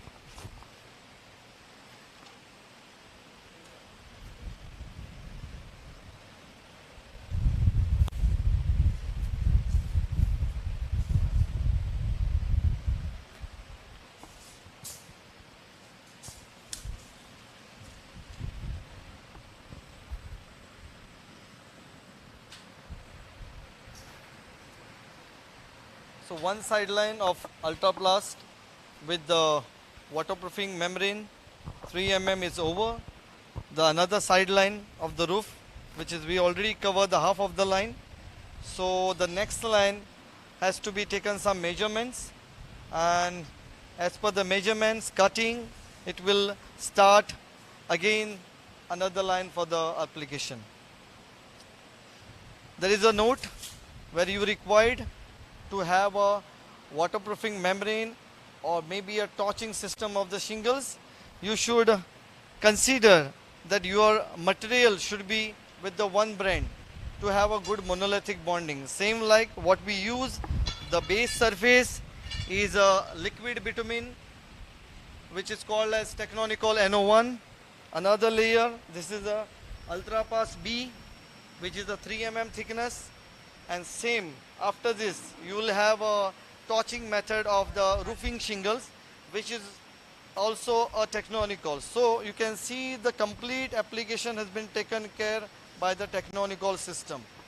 So this is one of the good sign where you can claim a good material, good reliability and durability for your product. And of course, there are some good methodologies are there on our website. Here you can see some live presentation or demonstration at the Rajagiri Engineering College at Kochi. Today we are in a second day of demonstration. Yesterday, as you've seen, the flat area waterproofing, vertical lines waterproofing with the double layer, double ply system with the grey mineral finish. And today we have a demonstration for roofing shingles, torching method and nailing method.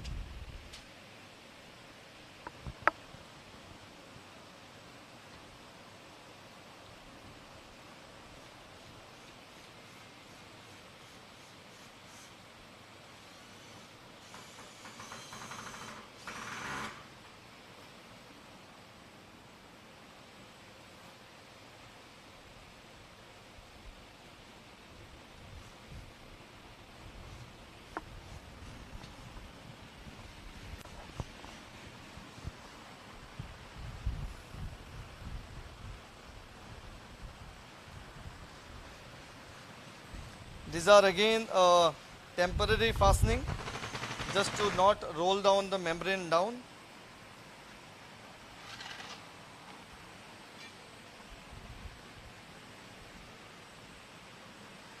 Once the membrane has been torched up to that level of half, the screw will be off, and again the another side of membrane will unfold and start torching.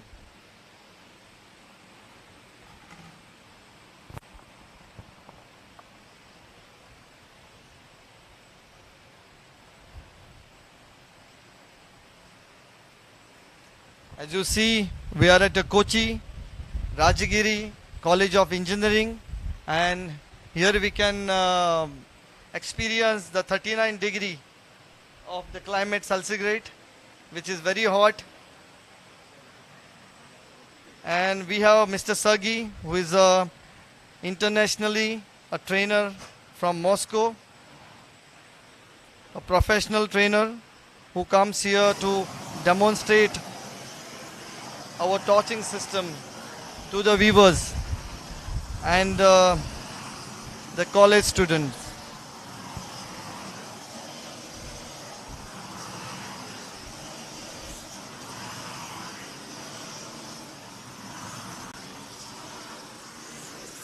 the replicated system, which is a torching carried out. Which you can again see a good mastic below. So it's a sign of a good torching. You can see the good road line, which is a mastic coming down the line, which is torching very proper methodology.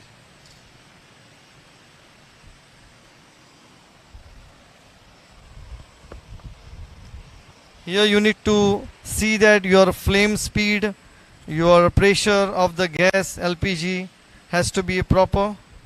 Be careful.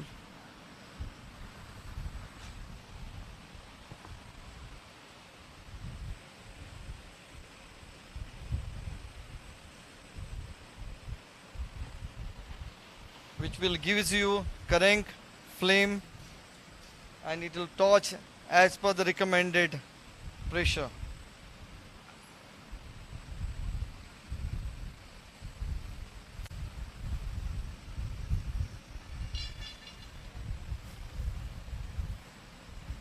This is the right sign. You can see there are some mastic has been rolled down, which is you have a good quantity of mastic or a good quantity of bitumen in our membrane technonical.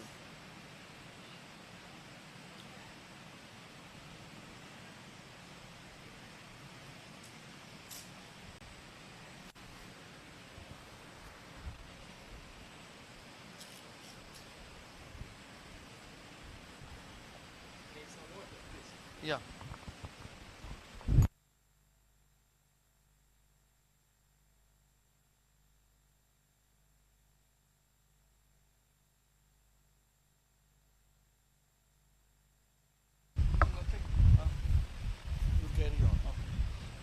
No, any doubts on the? No doubt at all. Okay.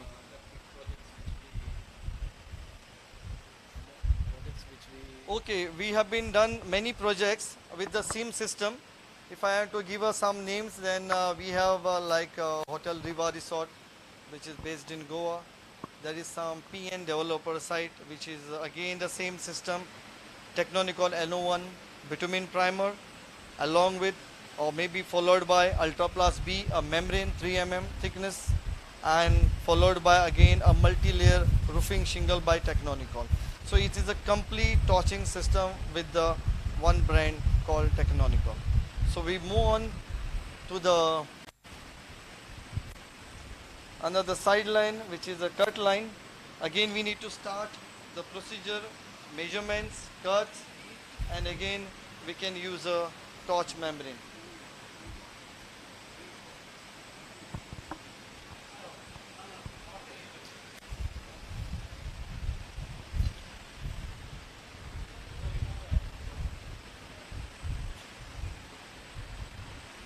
There is also some major the roof line we have been executed in Kerala.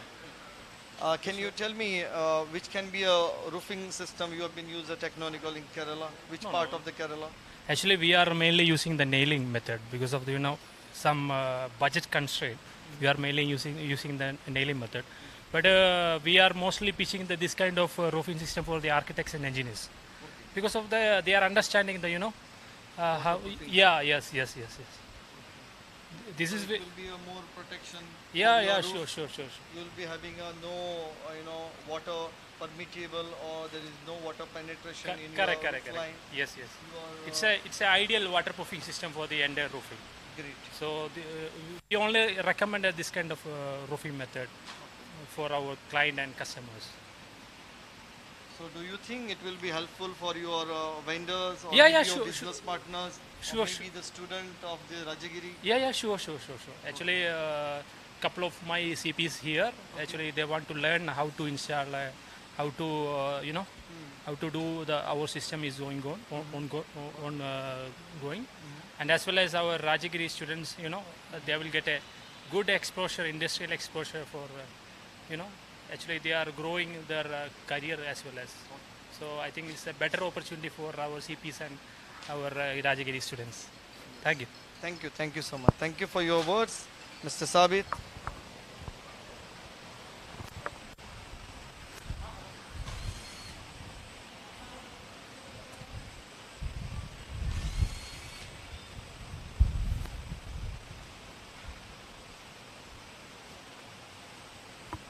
So we are now doing the topper layer of the second part of the pitch roof.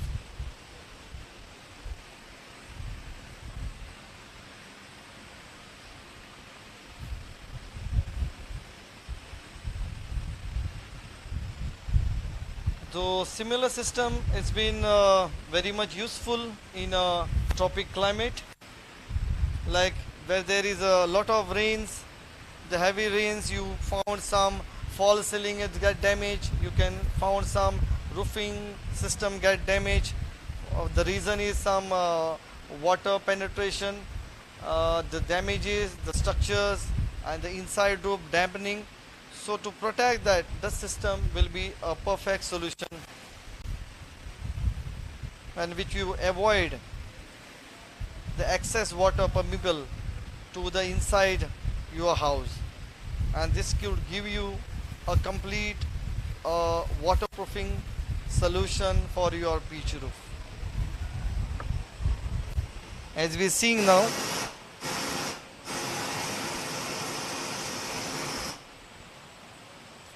it's very technical system. When we are doing a torching, it's not just an easy system.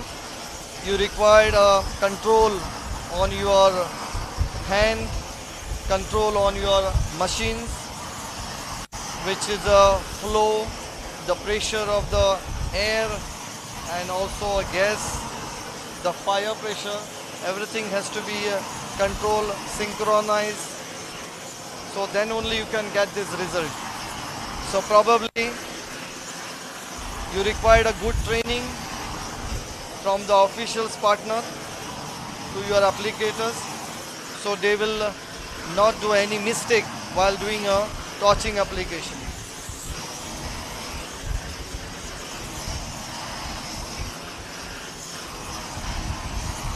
It's also important that you should take care while doing the application, your safety measures,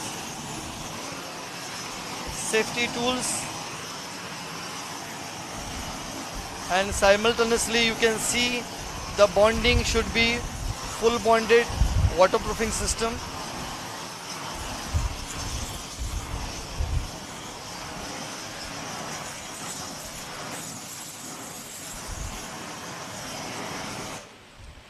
As you see, when it start torching, it's not only torched to the Ultra Plus B membrane, it is also torched a ground surface. So because in the ground surface we use NO1 solvent base, basically we use some organic solvent base, a special primer which is liquidized bitumen, and that surface is already dried up, so it is already set. So it will also gives you a good monolithic bonding between your bottom surface and the top surface, and that will allow you to have a full bond system, and your waterproofing system will be complete with the full lamination. This is also one part which I can share you, like suppose you found any kind of dampener or any kind of dampener from inside, or some false ceiling damages, some structure damages, then this is a system is well recommended by TECHNONICOL. It is officially have been proven. It is already there on the website. We have torching manuals, and today we are at the Rajagiri College of Engineering at Kochi to have a live demonstration which viewers are sees from a YouTube channel, and this is one of the experience for us to express ourselves with our system. So our connected partner will not have any kind of doubt or any kind of some input or expertise. They can ask a live session. So as we move on to the final part of the second pitch roof, same system, same model, like take a measurements, take the membrane, cut the membrane as per the requirement, so you will avoid a wastage. So when you avoid wastage, it's a cost economic.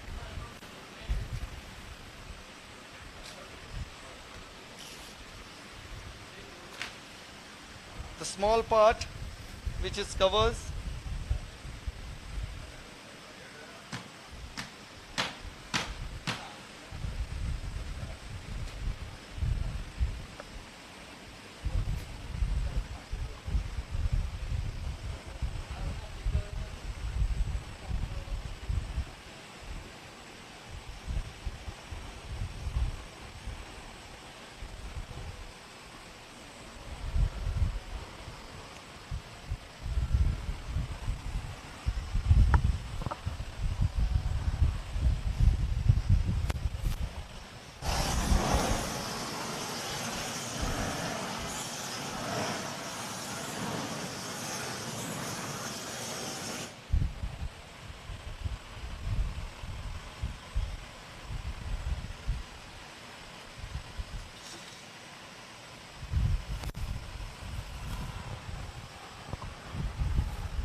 Correct torching will give you the best result.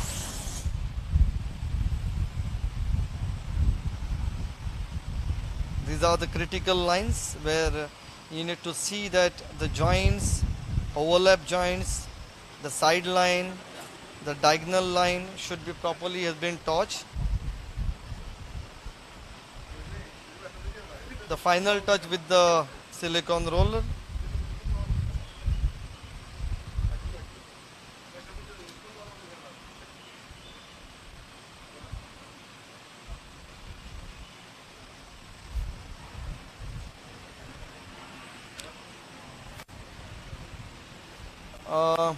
Gino, I like to also ask you, like, how the system works with the torching or non-torching in your area?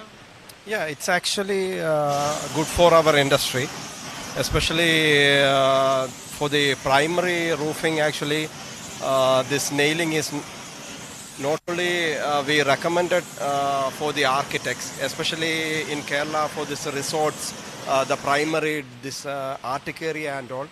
People are using to convert the Arctic area into room spaces. We used to recommend this the torching method because torching method is the ideal thing for that. But due to the budget constraint, usually people and the market is also not much well known. Yeah. About the pricing. Yeah. But if you can, explain them with your expertise, with the professional expertise, like these are the systems which can avoid some kind of waterproofing. Yeah. Water leakages, or water penetrating, or maybe your damages of false ceiling, because we've seen a lot of things and the damages Yeah, happen lot to the many. monsoon. Yeah, lot many complaints are coming up now. The architects, they like to use this. Many architects, they express the idea that they like to use the system, but since there is this cost constraint at the end of the project, they are not using. But recently also we have done some residential projects in that the torching method, they have used the torching method. Yeah. Thank you. Yeah. I will get back to you again. So we'll continue with the torching. This is the final line. We are torching top line, which is, I told you that these are the critical lines where you can see some water penetrating can be possible. You need to off.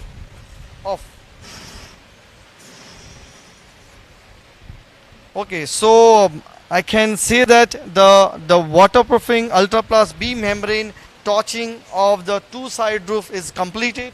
It has been completed fully with the NO1 primer, liquidized organic solvent-based primer of Technonicol, followed by the Ultra Plus B membrane, 3 mm thickness, which is totally has been torching system has been over one side and another side. So the thing is that we have this roof of the three side. So we will demonstrate the torching methods of a waterproofing membrane, as well as we will use a ultra flex self-adhesive membrane. So this will be a creation of the self-adhesive. So this part is over. We will get back to you in soon when we are starting some shingles application. So now we are starting ultra flex self-adhesive membrane. Some words from the specialist. Thank you very much for your words. And that means that while we are testing or applying self-adhesive, our torching method, materials will cool down. That will give us the time. Thank you. Thank you very much. Well said by Mr. Sergey. Actually, this is what we taken a break for the self-adhesive because this is totally hot now. It will be somewhere around 180 to 200 degree when we are starting up the torching.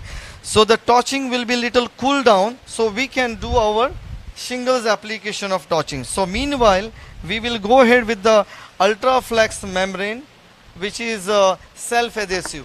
We don't require to use some of the hot, it is just a cold application. Yes, Mr. Jun. Yeah, mainly Megbai, this system is so a requirement for the Kerala market because as you know the rainfall here is so high. In earlier actually our TECHNONICOL we are in TECHNONICOL we are offering a complete solution. We can confidently say that no other company is offering this type of beautiful solution. Even the other brands they don't have that confidence to go for firing. In earlier case there was so yeah. Yeah, that's true. That's true. Yeah. In earlier, actually, lot many application done by nailing.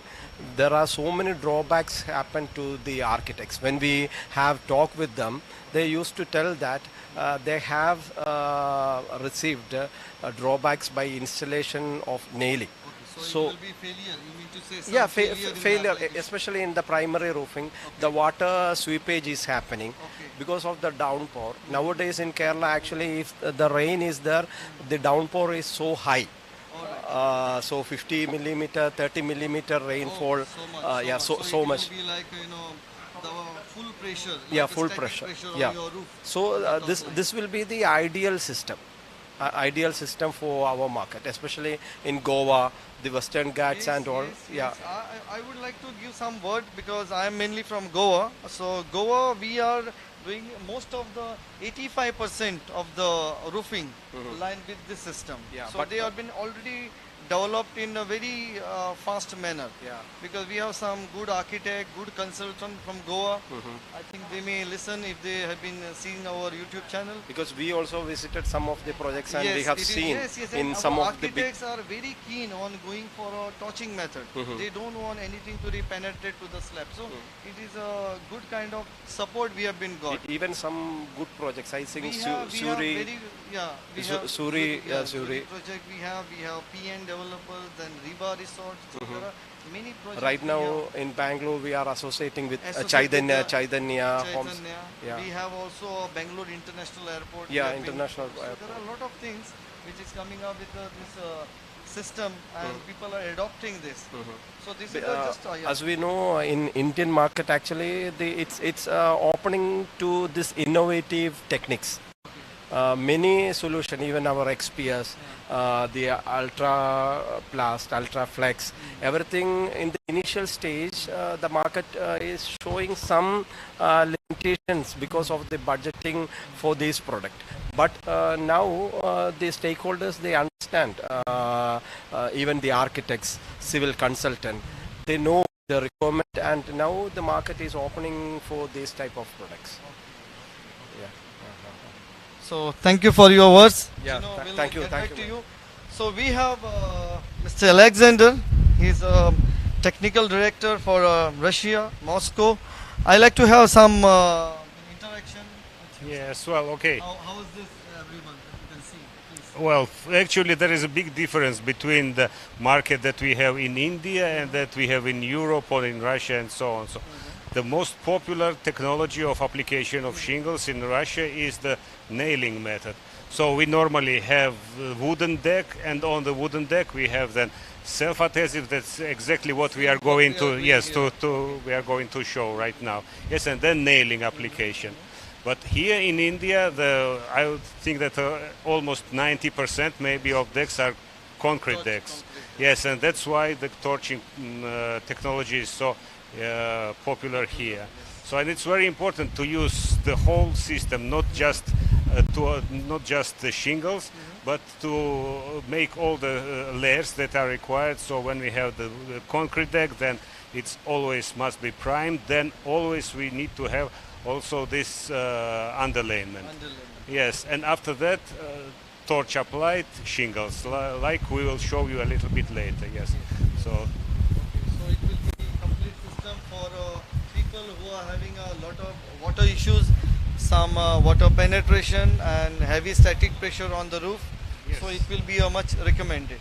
Yes, yes. So this underlayment is additional waterproofing and it's additional safety for the project. So when we have this all layers done, then the problems of leakage and something like this will never occur.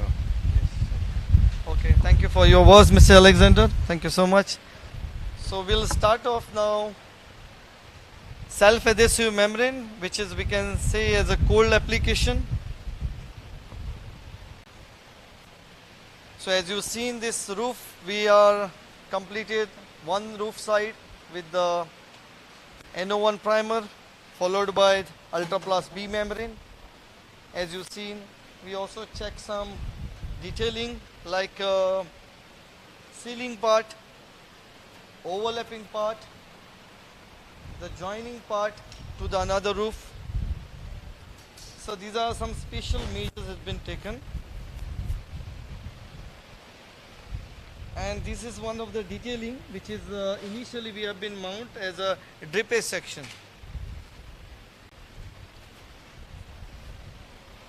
So as you see, it's a kind of a lamination on your roof.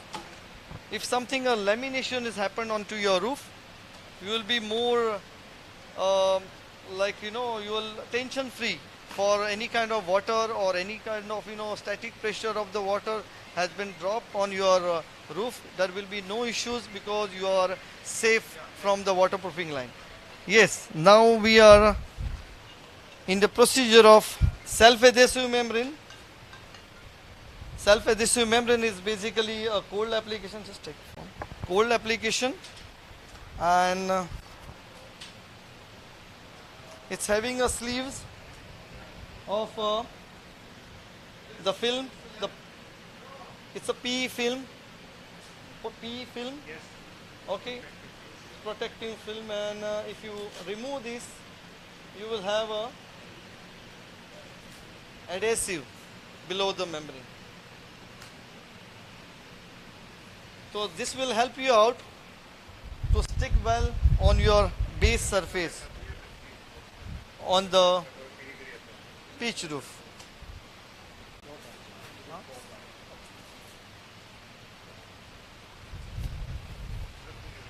So again, you need to take measurements, your roof size measurement. Accordingly, you need to cut off to have a low wastage.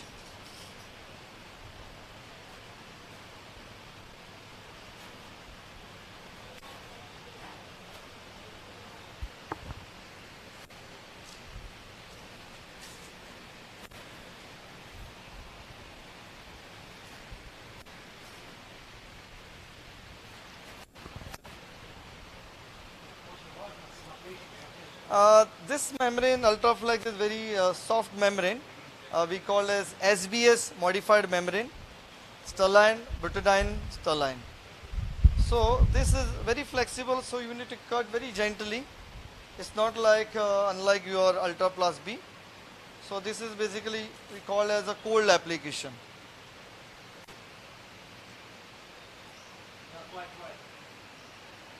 Thank you.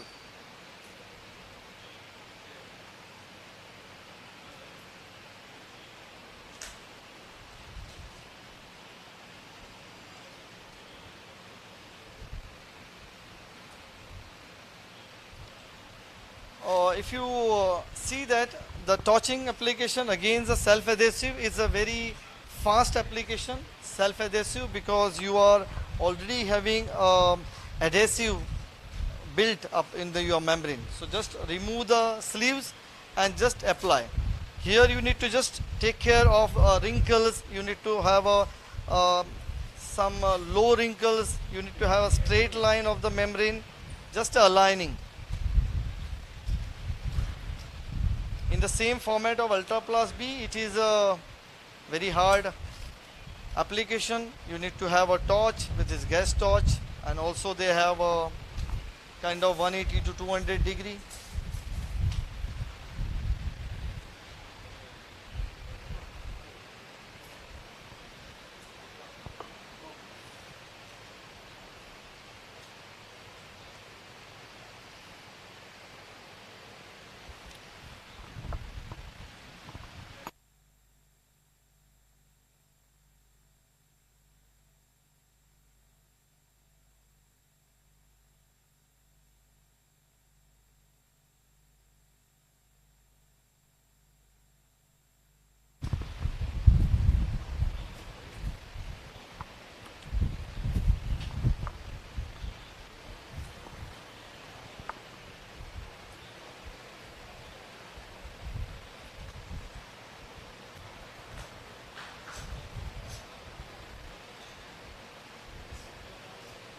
This is self-adhesive membrane and without any reinforcement. So it has a more elongation property.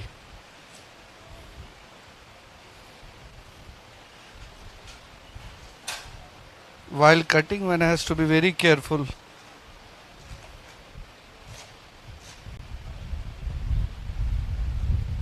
The system will be applied, the overlapping will be same as the torch applied, but it will be done without torching. That is why it is called self-adhesive. And it is SBS membrane, butadiene styrene polymer is used along with the bitumen to give a property.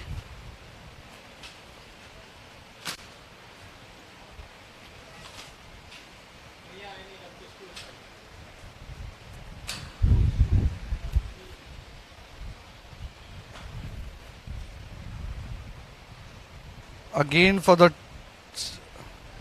fixing, we will use temporary fixing with the help of a screw.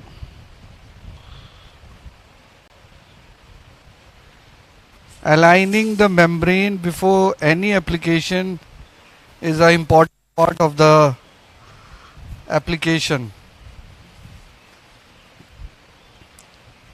so that you have a proper overlap.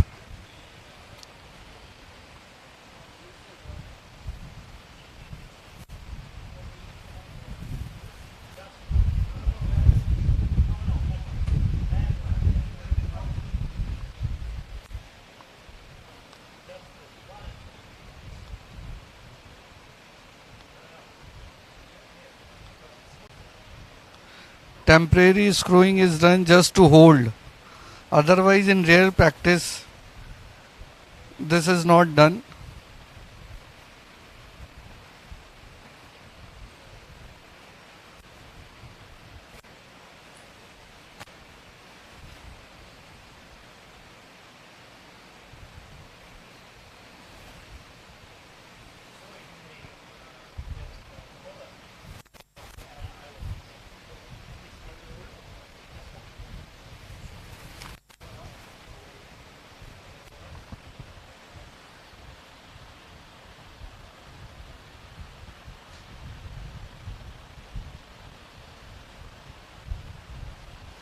Temporary holding of the membrane with the help of a screw is done.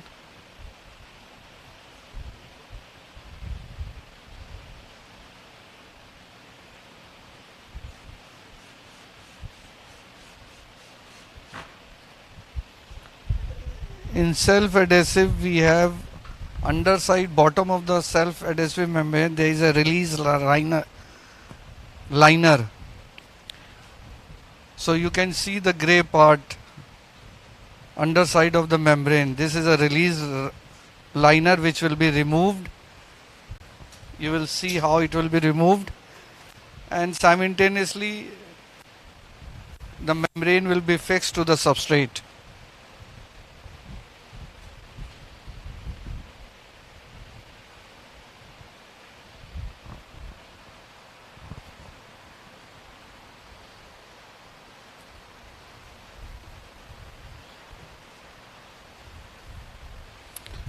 So see how the release liner is being removed.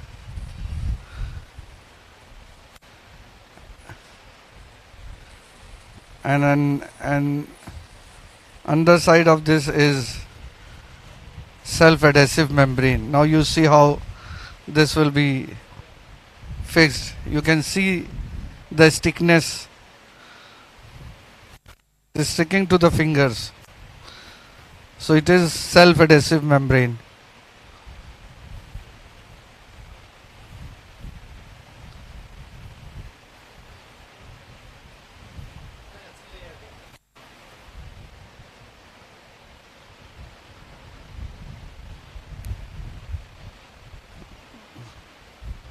Now you see how this is fixed with the help of the ruler.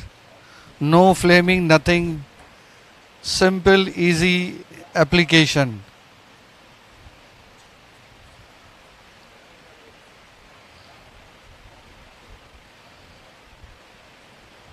Now it is a stick to the substrate.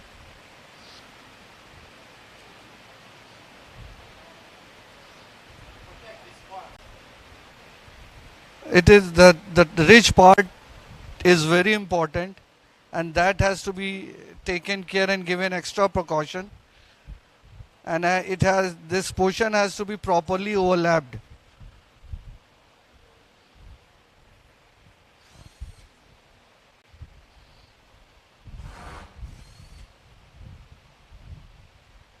And unlike torching membrane, which is 3 mm, this is 1.5 mm.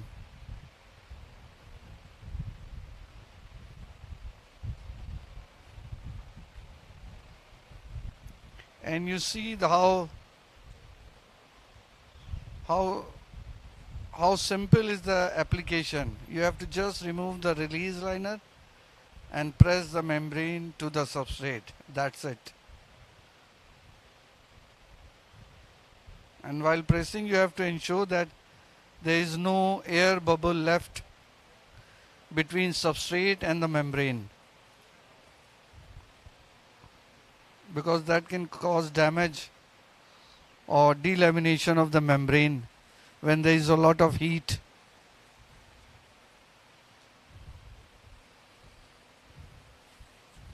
You see how smoothly it has come. See, again with the help of the roller, you press it, make sure there is no bubble left, and membrane is stick to the substrate properly.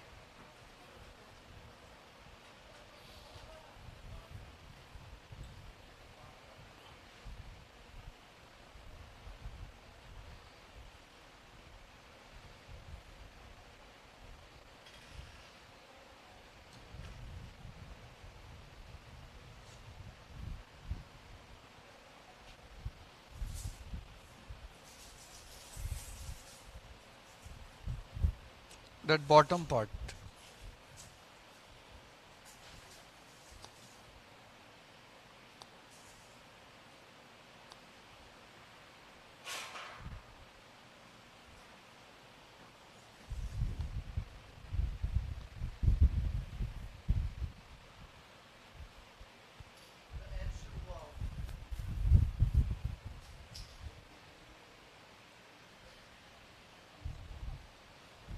Yeah.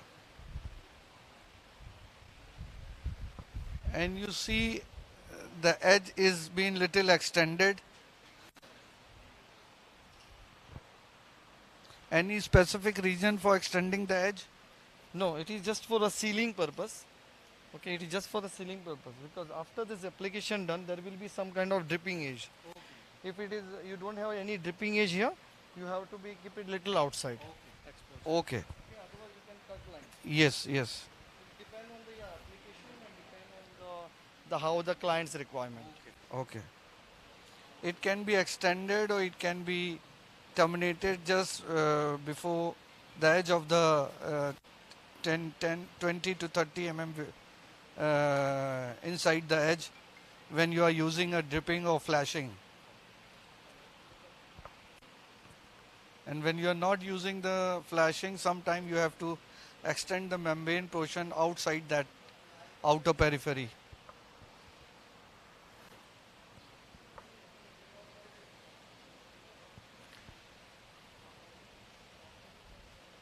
Now for the remaining portion of the underlay, the cutting is being done, and it has been done very carefully.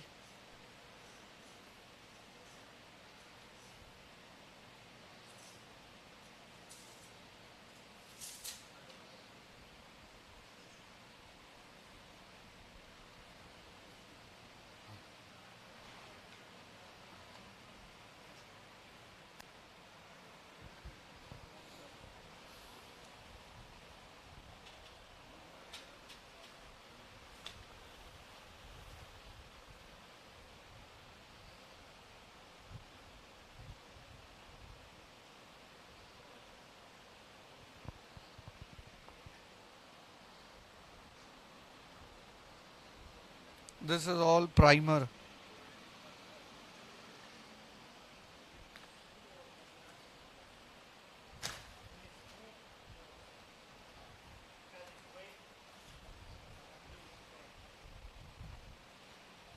As you can see, there is a proper overlap here. The overlap has to be of side overlap, we call it, and it has to be 100 mm.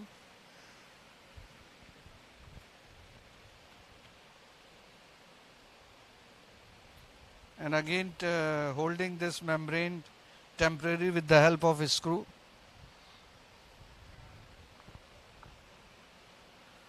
At actual site of application, this is not done. We have those equipment to take care of this application.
Very carefully one has to cut the membrane, and it should be cut in a straight line.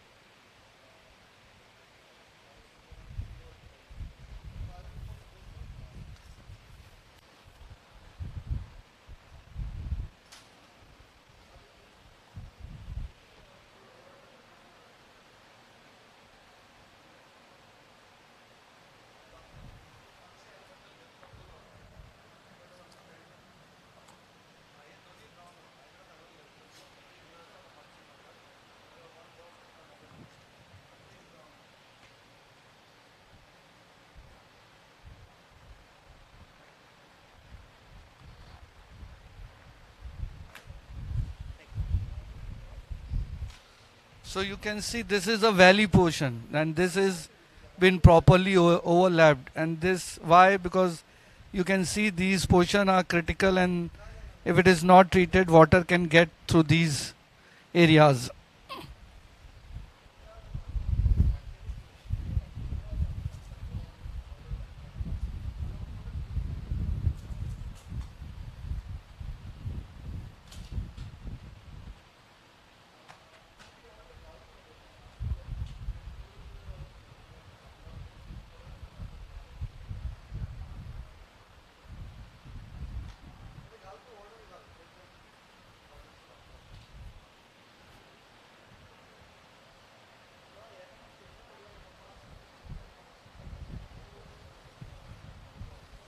temporary holding the membrane so that it remain in place.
So one has to cut the membrane very carefully,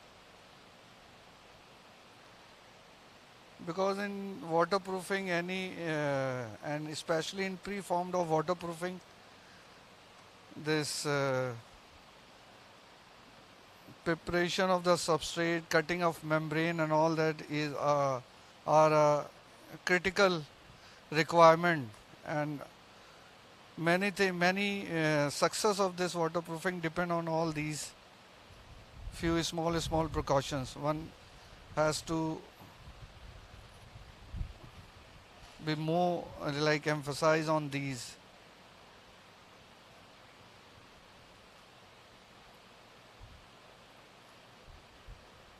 Any negligence in all these things can lead to an improper application, and then that can damage your roof or cause leakages and all.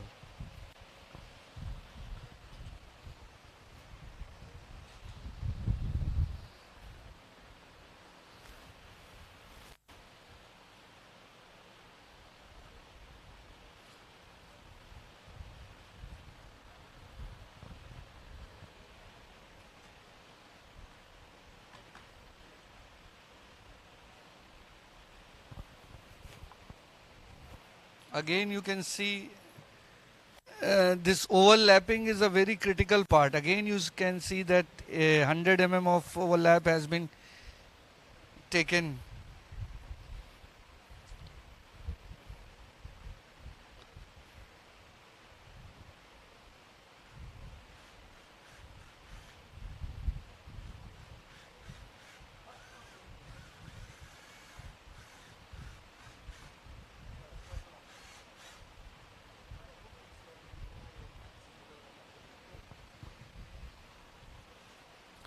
And these overlap are the area which are very critical, and one has to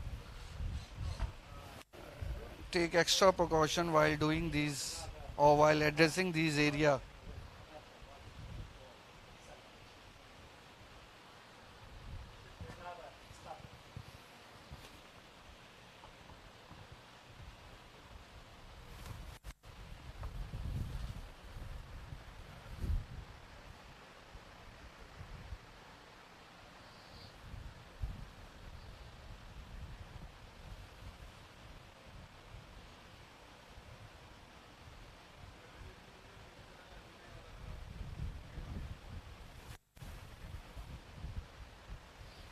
And it is always advised when you are cutting the membrane, cut the membrane in a straight line.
Now again the release liner will be removed and the membrane will be fixed to the substrate.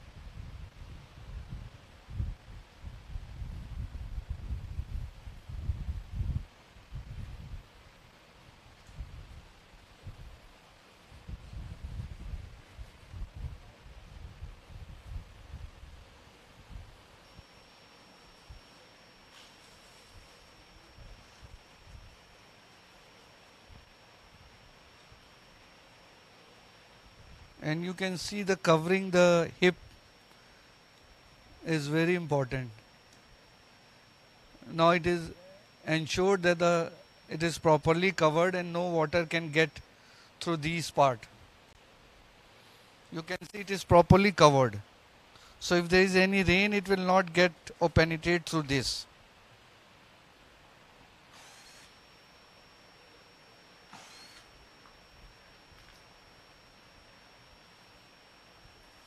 Now again removing the remaining part of the membrane and adhering it to the substrate. See how smoothly it has come out. Very nice.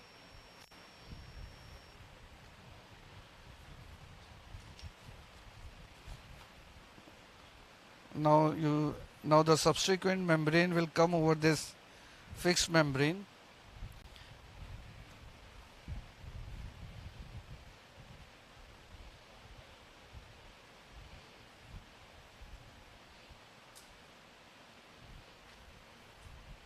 Having a proper overlap of 100 mm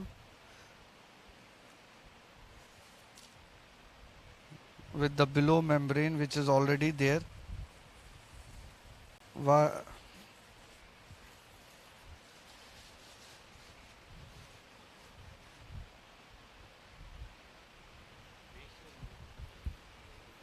Very simple application of self-adhesive membrane.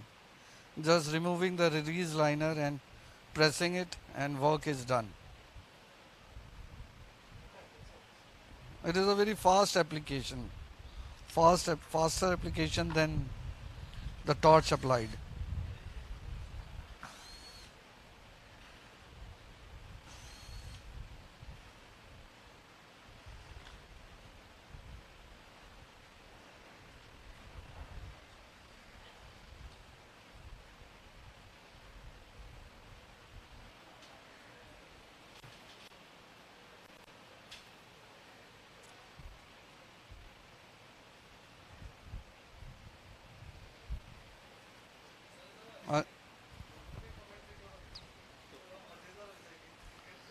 Again gradually removing the release liner and rolling down the membrane to the substrate. See how nicely it is coming out.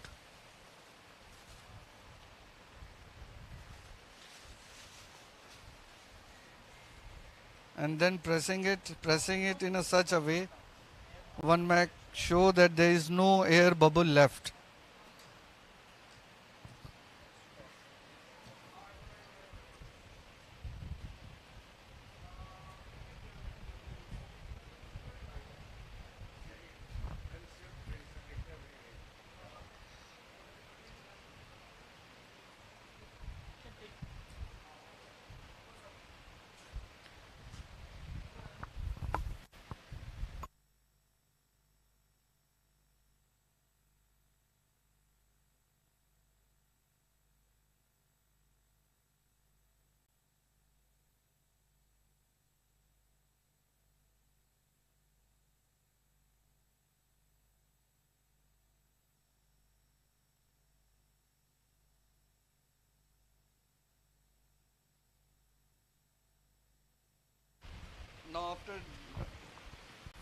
Now after doing the underlay with the torching as well as with the self-adhesive, now the next step of application of the shingle is fixing of the shingle.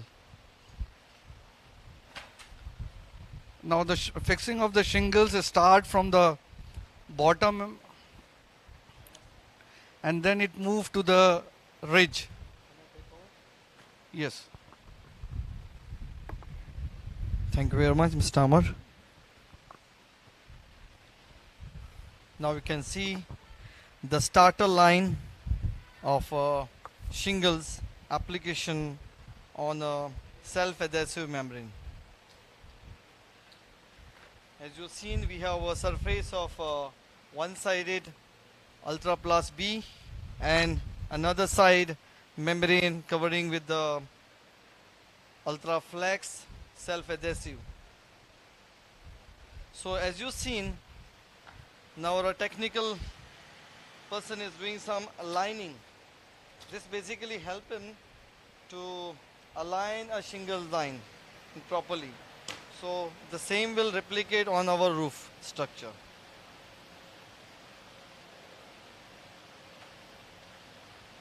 It's just an imaginary line.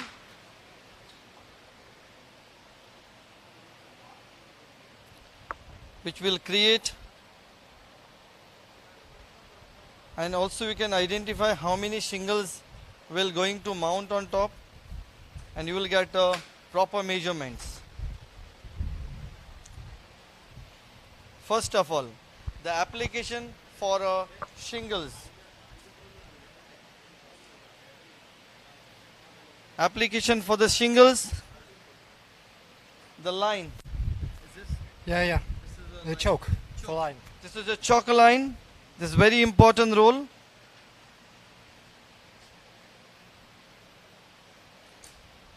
To align the this is one.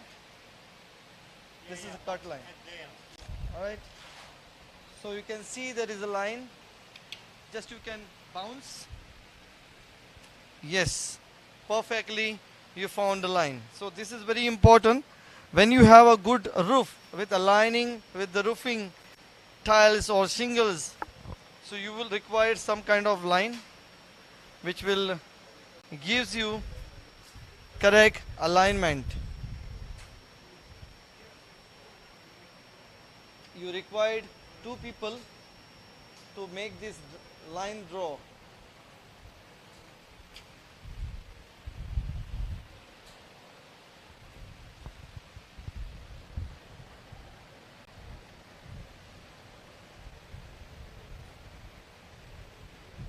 Yes, it's perfectly lining.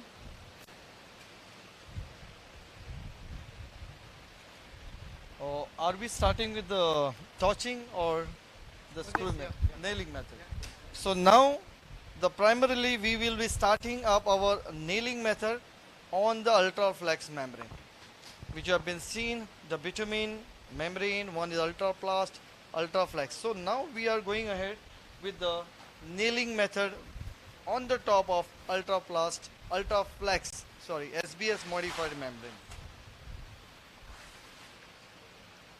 First of all, you need to separate the layers of a shingles. This is a shingles. If you can see, shingles are bundled, consist of some kind of quantity depending on the variants of the shingles. Yeah. This is a mastic, which is a fixer we are using. This mastic also from Technonicol, which will be used as an initial line as a starter.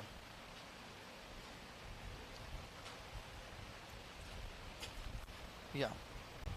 So this is the cut line on the top layer. This is basically the signifies that when it is on the cut line and sometimes the water penetrates from the sideline, it doesn't enter to your bottom layer. It will be cut down to the layer and it will down to the drain line. So this is a best practice for the application of the shingles.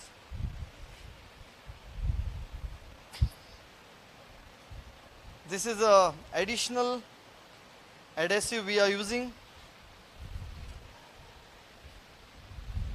for a starter.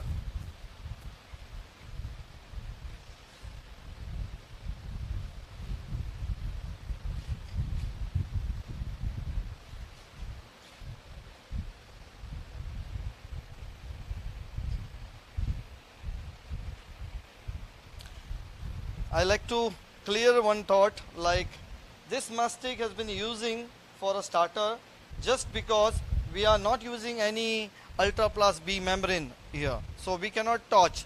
So when we torch, you will get a auto mastic, but we don't have mastics over here because it's a self-adhesive cold membrane. So that's why this is the ready mastic we are using. If you torch with the shingle membrane, you will also get some mastic, but this is ready mastic we can use below. Am I right? Yeah, you're quite right. Yes. So this is mastic where we are doing some cold application because the wind pressure is start from below, so it's required a good adhesion.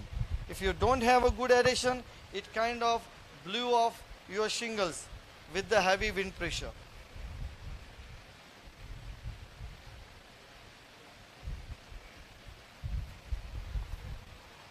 If you see normal any house roofing, it will wind pressure come from this side or maybe from this side or maybe from this side. So you required a good kind of mastic which will gives you good adhesion at the sideline.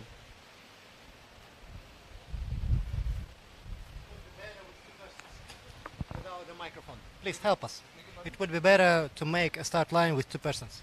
Okay. Or maybe you require that side, domestic. Okay, as we said, the wind has been passed from this end, so maybe this cut may be required at this side, and also the mastic will be required on the top side. So your wind will not pass from this end. While doing the application, this is very careful because this side will require a good adhesion for your shingles.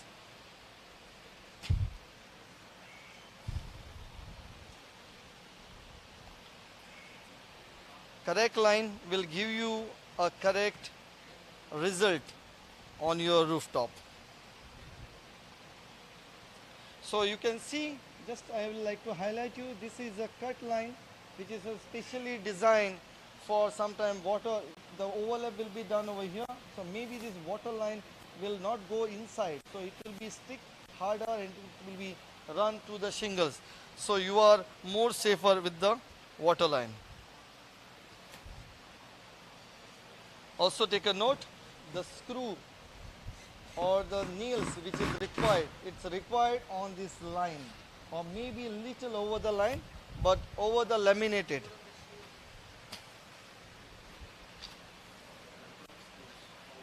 Yeah. Probably in the one shingles there are 5 number of screw, but it also depends.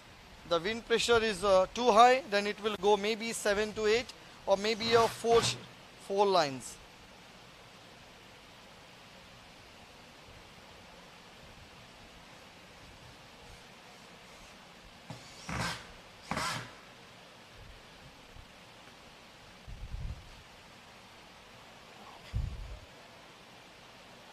There is a line, the ready line. For a TECHNONICOL'S shingles, you have the ready line. So it will be identify like where to put the screws. So as we look at, we have a 5 screw in a one line. There is also, I like to highlight the things. There is a film called do not remove the film. It's a special, the filming which we don't have to release it. This is a bitumen binder, backside of the shingles, and these are do not remove, which will be overlapped on the another shingles layer.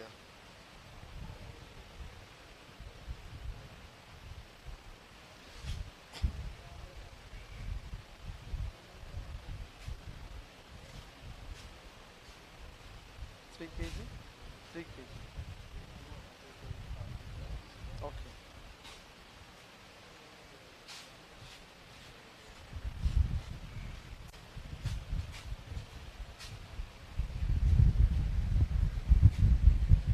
The mastic will give you more adhesion or more bonding on your roofing shingles.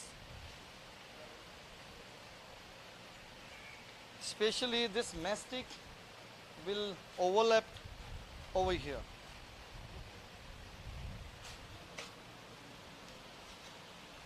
So when you have a granules, there is a chances of getting debond sometimes the shingles. So this mastic will help you out to fix properly on these overlap granules.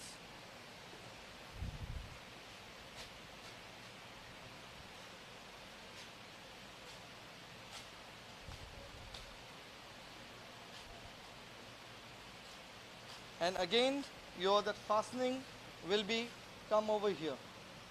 So you are pretty sure that your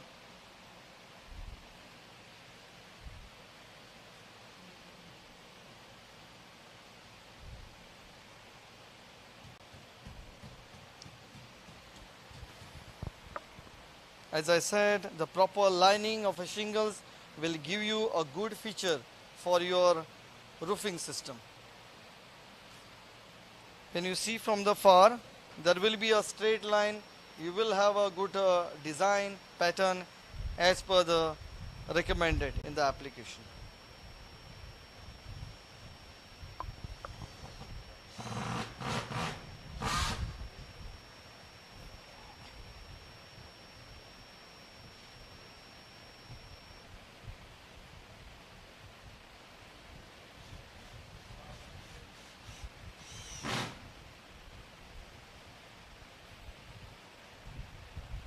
So as you can see, there is a 5 screws for a per layer of a shingles.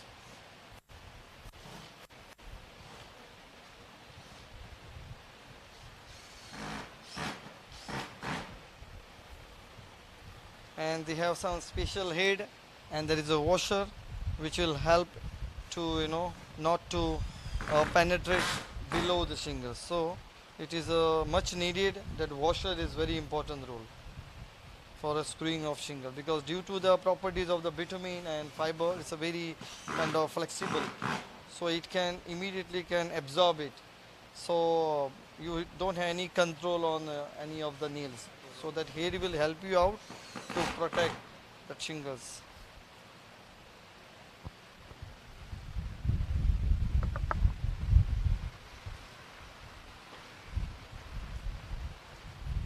So I think you have been done many kind of nailing system.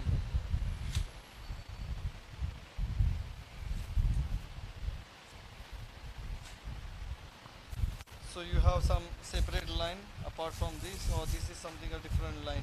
Yeah, it's a because we have a good line mark. In five nails or five screws in one line.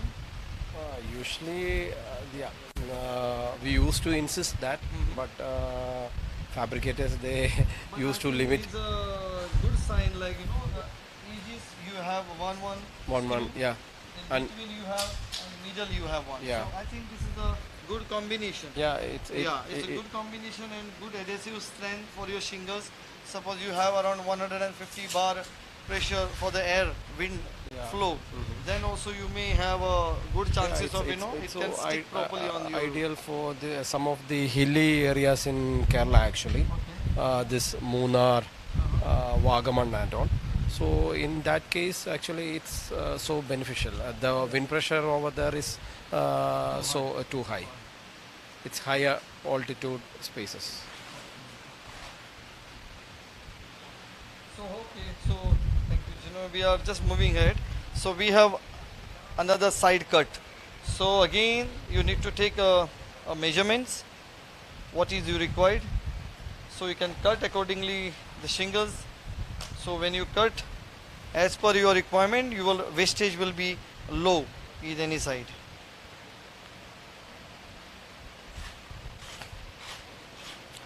Okay, the second line of the shingles will be not mount just over the top, because you will not get a correct lining. So it will be like a little staggered. So it will be over this line, your straight shingles. Right? 1 hour more we have.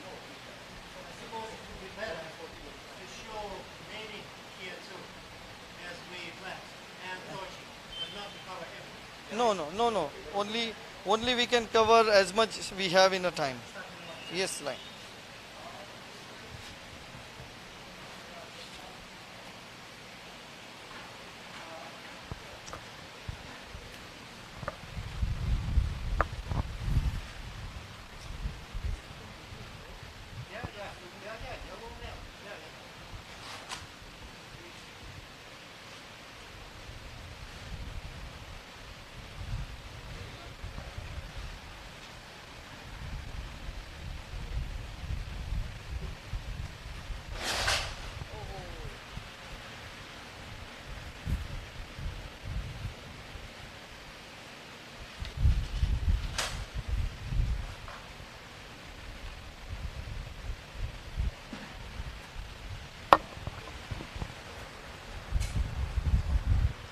So again, the nails has to be properly mounted, like how we can see the joints having the gap between maybe a 50 mm.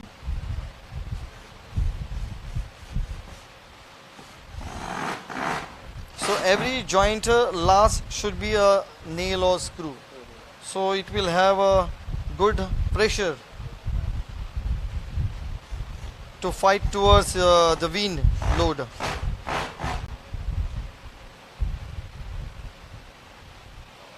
So please state the advertisement that will apply nailing method here too because of our time.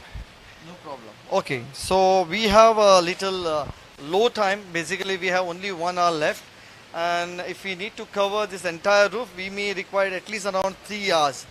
So just to wind up little faster, we have been asked for screwing method, nailing method, and torching method. So we may take entire system, but we will take in a part session. Now you've seen a screwing method.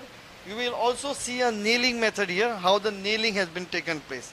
The nailing system will be similar, but it will be with the hammer or maybe a pneumatic hammering gun. Okay. So after that you will also see a torching of the shingles, but not a full roof, will be the part roof.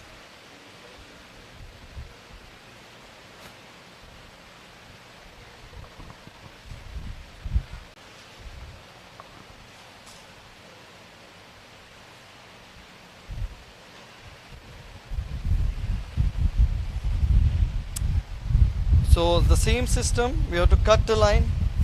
So every starter we need to do the similar lining.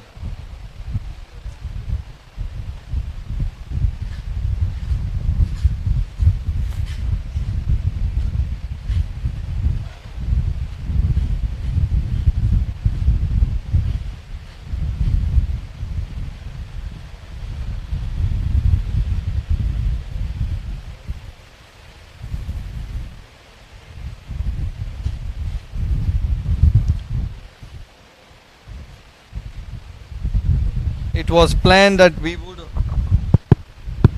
would give you an entire roof to be covered, but due to the timeline we couldn't complete it. But that's why we will give some liner, which is we will have all the system like screwing method of the shingles, torching method of the shingles, and the nailing method of the shingles. As you see, we not taken a full shingles. We taken the half shingles, so maybe the full shingle will start from here to here.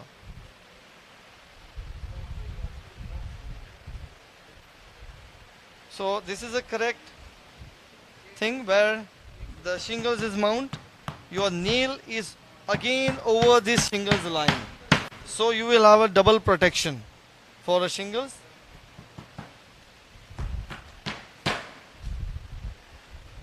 So that's we call as a nailing method. But again there are some help of mastic, adhesive.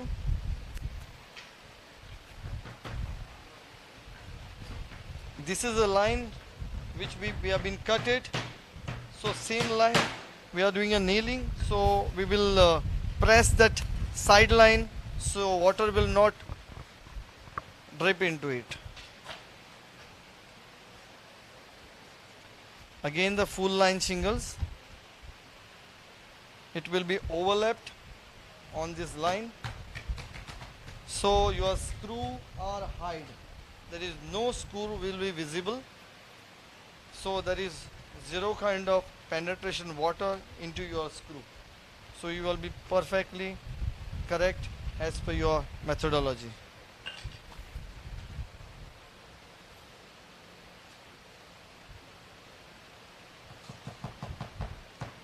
Again same, the middle one, and you may have side line 2 and the last line 2 nails. Yeah. Yeah, basically this nail should have little bigger head, but it's fine. Yes, yes, yes. It's a marine ply has been used under that.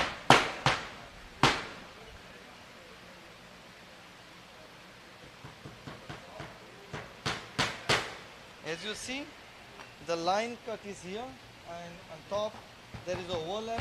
Then second line will be here. It's like a staggered line cut.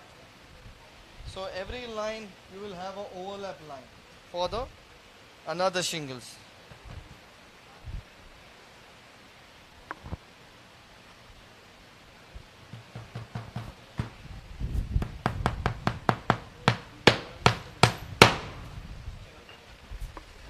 Royal Pune.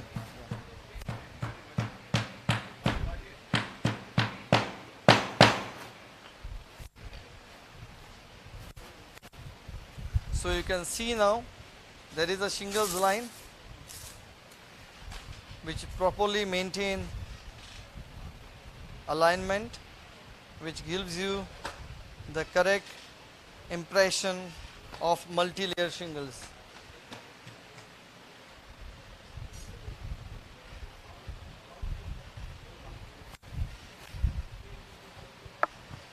When you see from the far, this lines gives you the multi-layer sign, and it's having a special the highlighter which gives you a variation for your top layers, and which will sound look as the 3D pattern.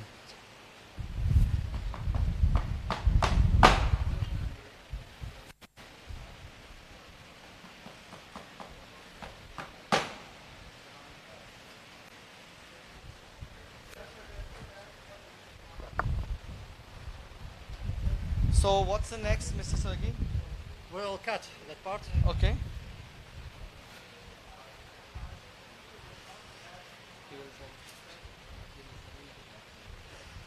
Okay, you're not done it. Good.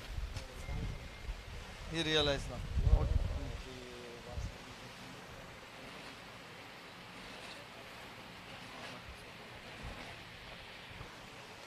So the diagonal line has been cut. This is a cut line, and over the cut line there are some different pattern will come. They call as the hips line. So it's a mandatory to cut this line to get a proper alignment and proper shape to your roof.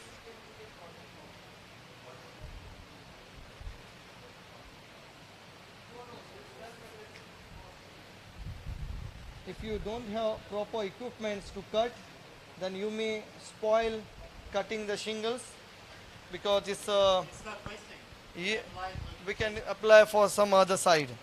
But the shingles are made out of, as we have been mentioned in our presentation, the volcanic rocks, the fiber, and the bitumen. It's all three composition makes a perfect roofing shingles.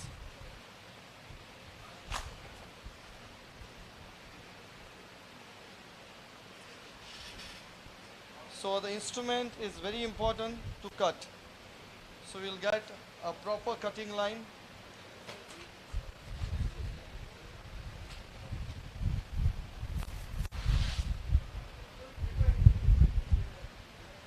Oh, this is a hip line, ridge line, and also this is we act as a starter. Again, it's a perforated cut which can cut very easily, and you will get a 3-part with the one strip. Again, it has a self-adhesive portion. Half of the line is a self-adhesive. So it will help you to stick properly.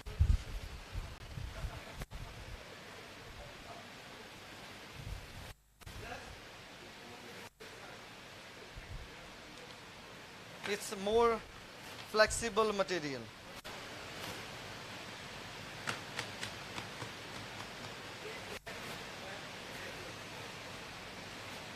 It's a covered line, so probably it will be get cut up to here and up to here at the straight triangular line, and it will give you a much good impact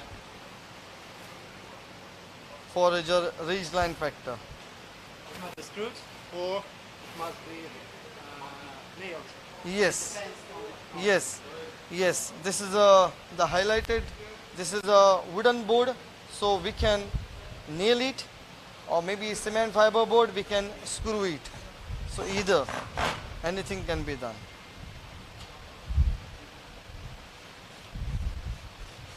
These screws are will got again hide by the another ridge heap line.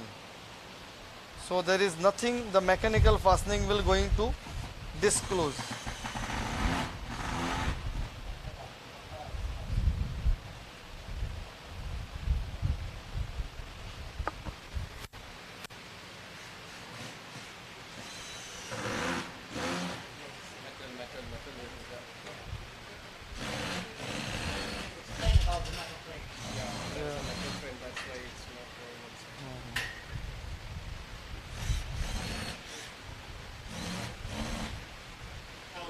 It's okay. We will make a overlap.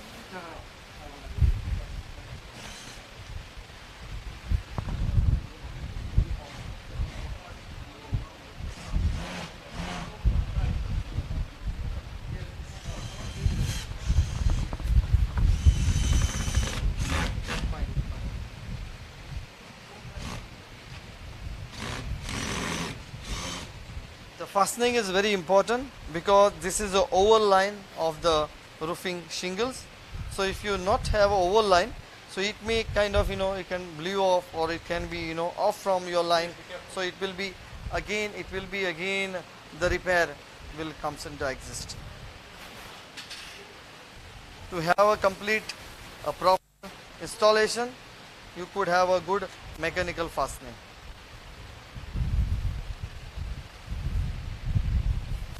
As we said, it is again get overlapped. Maybe black line, yeah, little black line, yeah.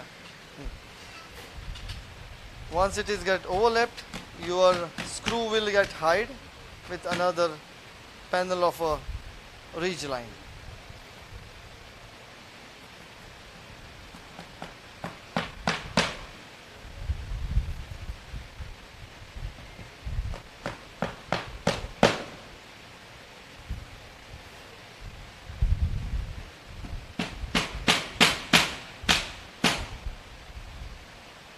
FCB.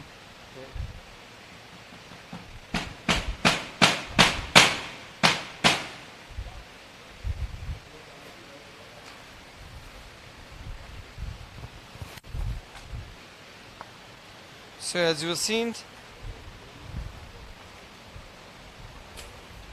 so properly align cutting is mandatory.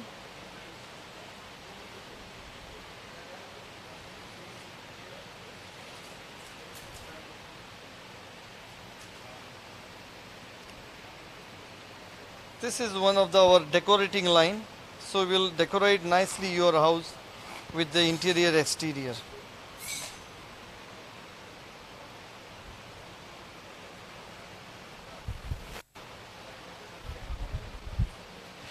So sharp cutting will give you a good aesthetic look. So proper cutting is very important. Suppose you don't have any good equipment, then you need to cut line the first, and then you can install the ridge heap line.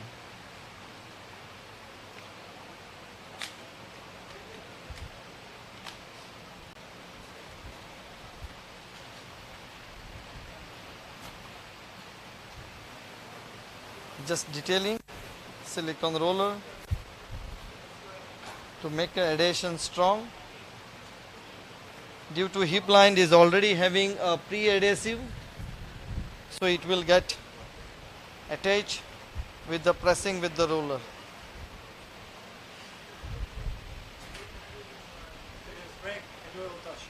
All right. So are we putting this ridge line here? One more, Mr. Sargi. Are we going to add a ridge line? Is required? Yeah. So it will give you a good look for the roof.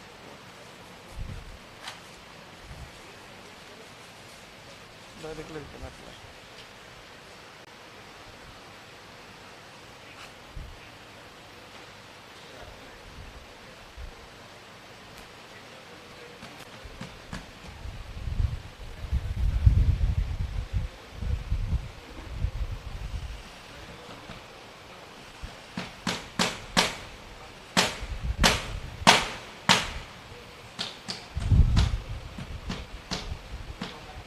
That's okay. You can only mount on the wooden base.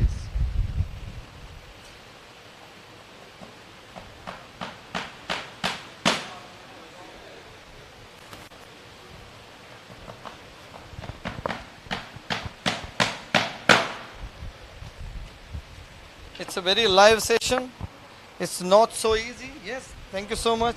It's not so easy because we are doing the below the ground. The same system has to make on the maybe 5 meter up, or maybe 6 meter, or maybe 10 or 12 or multi-stories building. The similar structure need to be mounted on the top layer. So in that you require more kind of safety material, like the harness, belt. So applicator has to be more careful, okay, with the torch, with the machine, with the nails, or maybe all the equipments. So it's very hard and it's a very precise application, and you have a special team for this application. So we move on to the torching method of the shingles, which is a most awaited system. Especially in Kerala, we are like to promote a torching method, because what we see is the rain quantity is too high, too heavy.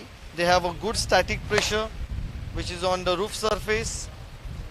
So probably, as we have taken some of the interview of the people, they said the torching will help them out to recovery from the waterproofing.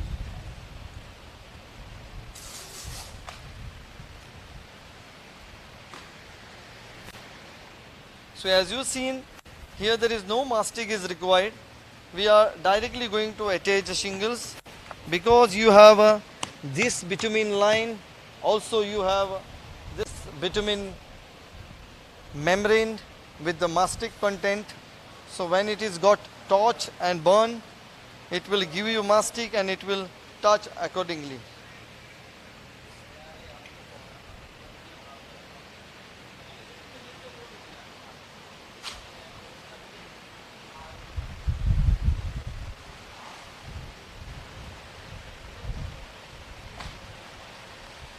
So arranging of the shingles line is the primary step if you are starting off the shingles. So you need to check how many lines will go for a shingles.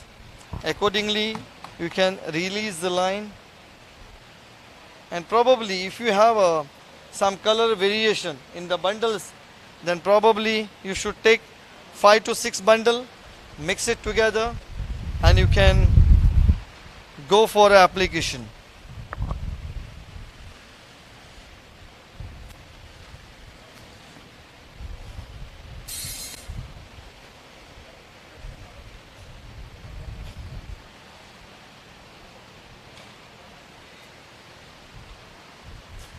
Again, the detailing cutting of the shingles is clear the cut, you will get the clear the application.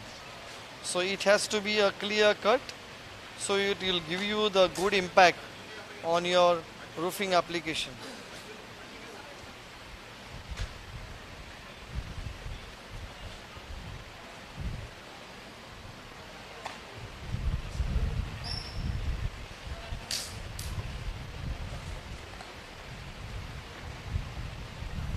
So alignment is proper.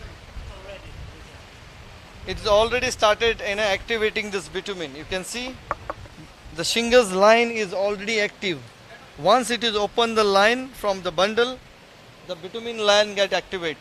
This is helpful for application of roofing shingles, because if this bitumen line get activate, your bonding on your surface will be more strong. And if the bonding will be strong, you will have a sustainable point of good velocity of the air or wind pressure to sustain.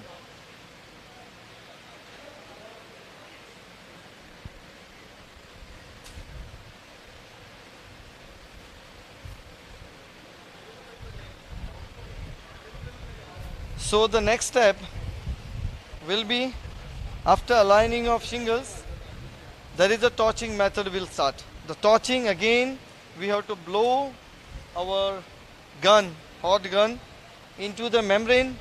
The mastic will release, and some of the fumes, the hot fumes, will be activate this bitumen line, and your shingles application of torching will be completed.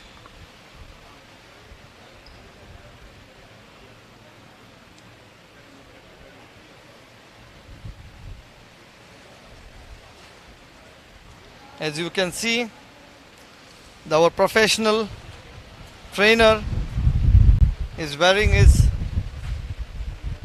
the fireproof jacket, which is very important at the time of application of torching. These are the safety equipments: the gloves, fireproof, the jacket, maybe you require a goggle for a safety.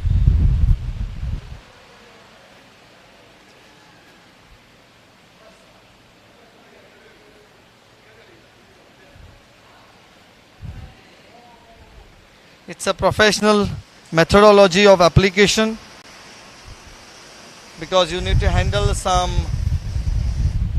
the gas, the fire flames, the mechanism which having the speed. You have a pressure of gun which will be more than 180 to 200 degree. So you require a very professional capable of doing this application. So as we can see, the torching of the shingles, the base surface of Ultra Plus B will be started torching.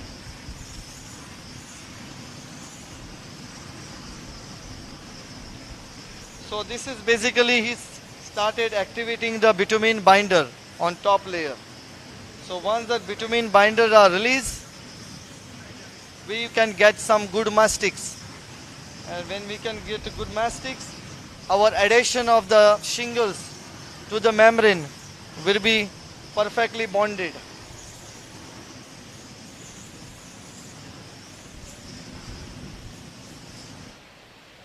The surface is already burned.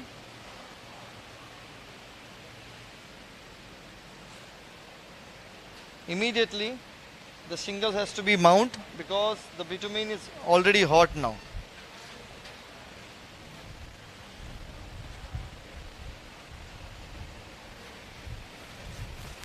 So properly aligning of a shingles at the given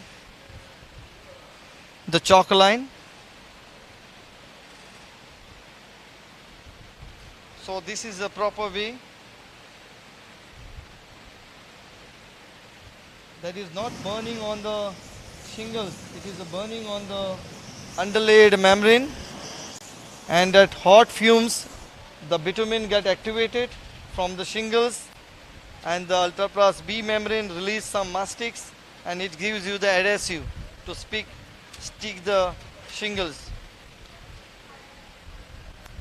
The real process of monolithic bonding, we can see the underlaid bitumen liquid, Ultra Plus B, and now the shingles, which are all bitumen content, and this bitumen content gives you the perfect adhesion to your roof. It will protect from the rainwater, the heavy pressure of the water, waterproofing, and also wind flow.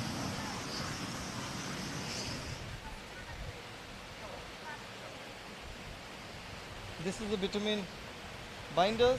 It will get activated once it is stick there, and once another flame of the torch will be applied, and you will get the perfect result of torching of the shingles.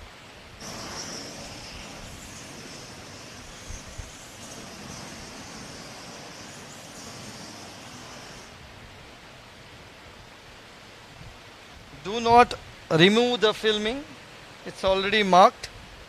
So the bitumen line, which you can see, it will get activated below the flame, and it start activating, and it will give you the good adhesion. The top layer will be activated from the mastic Ultra Plus B bitumen.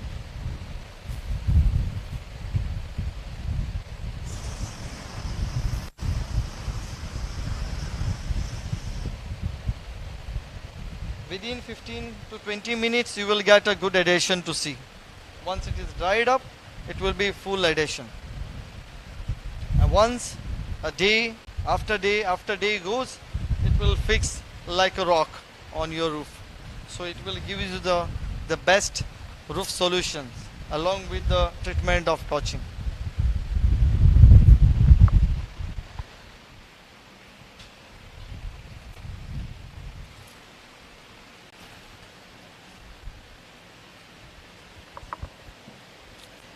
Sagi, are we going for another line or No, it's done? It is done. Yeah. Okay.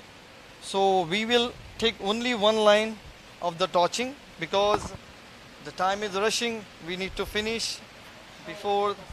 Yeah, it is just to need to be told to the student that the torching, the nailing and the screwing method, which all has been taken care. But unfortunately we cannot cover because of the time span is very low.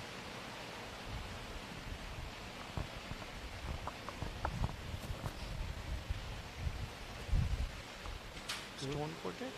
Just we will place that. It's only 15 more minutes. Okay. Metal. Okay. So guys, we are wind up from this bitumen membrane, shingles, torching method, nailing method with the ultra flex self-adhesive. So just because of time strain, we are just winding up with the half module, and probably it is going on live. So they needed to see within the timeline. So we are going for a stone coated metal roof shingles, TECHNONICOL.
So this is a stone coated metal roof tile by TECHNONICOL. It's a galvanized material with the mounted volcanic stones, pre-coated. As you see, we have a structure, the roofing structure. This is center to center, 170 to 73. You can keep a lining.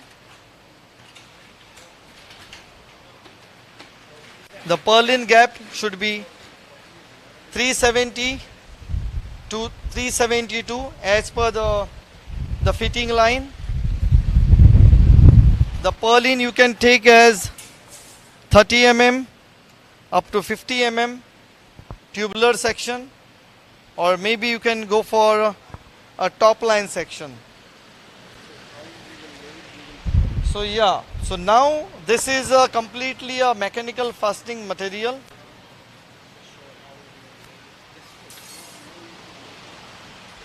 So we will just show you for some reason like how the screwing will take place.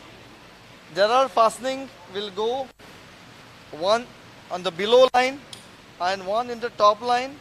The upper line again will be covered with the top line. So it will be so on and continue.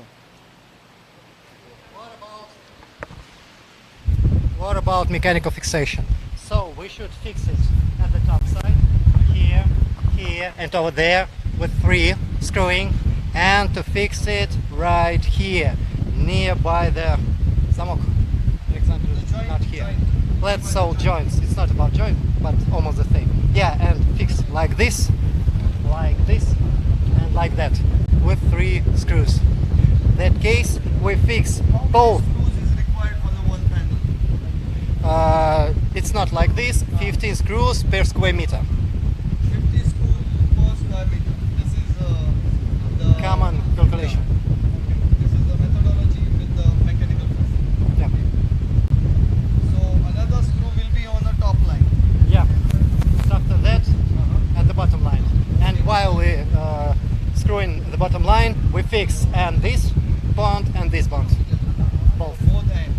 So the wind pressure will sustain that point and wind velocity will not leave off the structure.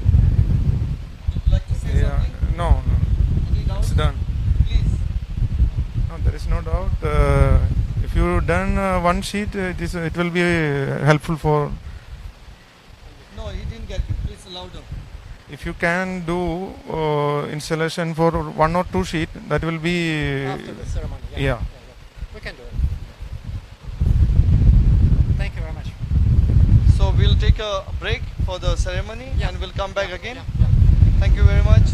We'll take a break and we'll come back again and we'll continue with the SCMRT Technonicol. Thank you.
ചേട്ടൻ പറഞ്ഞത് കേട്ടില്ലായിരുന്നു, പറഞ്ഞ കേട്ടു.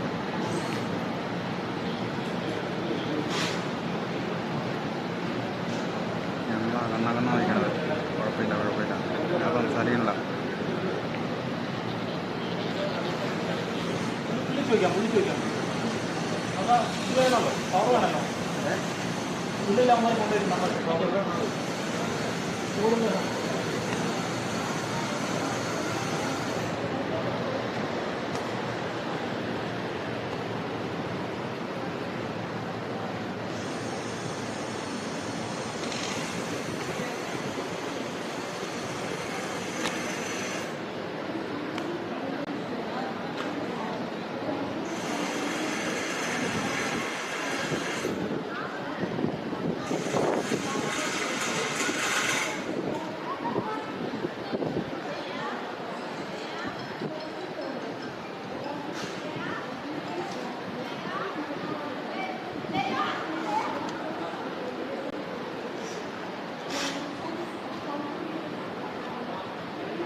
Video upload ചെയ്യാനുള്ള ഗ്രൂപ്പിൽ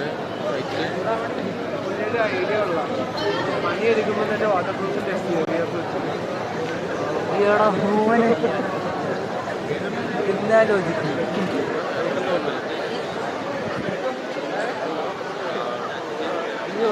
പാലക്കാട് കൊണ്ട് ചെയ്യുകയാണെങ്കിൽ അവസ്ഥ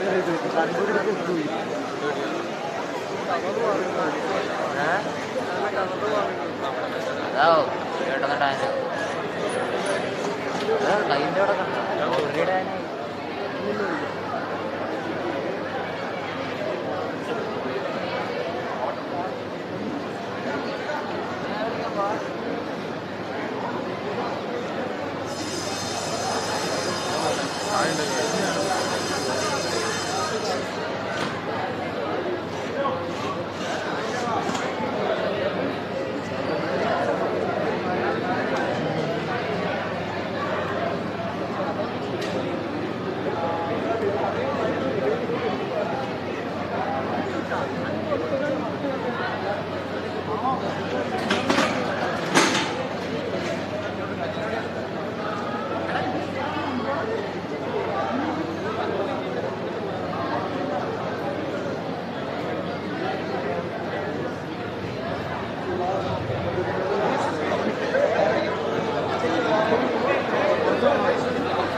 And I would like to show you the roofs. Please join us.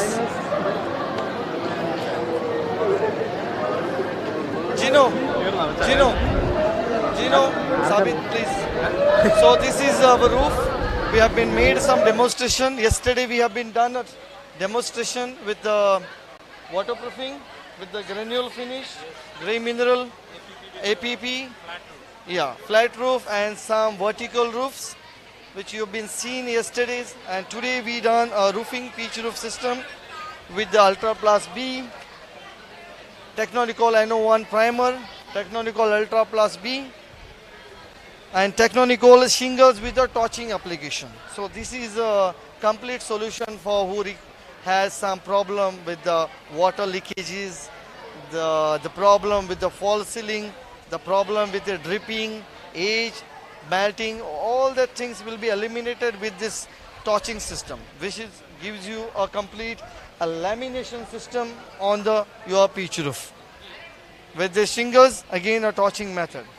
So somehow we have another segment where people don't have the equipments for the torching. So how they go ahead? So we can go on the soft board like a self-adhesive ultra flex TECHNONICOL membrane.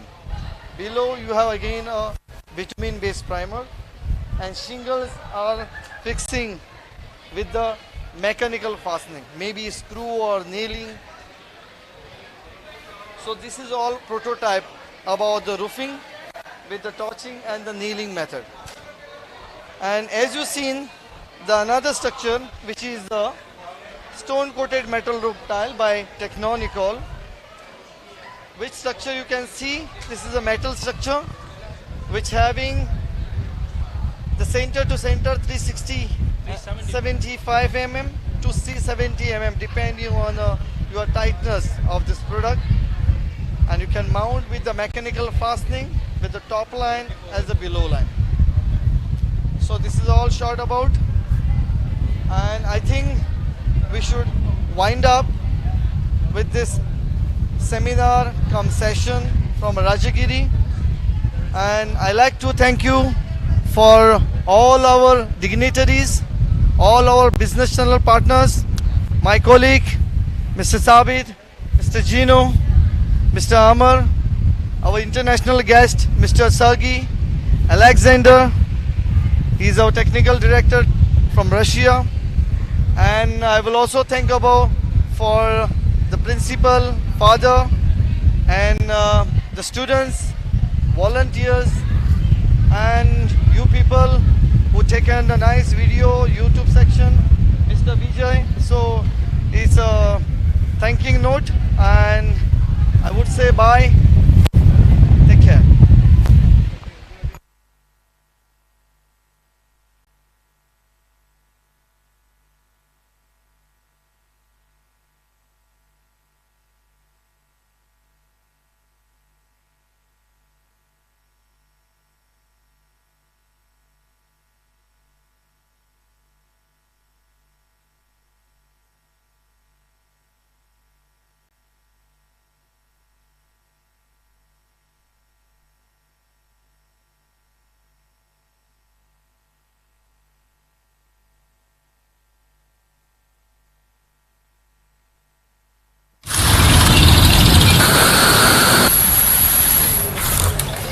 Years ago, we began to change the construction industry.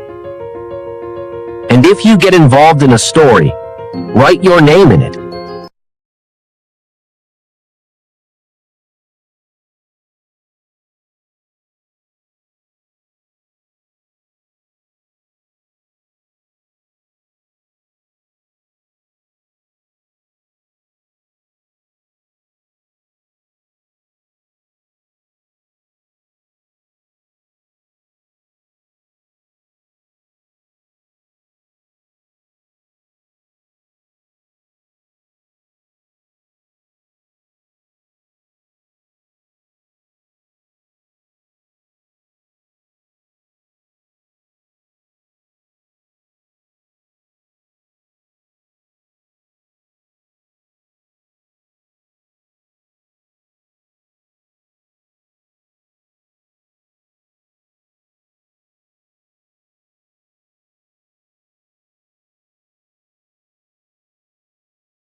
Alexander, the Technical Director of Technonical, to share his experience in Rajagiri and 2 days workshop.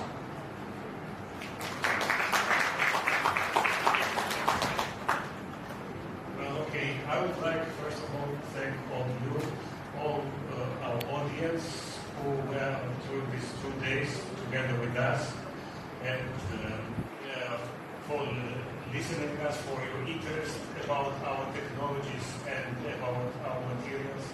During these 2 days, we tried to tell as much as we could and as we had the time to inform you about our materials and what is important, our technologies, our system that we promote. So I'm sure that you got lots of new information about the new modern construction technologies and systems. So I hope that this information will help you in the future. And also I want to say that actually we are open to any dialogue and so on. So if you have questions, and you will have questions in the future, you can always contact me, and we will be very glad to give you additional information, to give you consultations and so on. So please address to us if you would have any questions. And of course I would like to thank all the organizers of this event. Rajagiri College, the organization was very good. You gave us a very good possibility to demonstrate all the things. And of course, special thanks to our trainer, because you've seen that during these 2 days he worked in really tough conditions, yes, and he put all the efforts to show in the best way the technologies and systems. So thank you very much. And I think that we'll be in contact. With the college. And okay, thank you, and see you next time.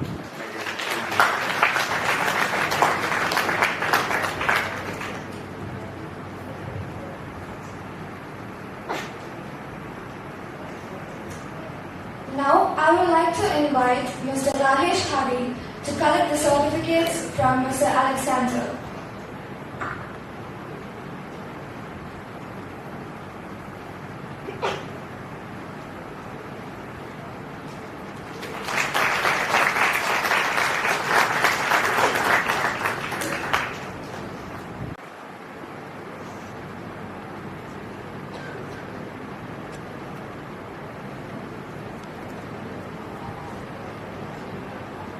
Thank you, sir.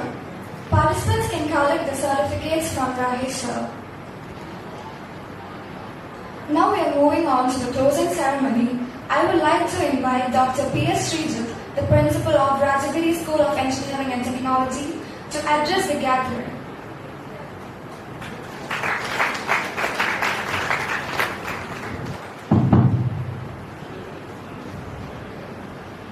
Head of the department, the guests on the dais, our guests, faculty members and dear students. I understand that the international workshop conducted by TECHNONICOL has come to a successful end. As the purpose of any workshop is to transfer knowledge to that of the participants, especially practical knowledge. In academics, we are not able to give that much practical knowledge, whereas in the workshops like this, I hope and I understand that students will be getting a lot of information. And as I have seen outside, they were showing, the TECHNONICOL were showing how they were manufacturing their products in the form of waterproofing materials as well as roofing materials and other things, and it will be highly beneficial as far as civil engineering students are concerned. And as Mr. Alexander has already informed, they are available by means of which if you have got any doubts, you will be able to clear your doubts. And I also understand that they will be helping you in matters of this type of materials, whether you are in research things as well as in matters concerned with the use of such type of materials. I also understand that this workshop would have been great help as far as our civil engineering students are concerned, and which would have enriched their knowledge in the construction field, and we look forward to more collaborations with Technical company, and in future also we hope that they will be able to conduct more advanced workshop so that our students will be benefited by such workshops. And I also hope that the students already would have benefited and which they will be able to use in their future endeavors. Once more thanking the Technical company. Thank you all.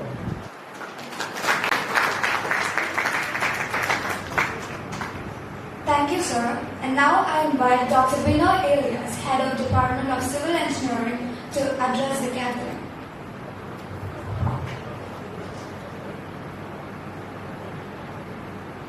Dignitaries on the dais and my dear students. Viruses and human being having a common character. All other species, wherever they go, they adapt to the environment. Whereas these two species convert their environment to their comfort. The virus enter into our body and convert our cells for their comfort, whereas human beings, wherever from the cows, they moved out, huts, buildings, and houses, and we always train to improve that, to improve our comfort, increase our comfort. So the researches are going on, and dear students, this is an exposure to the different materials to improve our comfort. And this was an occasion, see, one thing I have to tell you, when you move out to the profession, you will not be asking belly moment or shear force, etc. On the other hand, you will be asked to solve this kind of simple problems. They will be asking you, there is a leakage, what we can do in this, what tiling should be done, how the plastering should be done, etc., etc. Such small things you have to face in the field when you are entering into the profession. Okay, I hope that Technical has provided an opportunity to give an exposure on such simple things. But it's not a simple one. Perhaps you have now seen how difficult to solve such kind of issues.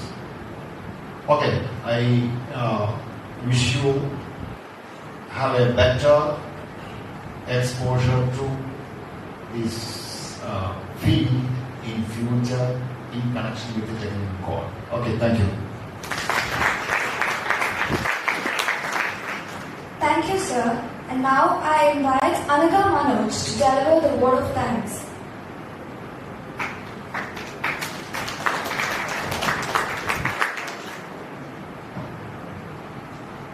Ladies and gentlemen, esteemed guests and my dear friends, it is indeed an immense pleasure and honor to express my sincere thanks on behalf of Rajagiri School of Engineering and Technology and Department of Civil Engineering. The understanding of industry subject. Your contributions have been valuable in enhancing their knowledge and learning purpose. Now I invite Mr. Alexander, the Technical Director of Technonical, to share his experience in Rajagiri and 2 days workshop.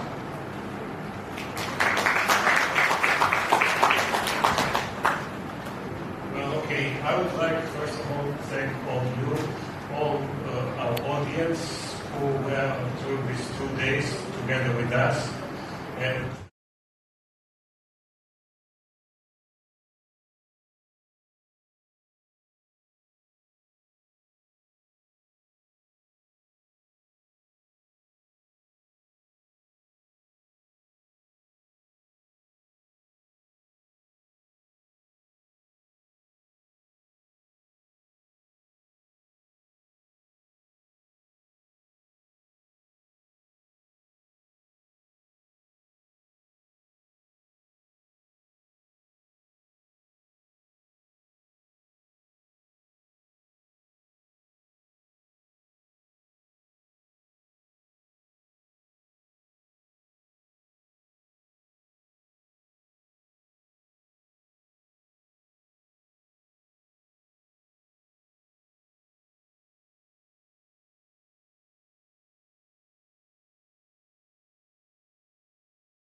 and we are truly grateful for your presence. Next, I would like to thank our Director, Dr. Father George Kuriyanan CMI, Assistant Director, Father Joel George Pullolan CMI, our Principal, Dr. P.S. Srijit, and our Vice Principal, Father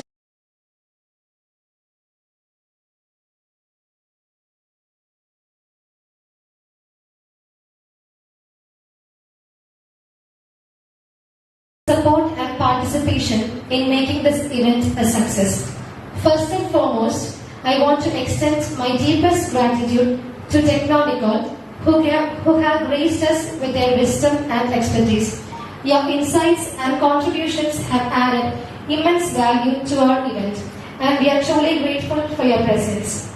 Next, I would like to thank our Director, Dr. Father George Kuriyanan CMI, Assistant Director, Father Joel George Pullolan CMI, our Principal, Dr. P.S. Srijit, and our Vice Principal, Father Jason Paul Mullerikal CMI, whose dedication and support have contributed significantly to our collective success. I would also like to express our gratitude to Mr. Alexander, the esteemed Technical Director at TECHNONICOL, Mr. Sergey, Chief of Training Center, Mr. Amar Mahmood, Specification and Technical Head, Indian TECHNONICOL, Mr. Mek Shinde, Regional Sales Manager of South India Region, Mr. Muhammad Sabit, Area Sales Manager, North part of Kerala and Tamil Nadu, Mr. Gino Varghese, Area Sales Manager, South part of Tamil Nadu and Kerala, for sharing your knowledge, insights and experiences, inspiring us with new ideas and perspectives. Your engaging presentations, interactive sessions and practical demonstrations have captivated our minds and empowered us with valuable skills and information. We appreciate the time and effort you have invested in preparing and delivering your presentation, as well as your willingness to answer questions and engage in meaningful discussions. Your commitment to excellence has undoubtedly left a lasting impact on all participants. A huge thank you to the event management team for their impeccable organization and seamless execution of the event, and to technical team for ensuring smooth operation of lights, sound and camera throughout. Next, I would like to express my sincere thanks to our HOD, Dr. Binoy Arias, faculty coordinators Mr. Rajesh Hari and Ms. Hema for their support in conducting this program. Lastly, I would like to express my sincere gratitude to all of you for being here today. Your presence and support have made this event a success. Once again, thank you for your invaluable contributions to our workshop. We look forward to the possibility of future collaborations and the continued exchange of knowledge and ideas. Thank you.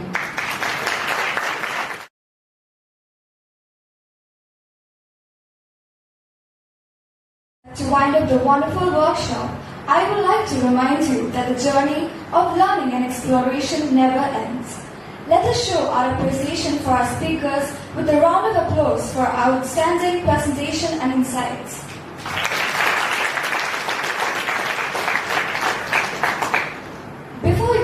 Before you depart, we invite you to indulge in some refreshments available in the canteen area. Thank you all once again for your active participation and your valuable contribution. Have a wonderful evening.